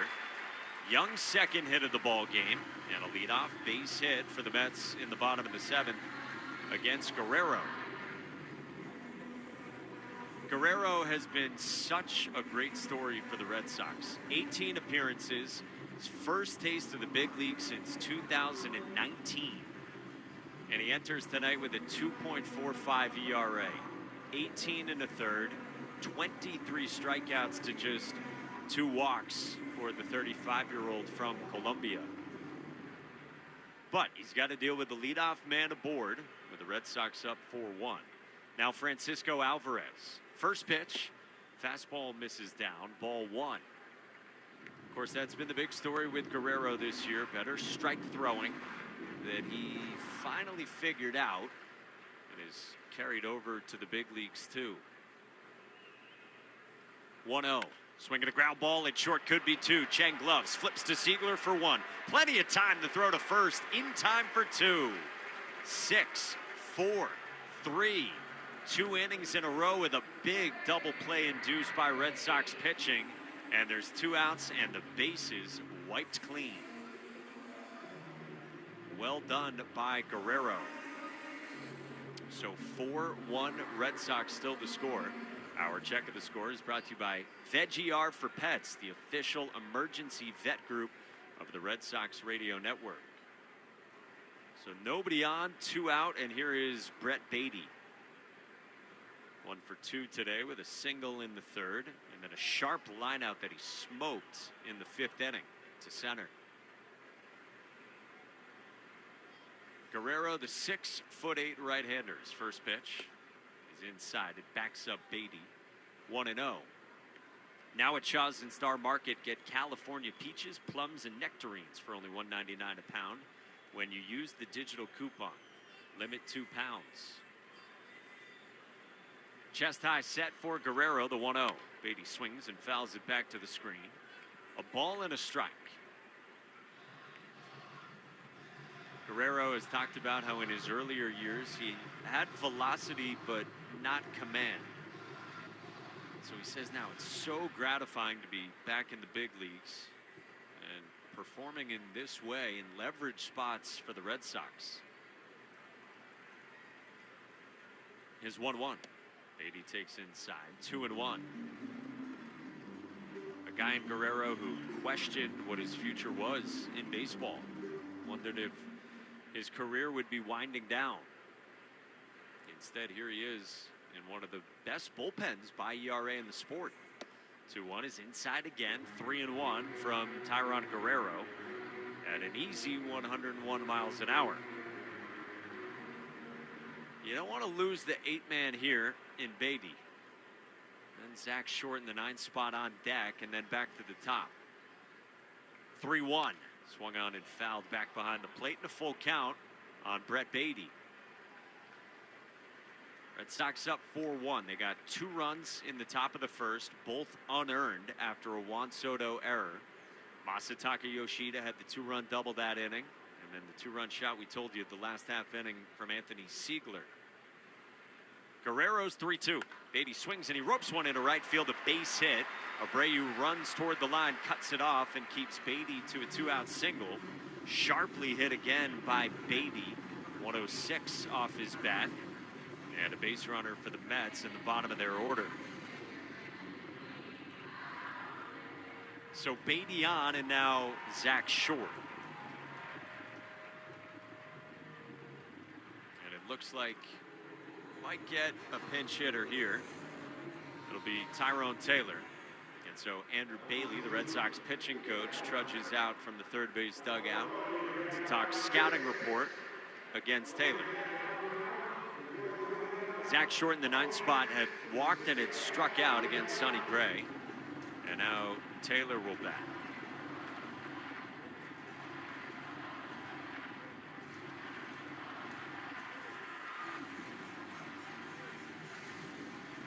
Tyrone Taylor, known for his glove, veteran outfielder, but the bat this year has scuffled. Struggled with the bat last year too. 2 years removed from swinging it pretty well for the Mets. He bats here with a .219 average and 6 home runs. So some traffic on for Guerrero, trying to handle the bottom of the order before it flips back to Ewing and Soto and then Lindor. First pitch is a fastball that misses in, ball 1.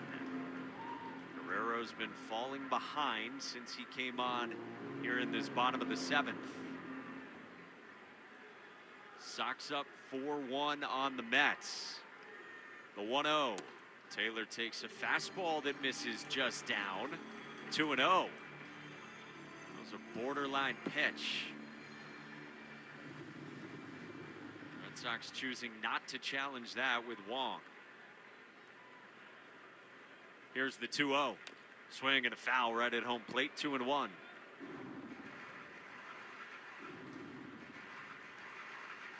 Nobody throwing in the Red Sox pen. Guerrero 15 pitches into this 7th. You'd expect Whitlock and Chapman to take the Red Sox home. Guerrero straightens up. He's set. 2-1. Swing and a miss on a fastball up the ladder at 98. It dropped Taylor down. Ends the big frame down. Rubs some dirt on his bare right hand. Now he's ready with 2 outs and a man aboard in the 7th. The big righty's 2-2 is a fastball that just misses outside, and a full count on Tyrone Taylor.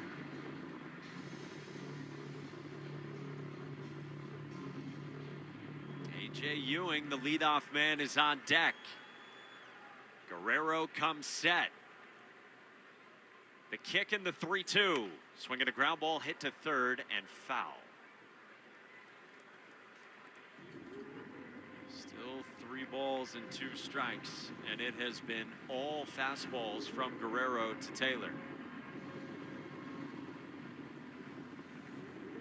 6 pitches, all that sinking fastball from Guerrero. 4-1 Red Sox in the bottom of the 7th. Shoulder high set. 3-2, runner goes. It swung on and rolled to short. Cheng collects. He gets rid of it with a sidearm throw, and the inning is over. Guerrero works around a couple of singles and posts a 0 in the bottom of the 7th. We go to the 8th in Queens. Red Sox 4, Mets 1 on the Shaw's and Star Market, WEEI Red Sox Radio Network.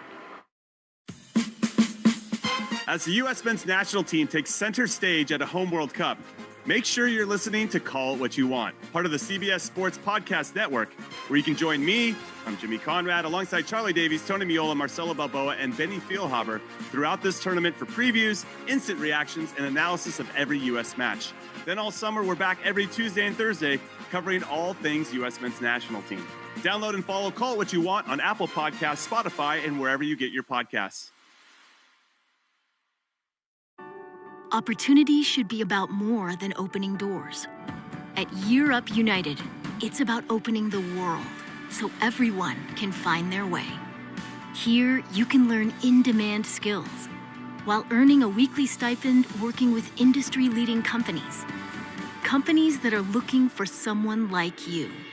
And with an opportunity like that, there's nowhere to go but up. Learn more at yearup.org.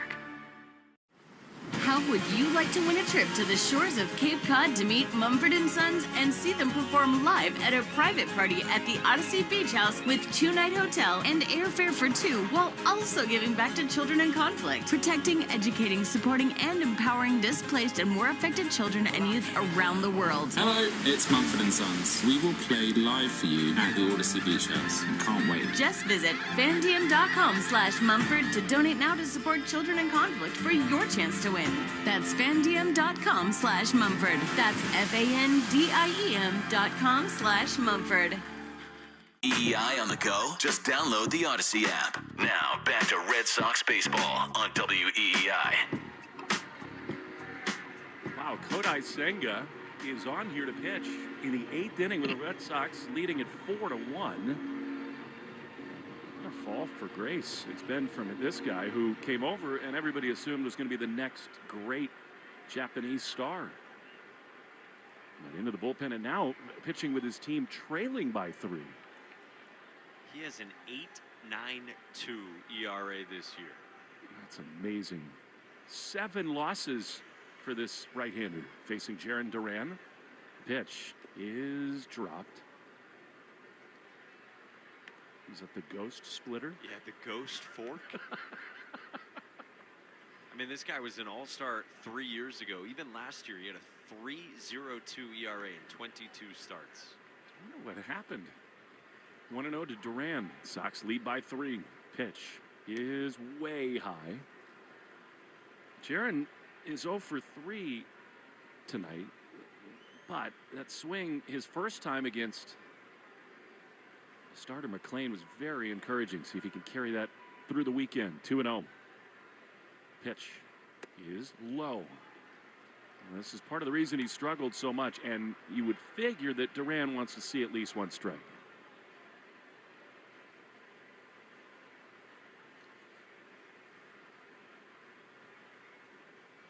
Senga sets, and the 3-0 is indeed that. He takes right there.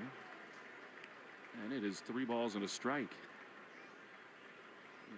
I remember all the hype that surrounded his arrival. And of course, it's one of many pieces in recent years that signaled Steve Cohen, their owner's willingness to just go to any lengths. 3-1 is high in the air into left field.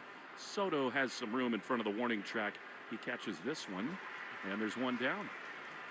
I was working on an AI search over here. Yeah. What happened to Kodai Senga? Any answers? Well, injury plagued last couple years at times, but was supposedly healthy. Expectations for him.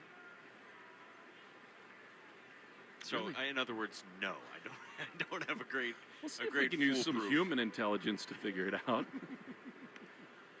I'll tell you what. I mean, David Stearns is one of the respected men building teams in baseball, did a wonderful job in Milwaukee, but they've kept on rolling along without him and without Craig Counsell. And the collision of all the projections, not paying for what you've done in the past, going forward. Here's one of the heroes of the game, Sung-Chae Cheng, who takes a strike on the inside corner. Not only is Cheng put the ball in play, he's got some hits, but he's played a great shortstop. That double play that he turned with some real velocity in the 7th was huge. 0-1. That was actually back in the 6th inning. The pitch is swung on a miss. He could not hold up there. And it's 0-2. And he has my favorite bunt single I've seen anywhere this year. Awesome. I hope he wanted to do that on purpose. That'd be so great. His hand was wrapped all the way around the barrel, and he just popped it over the pitcher. And would have had an RBI single, too, if Wong hadn't been thrown out at the plate with that getting overturned. 0-2 to Cheng. Pitch is just outside. That was the moment called a strike, actually, by Alan Porter with a real delay. And that's that. Senga, nice little half inning for him. I think it's Whitlock time in New York. 4-1 Red Sox in the Shaws and Star Market, WEEI Red Sox Radio Network. History That Doesn't Suck is a legit, hard-hitting American history podcast told through entertaining stories. As we approach America's 250th anniversary, now might be the time to go back and learn how we got here. With more than 200 episodes, you can binge your way, decade by decade, defining event to defining event, from the founding into the 20th century. Join me, Professor Greg Jackson, for History That Doesn't Suck, an Odyssey podcast, available on Apple Podcasts, Spotify, or wherever you get your podcasts. Want to win free groceries for a year and great prizes like $500 in Shaw's gift cards? Well, enter the Shaws and Star Market Grand Slam Summer Sweepstakes. Plus, your child could be a junior broadcaster at a Boston baseball game. Official rules at shaws or starmarket.com/Grand Slam. Tonight in your city, someone is walking their dog. Someone is crossing the street to their car. Someone's kid is riding a bike home. And they're counting on you to drive the speed limit. Speeding accounts for nearly 30% of traffic fatalities, and most of those crashes don't happen on the interstate. They happen on the streets where people live. Slow down. It's an act of care for the people around you. So remember, speeding catches up with you. Know the road and respect its limits. Presented by NHTSA. Now back to your streaming radio. Carpal tunnel syndrome, heart failure that doesn't improve with common medicines. These are some signs and symptoms associated with ATTR-CM, or the cardiomyopathy of ATTR amyloidosis, a serious heart condition with symptoms that get worse over time. Amvuttra, vutrisiran, is a prescription medicine given by a healthcare provider that treats ATTR-CM in adults to reduce heart-related death, hospital stays, and urgent visits. In a clinical study, Amvuttra was proven to help people live longer and have fewer heart-related hospital stays and urgent visits over 3 years compared to placebo. Amvuttra lowers the amount of vitamin A in your blood, which can affect vision. Other side effects include pain in the arms or legs, pain in the joints, and shortness of breath. These are not all the possible side effects of Amvuttra. For prescribing information, call 1-833-256-2748 or learn more at amvuttra.com. Ask your doctor about Amvuttra for ATTR-CM. Hey, it's Garrett Whitlock. This is the home of the Sox, WEEI. Well, it is Garrett Whitlock as the Red Sox trying to get across the finish line for a 7th consecutive win. Pitching change brought to you by JetBlue. JetBlue is proud to be the official airline of Boston Sports, JetBlue.com. Joe Braven was in my ear. One more sponsor read that the delirium of arriving at 5 p.m. It escapes me. Joe's there to pick me up. Get it after this. Beginning to the 8th inning, A.J. Ewing, Juan Soto, and Francisco Lindor. So the top and heart of this Met order. I'm just looking up Pete Alonso's stats. I mean, again, so many in baseball thought that too much money, too many years for an aging player. He's got 20 home runs and 62 batted in. I like RBIs. Here's a ground ball off the mound, off of Whitlock, and it's going to be so unlucky. It pops in fair ground. Did it hit the rubber? You hope that, not his foot. Garrett at times has been kind of a magnet on the mound. He looks ticked off at himself. Walking okay back up the slope of the mound. It was a hot shot. I think he's just right now saying, I'm fine. Chad Tracy and Dave Herrera want to be sure. It was hard to tell. Took a big carry. I thought it initially was popping straight up in the air. Went over to first. Yeah, it hit off his right foot. Oh, Chang was going to be there to make that play, too. That's a little snake bitten. Garrett struck out a couple yesterday. And the Red Sox in this series opener are going to go for it. They're going to use Whitlock and Chapman, or why not? Open the weekend with a win. You got a bullpen day tomorrow, so who knows what that looks like. And then you close the first half with Peyton Tolley on the mound. Time to work through this again, because here is Juan Soto, who again has just been on an incredible power surge. Tonight 0 for 2 with a sac fly. Pitch is a chopper foul on the first base side. He was in go mode right there. Make Bees Knees benefits part of your game day ritual. Get 50 cents off a gallon or $5 off in-store when you sign up. Save on food and fuel when you download the app or visit beeskneesbenefits.com. Terms apply. 0-1. Pitch is a little outside. 1-1.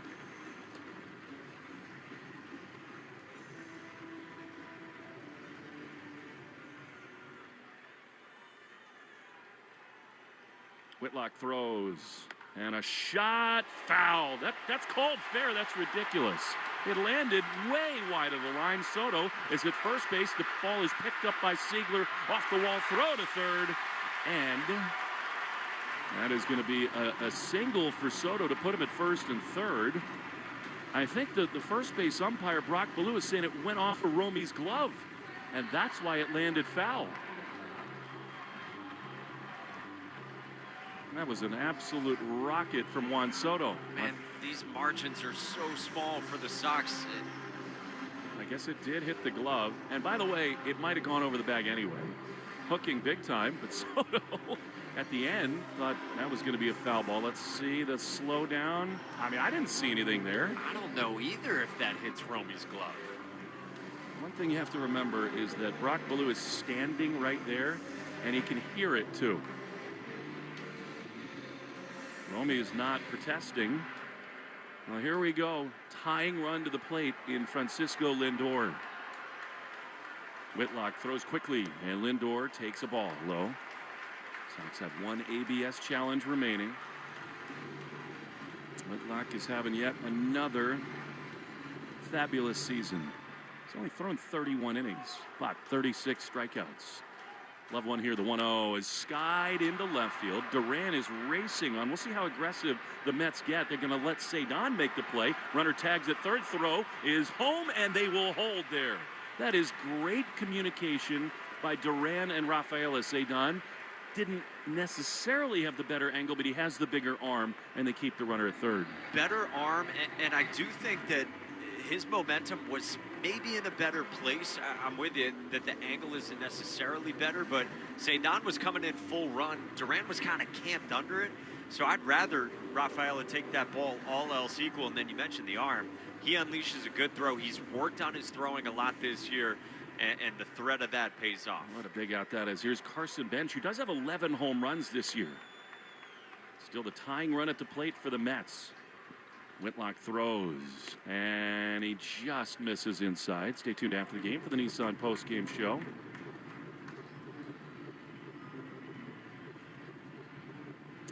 Duran has had a fabulous year in left field. On almost any occasion, I'd rather Cedon make any play. The 1-0 is a fastball that misses up and in, 2-0. Whitlock is the Red Sox player rep, so he was certainly involved in all the discussions going on all day about how to get here, how to play this game, and when. The 2-0 is fouled off. And that's just one of the many things that's been on his plate lately. He's such a perfect representative for all that stuff for the Red Sox. But it's just another layer on a day that's exhausting for everybody for him to have to deal with. 4-1 Red Sox lead, but the Mets have first and third. 1 out, 2-1 is inside. He missed there with almost like a cut fastball there. And it's 3-1. Whitlock said earlier today, it's like travel ball. You just show up to the ballpark and play. That's how he said you got to approach it. Said his routine was not really any different once the game starts. 3-1, big pitch, here it is, and it's swung on and missed. Excellent there. 95, he geared up a little bit. And that was the message Chad Tracy gave the team before the game. Let's go. Put your unis on and let's just play. Sometimes baseball's so weird that can be a great way to go. 3-2 is skied into right field. Remember, Williers got the huge arm too, not hit deep. He makes the grab. This time the runner holds again at third, and a heat-seeking missile home. The best outfield in baseball is, for now, keeping the Mets in check. And that's a big second out. How fun does it feel when you see a ball hit shallow? You just know that there's weaponry out there and that they're not going to test you, that Ewing has no choice. And even a guy who runs well has to slam on the brakes twice because of Rafael and Abreu.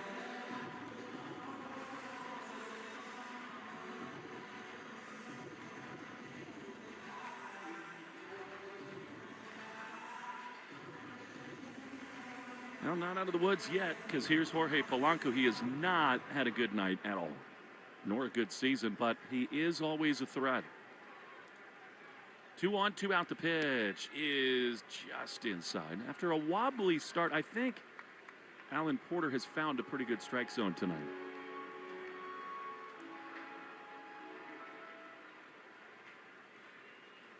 1-0.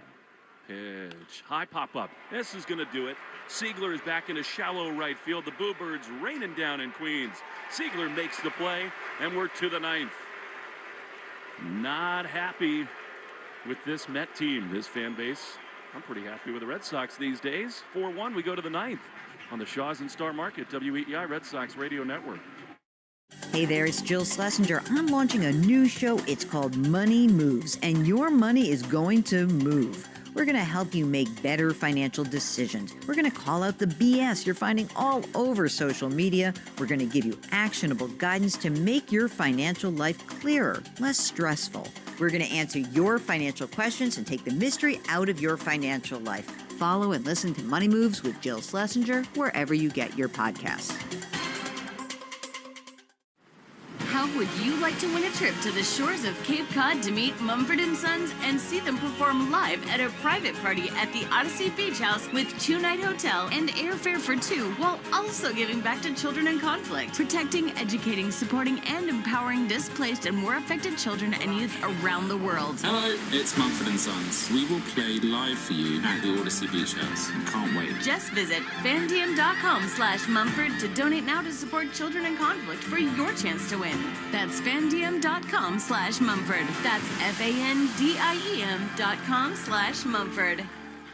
Hey, Red Sox Nation, what if you could replace your roof once and never think about it again? With Interlock Metal Roofing, you get the last roof you'll ever need. Strong, stylish, and built to handle New England weather. Backed by a lifetime warranty and trusted by homeowners across New England for over 25 years. Don't wait for the next storm to make the call. Make the smart switch today. Visit interlockroofing.com or call 866-733-5811 for a free quote. One roof, one call for life. Interlockroofing.com.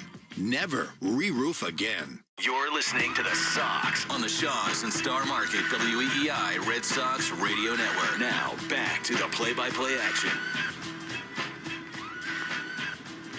Cianel Perez is on, the left-hander out of the New York bullpen. Sox having fun. And yes, Aroldis Chapman is up and warming in the Red Sox bullpen.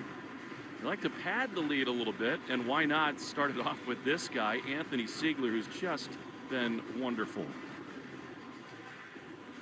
Tell you what, the bullpen, really all 3 pitchers, Gray, Guerrero, and Whitlock, have done a very nice job getting out of jams tonight.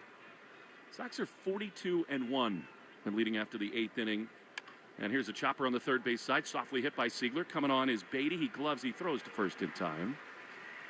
And there's one away. His homer, Siegler's, was another drive to remember. It went 352 feet. It felt much larger and more important than that.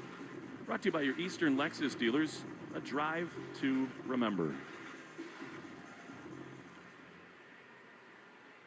All right, here's Cedon. What a day it's been for him.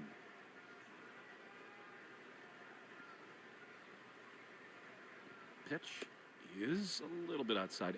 I think in so many ways Cedon represents something that will mean more than most to the Red Sox, given all the work they've put in with him, especially here at the plate.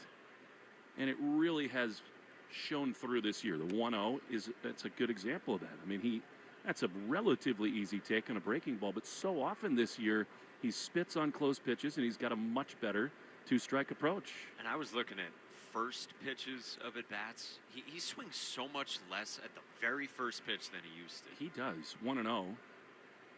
Pitch is a ball. Here we go. 3-0. Rather 2-0. I think it's 3-0. I think the scoreboard has it wrong. Yeah, it's the biggest scoreboard you've ever seen.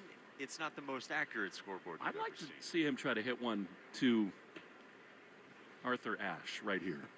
3-0, the pitch is a strike. Well, he figured, if I'm going to get it here, I might get it again. That was 97 on the corner. And it's 3-1. Get you the main moment, which I think is pretty obvious so far. 3-1 to Cedon. Pitch is a strike. He's looking for something else, maybe a little more out over the plate. And it's 3-2. Brought to you by VisitMaine.com. Baseball in Boston today. Maine adventures tomorrow. Discover beaches, mountains, and small town escapes at VisitMaine.com. 3-2. Pitch. He swings and fouls it off. Isn't that funny? It was a breaking ball that was up at the top. Couldn't lay off, and it stays 3-2. Wilyer Abreu is out on deck. What a day it has been. It's just not that often that you arrive in your next city 24 hours after the last out of the previous game. 3-2. It has not bothered the Sox. The pitch is low. That is just another great one for Cedon. I mean, that is the perfect example of why he has earned his invitation to the All-Star break and the game, because he's just an improved and evolved hitter. The 2-0 pitch I thought was such a good take in particular. It's just below the zone, and he's just not tempted by it. It's such a sign of his evolution. Here's Wilyer. Pitch is a strike. This is something Will Middlebrook says that I really agree with. I mean, you're never going to get Cedon to walk 80 times in a year. It's not going to happen. And I don't think you want to. It's more about getting yourself in better counts and then being able to do more damage. 0-1. Here's the pitch. Wilyer swings and fouls it off. I mean, this year, his on-base average is up 35 points.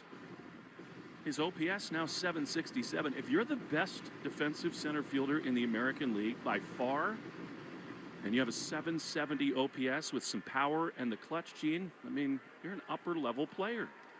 Here's the thing. You look at all Major League Baseball position players. Cedon ranks 6th in wins above replacement. I know it's not a perfect stat, but just to encompass what he does, as Chad Tracy put it earlier today, on both sides of the ball, he's one of the 10 best position players. It's amazing. 0-2 to Wilyer. Long set from Perez. Pitch is outside. I do have a little quibble with the weight that War puts on defense sometimes. That's fair. But not in his case. I mean, he's that good.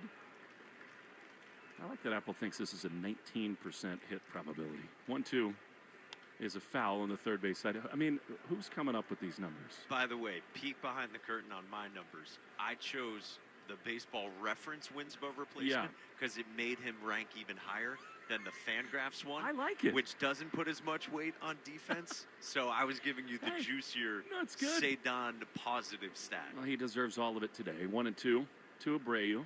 4-1 Red Sox in the 9th.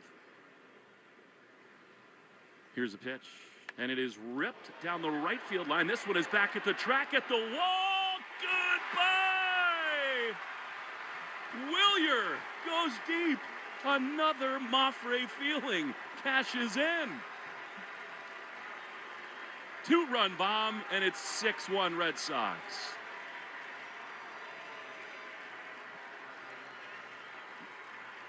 Awesome. That's big. The Red Sox, you gotta love that they keep adding on late in this game. Get some more breathing room for the bullpen. And big swings. Siegler does it, pull side. Abreu does it, pull side. A wild 24 hours for this team, and they keep on rolling. Mike, he's been on base 4 times.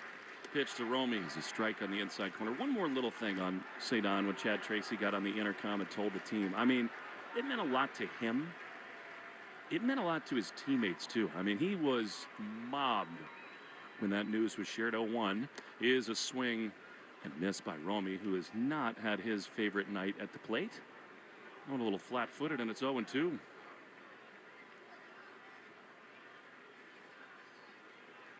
This is just a remarkable performance by this team against a great young starter in McLean as Romy swings and chops one foul at his feet. And remains 0-2. I just marvel at the ability to do this. I mean, I get it. They're in their 20s. They recover quickly. They're elite athletes. But, I mean, Just insane to overcome what they have. 0-2. Red Sox fans being heard as Romy tries to stop his swing. I don't think he did. He went around, and so for Romy, that is his 4th strikeout of the night. But it's a team game, and with 2 in and 2 out, here comes Masataka. And by the way, let's not forget, Willier's season has been defined by excellence against left-handed pitching, and he just launched a 2-run bomb against a flame-throwing lefty. That's a chant everybody in this ballpark can agree with as Masa takes a pitch outside for ball 1. Joe Braverman just tried to tell me something.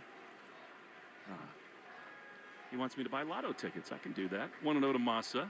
I like the good scratch-offs as Yoshida takes a ball outside. It's like a classic thing your aunt would give you on a holiday. I love it. My kids are way into it now.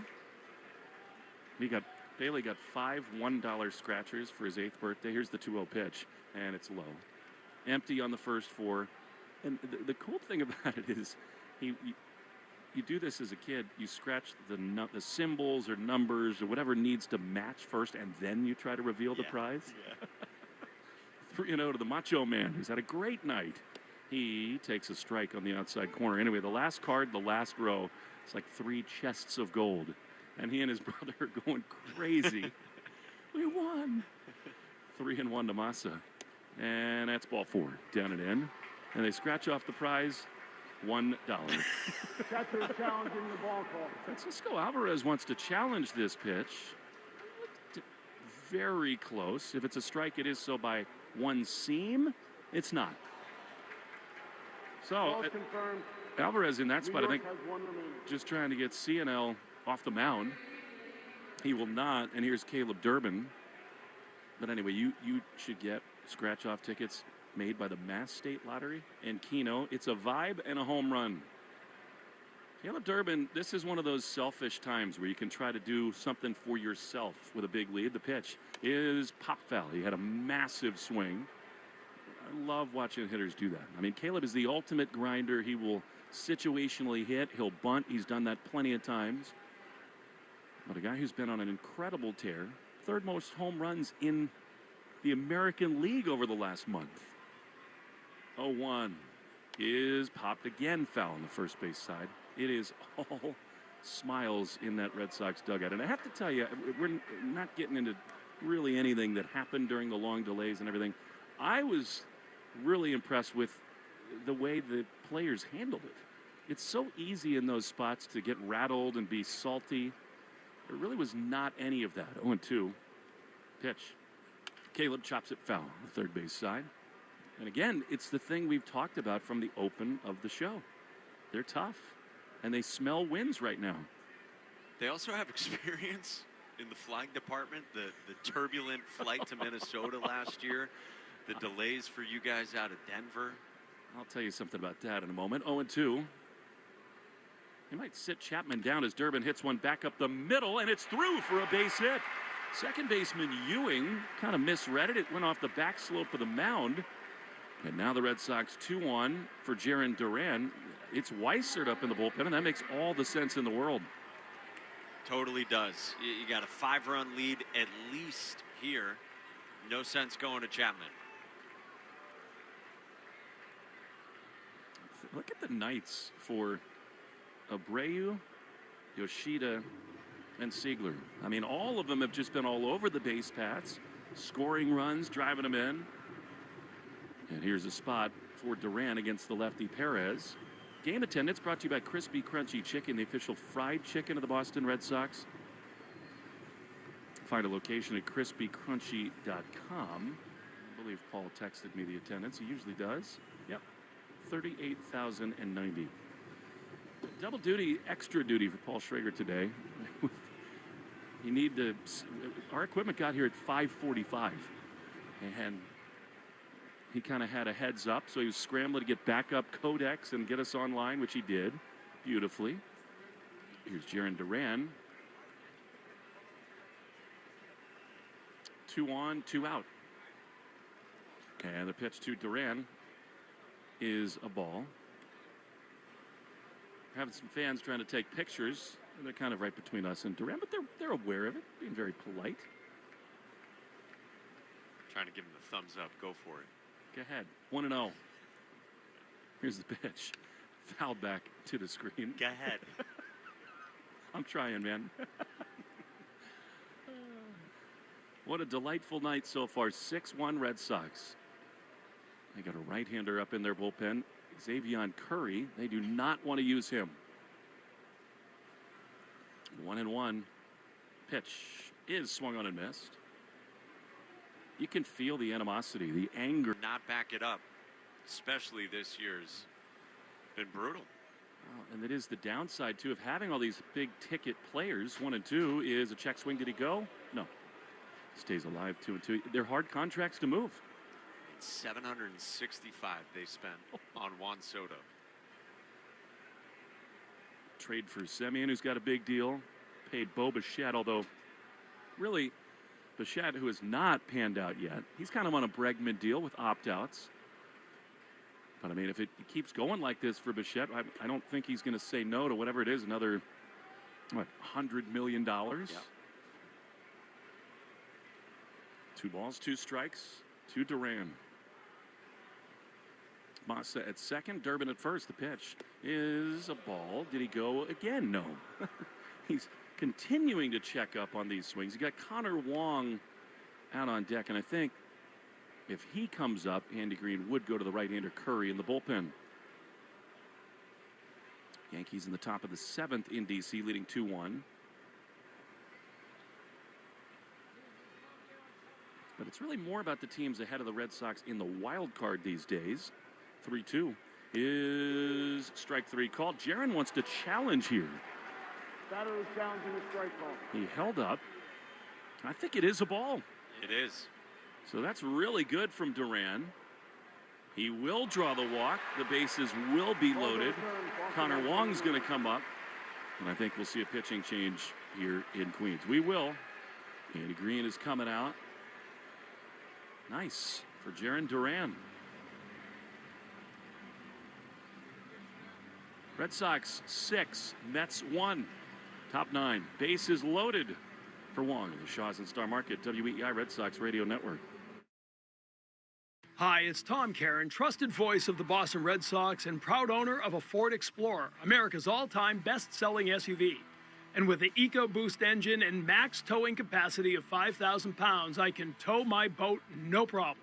Selectable drive modes are perfect for going outfield. And seating for 7 means there's room for my team. My Explorer lets me handle pretty much anything, from highway to Fenway to Maine. Check out Ford's winning lineup at your New England Ford dealers. Arbella Insurance has been doing business in the New England community for over 35 years. They're your friends, your neighbors, and fellow Boston fans. They do the wave at the ballpark together and get stuck in the same Sturo Drive traffic. At Arbella, being your neighbor helps them provide you with the coverage you need to drive, live, or run a business in this part of the country we call home. Arbella, here for Boston fans, here for good. Now, Xavier Curry is on to see Connor Wong. Red Sox really trying to put this game to bed, and then themselves to bed. They lead 6-1. Stay tuned after the game for the Nissan Postgame show. You deserve a car that thrills you. Nissan, they've got an exciting full line to put goosebumps on your goosebumps. Experience the thrill for yourself. Shop your local Nissan store and nissanusa.com today.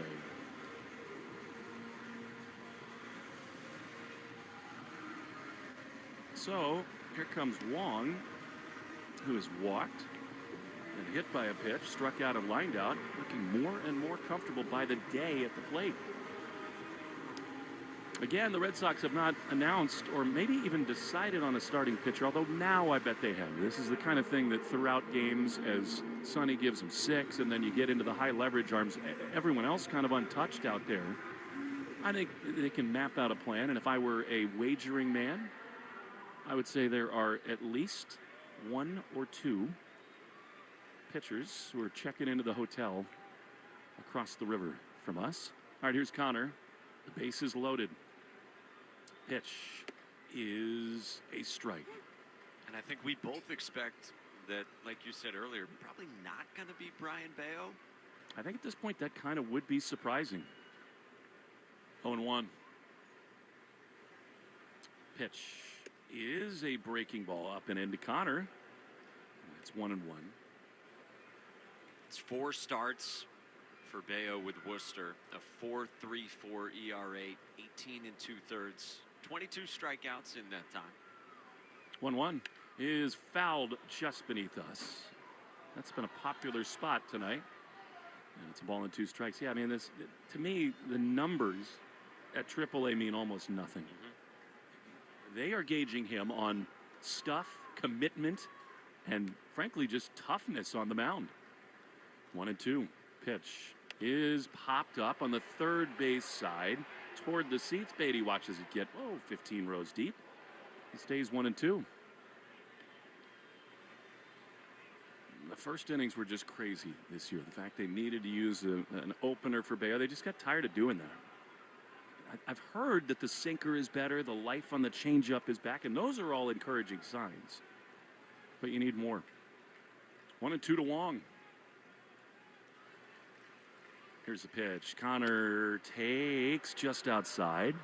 Cutter, and it's 2-2. I think one thing you really like about this game is ninth inning, you added a little bit of insurance with the Abreu homer. The bat quality in this inning has been so high from the Red Sox. It's been a theme this month. It really has. The 2-2 is a curveball fouled off on the third base side. You know, you've made a good point. I mean, Romy has a night to forget at the plate, but that 9-pitch at bat in the first against McLean, that was kind of a tone setter. I think it totally was. I think Siegler rounding second to start the game was with his energy, and here's the way today's going to go, guys, and then that Romy at bat. 2-2. Pitch is low. I mean, Anthony Siegler is just so fun to watch, and he has been from the moment he arrived. I mean, his first time on first base, he was screaming into the dugout at Fenway Park. 3 balls and 2 strikes. Pitch. Connor pops it up into left field. Juan Soto drifts into his left. He is there to make the grab, and that ends the inning. Red Sox leave him loaded, but Greg Weiser trying to get the last 3 outs of an inspired win. 6-1 Red Sox in New York on the Shaws and Star Market. WEEI Red Sox Radio Network.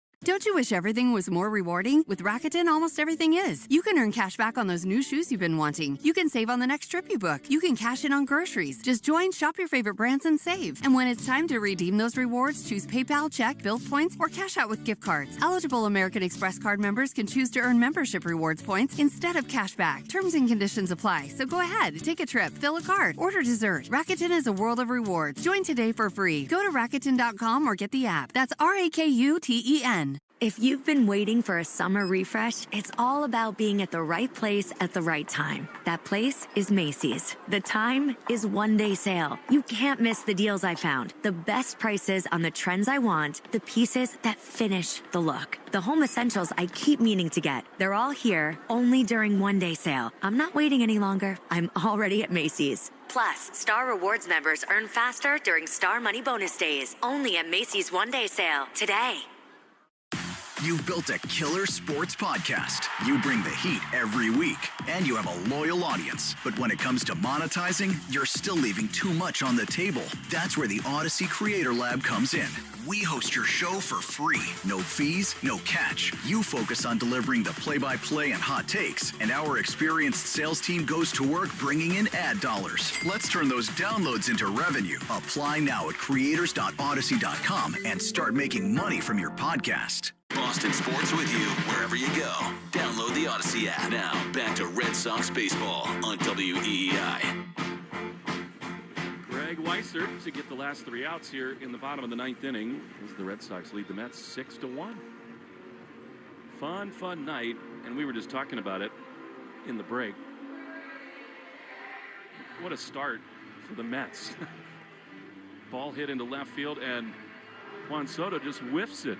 Talk about a tone setter.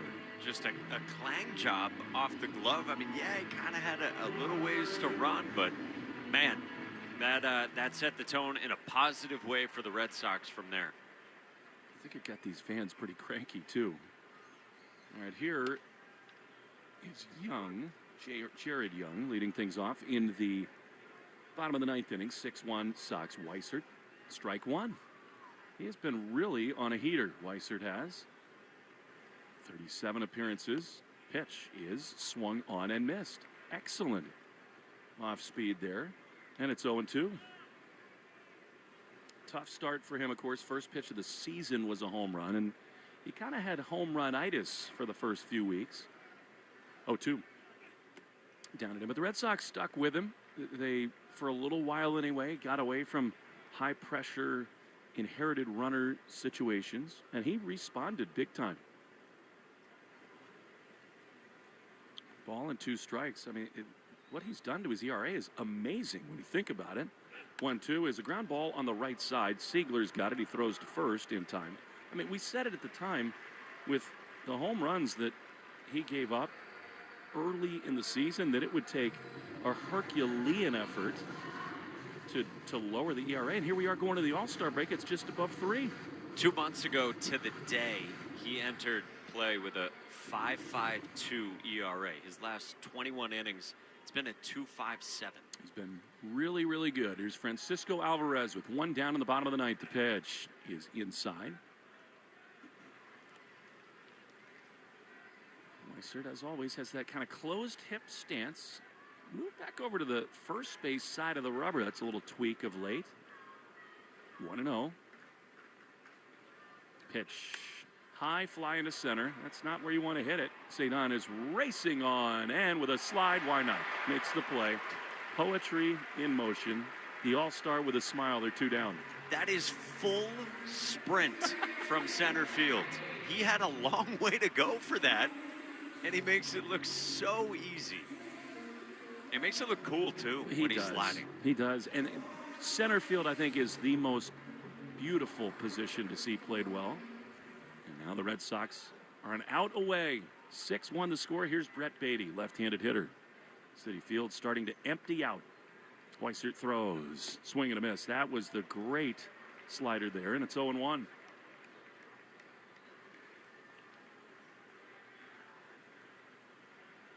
Sox got it started with Yoshida in the first and really punctuated it with Siegler in the 7th.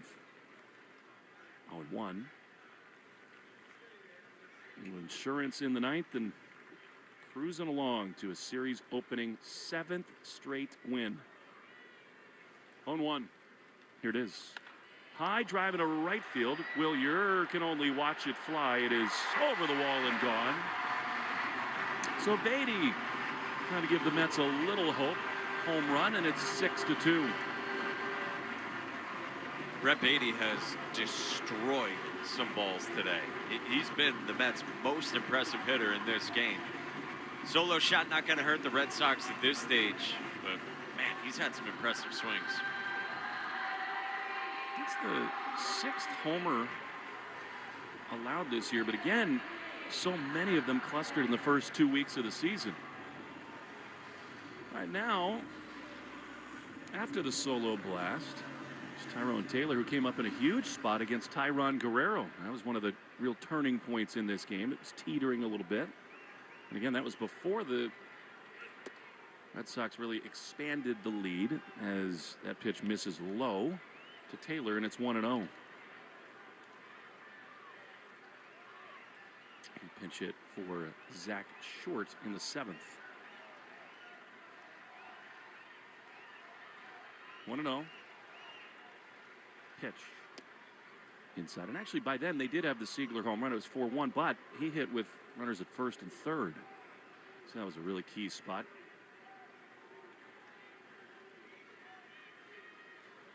And everybody calm in the third base dugout. The 2-0 is popped up. Should do it. Siegler fittingly camps out underneath it in shallow right field. He's there to make the play, and the ball game is over. The Red Sox have won 7 in a row.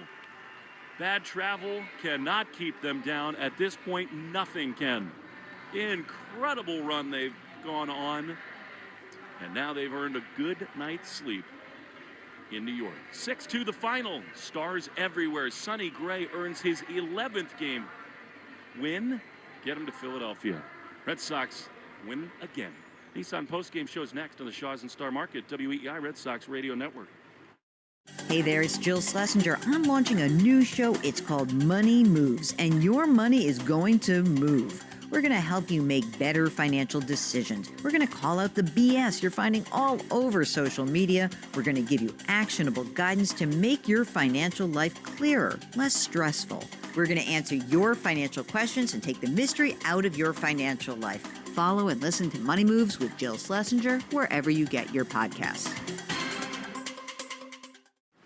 How would you like to win a trip to the shores of Cape Cod to meet Mumford & Sons and see them perform live at a private party at the Odyssey Beach House with 2-night hotel and airfare for 2, while also giving back to children in conflict, protecting, educating, supporting, and empowering displaced and war affected children and youth around the world? Hello, it's Mumford & Sons. We will play live for you at the Odyssey Beach House. Can't wait. Just visit fandiem.com/Mumford to donate now to support children in conflict for your chance to win. That's fandiem.com/Mumford. That's FANDIEM.com/Mumford. What is insurance?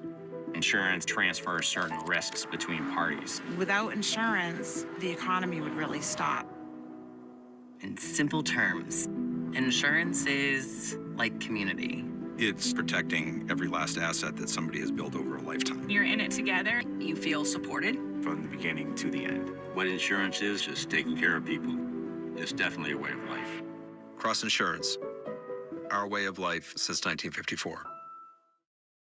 Hi, it's Tom Caron, trusted voice of the Boston Red Sox and proud owner of a Ford Explorer. Ford helps me manage life's curveballs with expert service and genuine Ford parts. Ford Pass app lets me check vehicle health and schedule service to keep my vehicle off the injured list. Remote Start lets me start my Explorer's cool down in summer and warm it up in winter. And with complimentary mobile service, pickup and delivery, they come to me at Fenway, the studio, or Maine. You can't beat that. Visit your New England Ford dealers to learn more. Arbella Insurance has been doing business in the New England community for over 35 years. They're your friends, your neighbors, and fellow Boston fans. You're listening to the Shaws and Star Market WEEI Red Sox Radio Network. This is the Nissan Postgame Show. Nissan makes cars that thrill. Experience the thrill for yourself today. Shop NissanUSA.com. Oh, what a fun win again for the Red Sox. 7 in a row. They don't need sleep. They just win. 6-2 the final, and a major reason why Wilyer Abreu joins us right now. A late homer, Wilyer, but it started for you right out of the gates. The quality of the at-bat was awesome. The first inning walk. You must have felt super locked in at the plate tonight. Yeah, I mean, since yesterday, I feel really good at the plate, so I make some adjustment, and I feel really good, and yesterday was a really good game for me, and today too.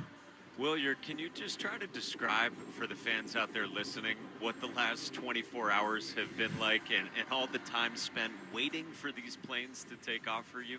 No, I mean, it's been very tough these last 24 hours. We wait for about 7 hours at the plane, waiting for takeoff, and we couldn't, so we came back to the hotel, and then we go back to the airport around 10 a.m. and we're still waiting for more like 3 hours to take off. And I mean, it's been tough, but I think we did a pretty good job.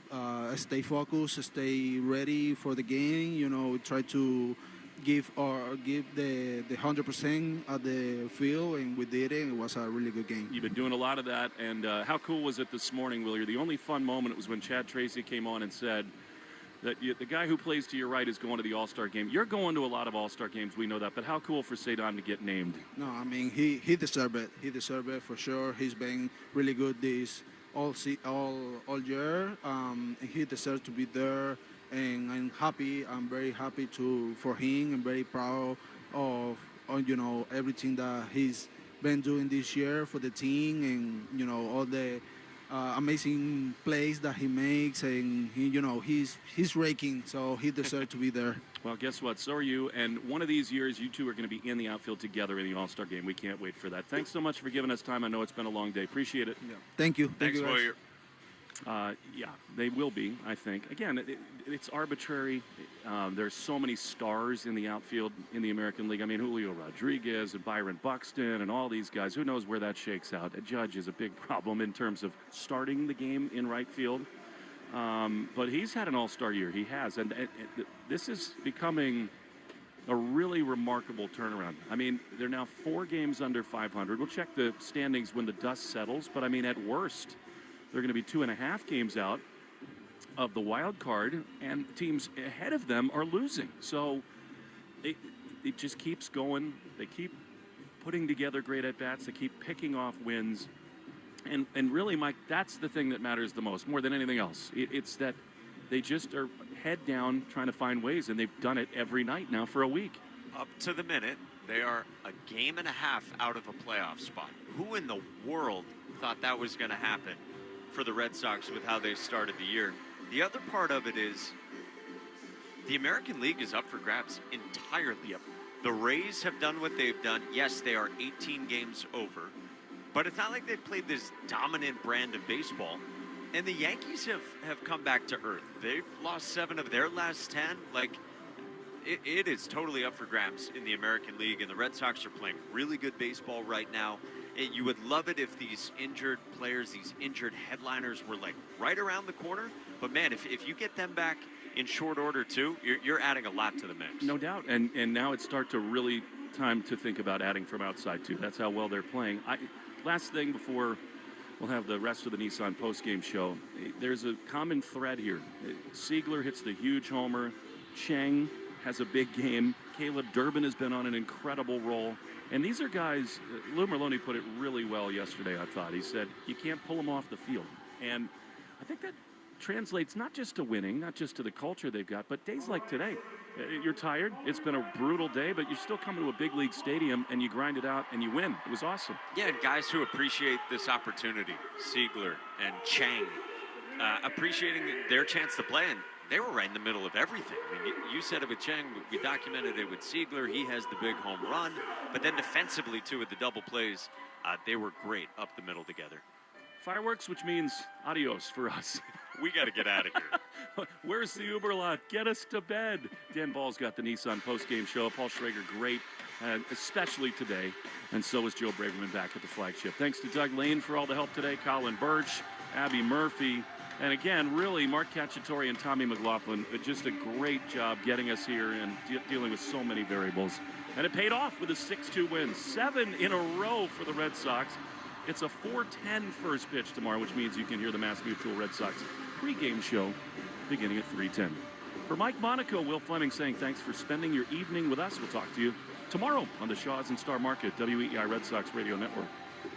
Sylvia's Synergy Effect, brought to you by Synergy Home Care. Getting back in the kitchen got Mom back into life. After her stroke, she felt uncomfortable doing what she used to do. But with her Synergy caregiver, Emma, things changed.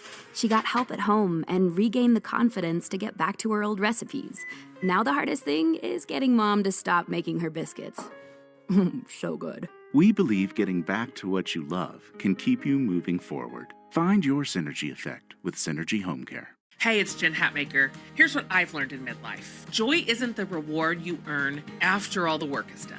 Joy is the work. That's what this new series on For the Love is all about. The sacred yes. It's choosing delight, rest, and pleasure on purpose. Because saying yes to yourself, that's the thing that finally lets you fill your table with everybody else. Come find your sacred yes with me. Follow and listen to For the Love wherever you get your podcasts. Come on, Ref, end the game. What's the rush? We're winning. And we're going to keep winning if we get to the Nissan Summer Sales event. What? The event where you can score great savings on a new Nissan Rogue, Pathfinder, and Frontier. Can it hold off 10 minutes? Oh, sure. You think Consumer Guide's most awarded brand 5 years in a row is just going to wait for you? I get it, but we waited years for this match. But look at these incentives. Wait, are you serious? Come on, Ref! Blow the whistle! Blow the whistle! The whistle is blowing on these savings. Hurry in and bring home a winning offer at the Nissan Summer Sales Event. Well-qualified buyers get 0% APR on the 2026 Nissan Rogue, Murano, Pathfinder, or Frontier, excluding S-Trim.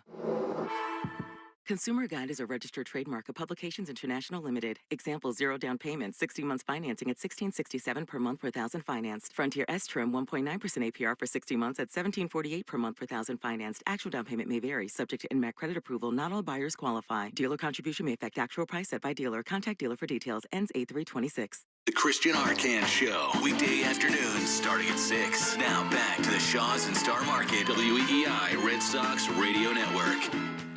Welcome back to the Nissan Postgame Show. You deserve a car that thrills you, and Nissan's got an exciting full line that'll put goosebumps on your goosebumps. Experience the thrill for yourself. Shop your local Nissan store at nissanusa.com today. Dan Ball back with you inside our Boston studios.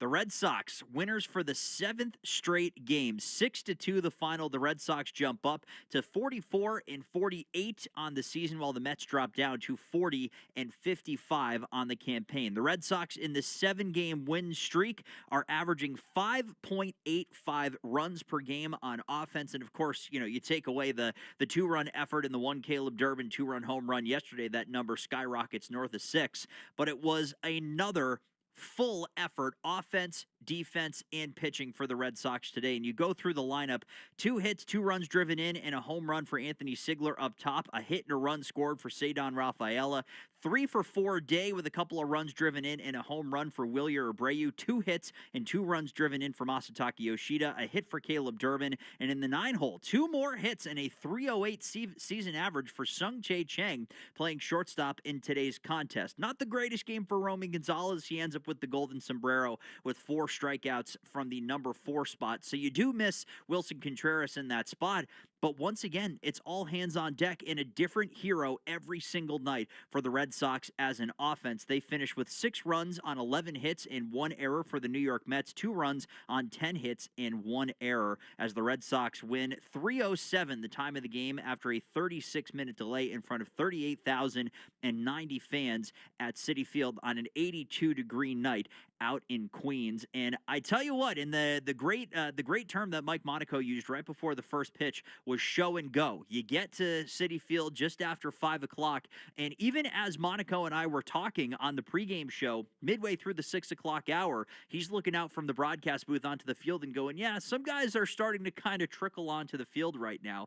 So you're just getting into your game day progressions with an hour to go until first pitch. And what I thought was a really poignant point that was made before the game was that the Red Sox had the exact right pitcher on the mound today. That is the veteran Sonny Gray, who since debuting in the league in 2013 has seen ups, has seen downs, has pitched in big spots in big markets, has pitched in smaller markets, and has delivered pretty much his entire career. And he delivered again right when the Red Sox needed him. 6 innings, 5 hits and a run, 1 walk, and 3 strikeouts. Only had 2 whiffs today. Didn't quite have the swing and miss stuff. Fell behind some hitters on certain points, but as soon as he started to fall behind, he got into battle mode and was able to at least make something of the at-bats, only giving up 6 total base runners in the game over 6 innings, dropping his season ERA to 2.54. So essentially just bettering his career best for the Red Sox. 6 innings from Sonny Gray, allowing the back end of the bullpen in Tyron Guerrero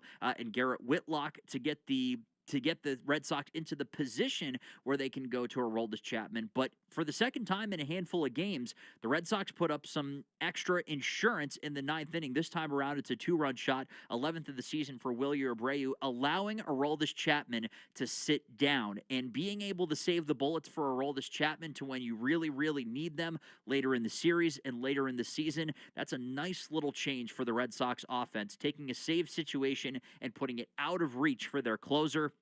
A huge thing they've been doing recently. That is now a 7-game winning streak for the Red Sox. They had 2 such streaks last year, including a season-high 10-game win streak that concluded on July 13th of last year. So just a few days a year ago past where we are right here as the Red Sox are on a 7-game win streak. The Red Sox were concluding a 10-game win streak at the time. That moved them to 53-45 on the season. So things moving in the right direction as the Red Sox move on to Game 2 after winning Game 1 against the Mets in this final series to end the first half. The Arbella Insurance Foundation is dedicated to striking out cancer by supporting the Jimmy Fund, and tonight, Red Sox pitchers only had 3 strikeouts. They all belong to Sonny Gray, but that means another $150 goes to the Jimmy Fund to help strike out cancer. Arbella, here for the Jimmy Fund, here for good. Meanwhile, for every double the Red Sox hit, $50 will be donated to the American Diabetes Association, brought to you in part by the Massachusetts Health Connector. If you need health insurance, go to mahealthconnector.org and find the right plan for you and your family. The tally this season is up to $159. That's good for $7,850. It's a pair of doubles for Masataka Yoshida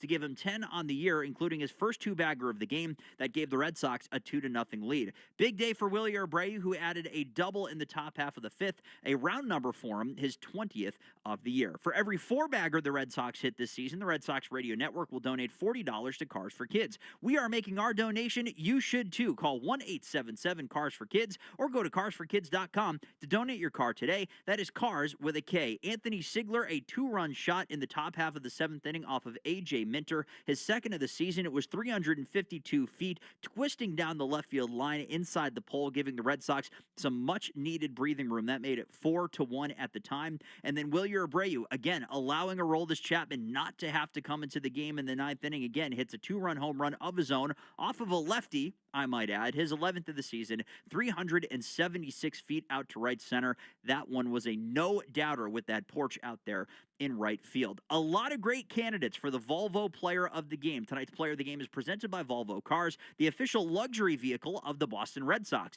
Visit your local New England Volvo retailer to take advantage of our limited time offers today. Again, a number of great candidates. Anthony Sigler is on my list with a home run to extend the lead. You got Willie Abreu with 3 hits. He finished just a triple short of the cycle when all was said and done, which is pretty wild. 2 hits from the 9-hole for Sung-Chae Chang playing shortstop today. And, of course, Sonny Gray, how great was he? 6 innings of 1-run ball. I'm going to somebody who I'm not sure if he's gotten this nod yet this season. I certainly don't think I've given it to him. I'm giving my player of the game to Masataka Yoshida today, and here's why. He goes 2 for 4 with 2 doubles. His first double comes with 2 outs in the top half of the first inning, plating 2 runs off of Nolan McLean, who has been one of the best young pitchers in the league so far this year. Gives the Red Sox the lead. They did not let it go. So it looked as though that threat in the first inning was going to go by the wayside as Romy Gonzalez just did not quite have his A game here today. But Masa steps up, drives in 2 runs, gives the Red Sox the lead. Here's also why I think he deserves it. Masataka Yoshida is now riding a 6-game hit streak. He had 3 hits between 2 games against the Yankees back at the end of June, right? He plays June 27th and June 28th, 3 hits in 2 games. Then plays June 29th against the Washington Nationals, goes 1 for 4. Yoshida does not see the field again until July 5th in Los Angeles against the Angels. He goes 3 for 5 with 3 singles and drives in a run. Then does not play again until July 8th against the White Sox, goes 1 for 5. And then has a day off yesterday and gets back in the lineup against the Mets for Game 1, goes 2 for 4, drives in a pair of runs on 2 doubles. Masataka Yoshida's 6-game hit streak has spanned the better part of 3 weeks, or the better part of at least 2 weeks, and he is still getting the job done for the Red Sox. He steps in, he might be cold, having not played in 3 or 4 days, and he still gets the job done, and he got the Red Sox off on the right foot once again, putting Nolan McLean and the Mets back on their heels, and that is why he is my player of the game. Jersey on, lucky socks on, snacks in hand. Make Bee's Knees benefits part of your game day ritual. Get 50 cents off per gallon or $5 off in-store when you sign up. Download the app or visit beeskneesbenefit.com. Save on food and fuel at Alltown, Alltown Fresh, Extra Mart, and more. Terms apply.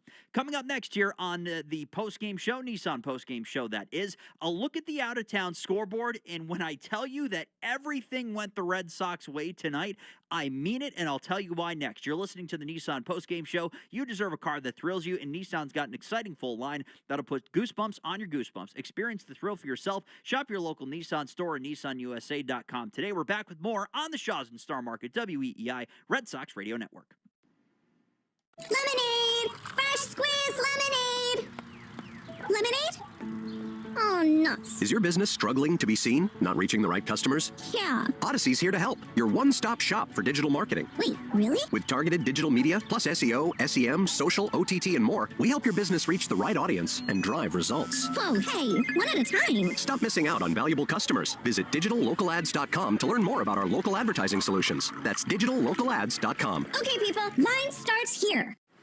How would you like to win a trip to the shores of Cape Cod to meet Mumford & Sons and see them perform live at a private party at the Odyssey Beach House with 2-night hotel and airfare for 2, while also giving back to children in conflict, protecting, educating, supporting, and empowering displaced and war affected children and youth around the world? Hello, it's Mumford & Sons. We will play live for you at the Odyssey Beach House. Can't wait. Just visit fandiem.com/Mumford to donate now to support children in conflict for your chance to win.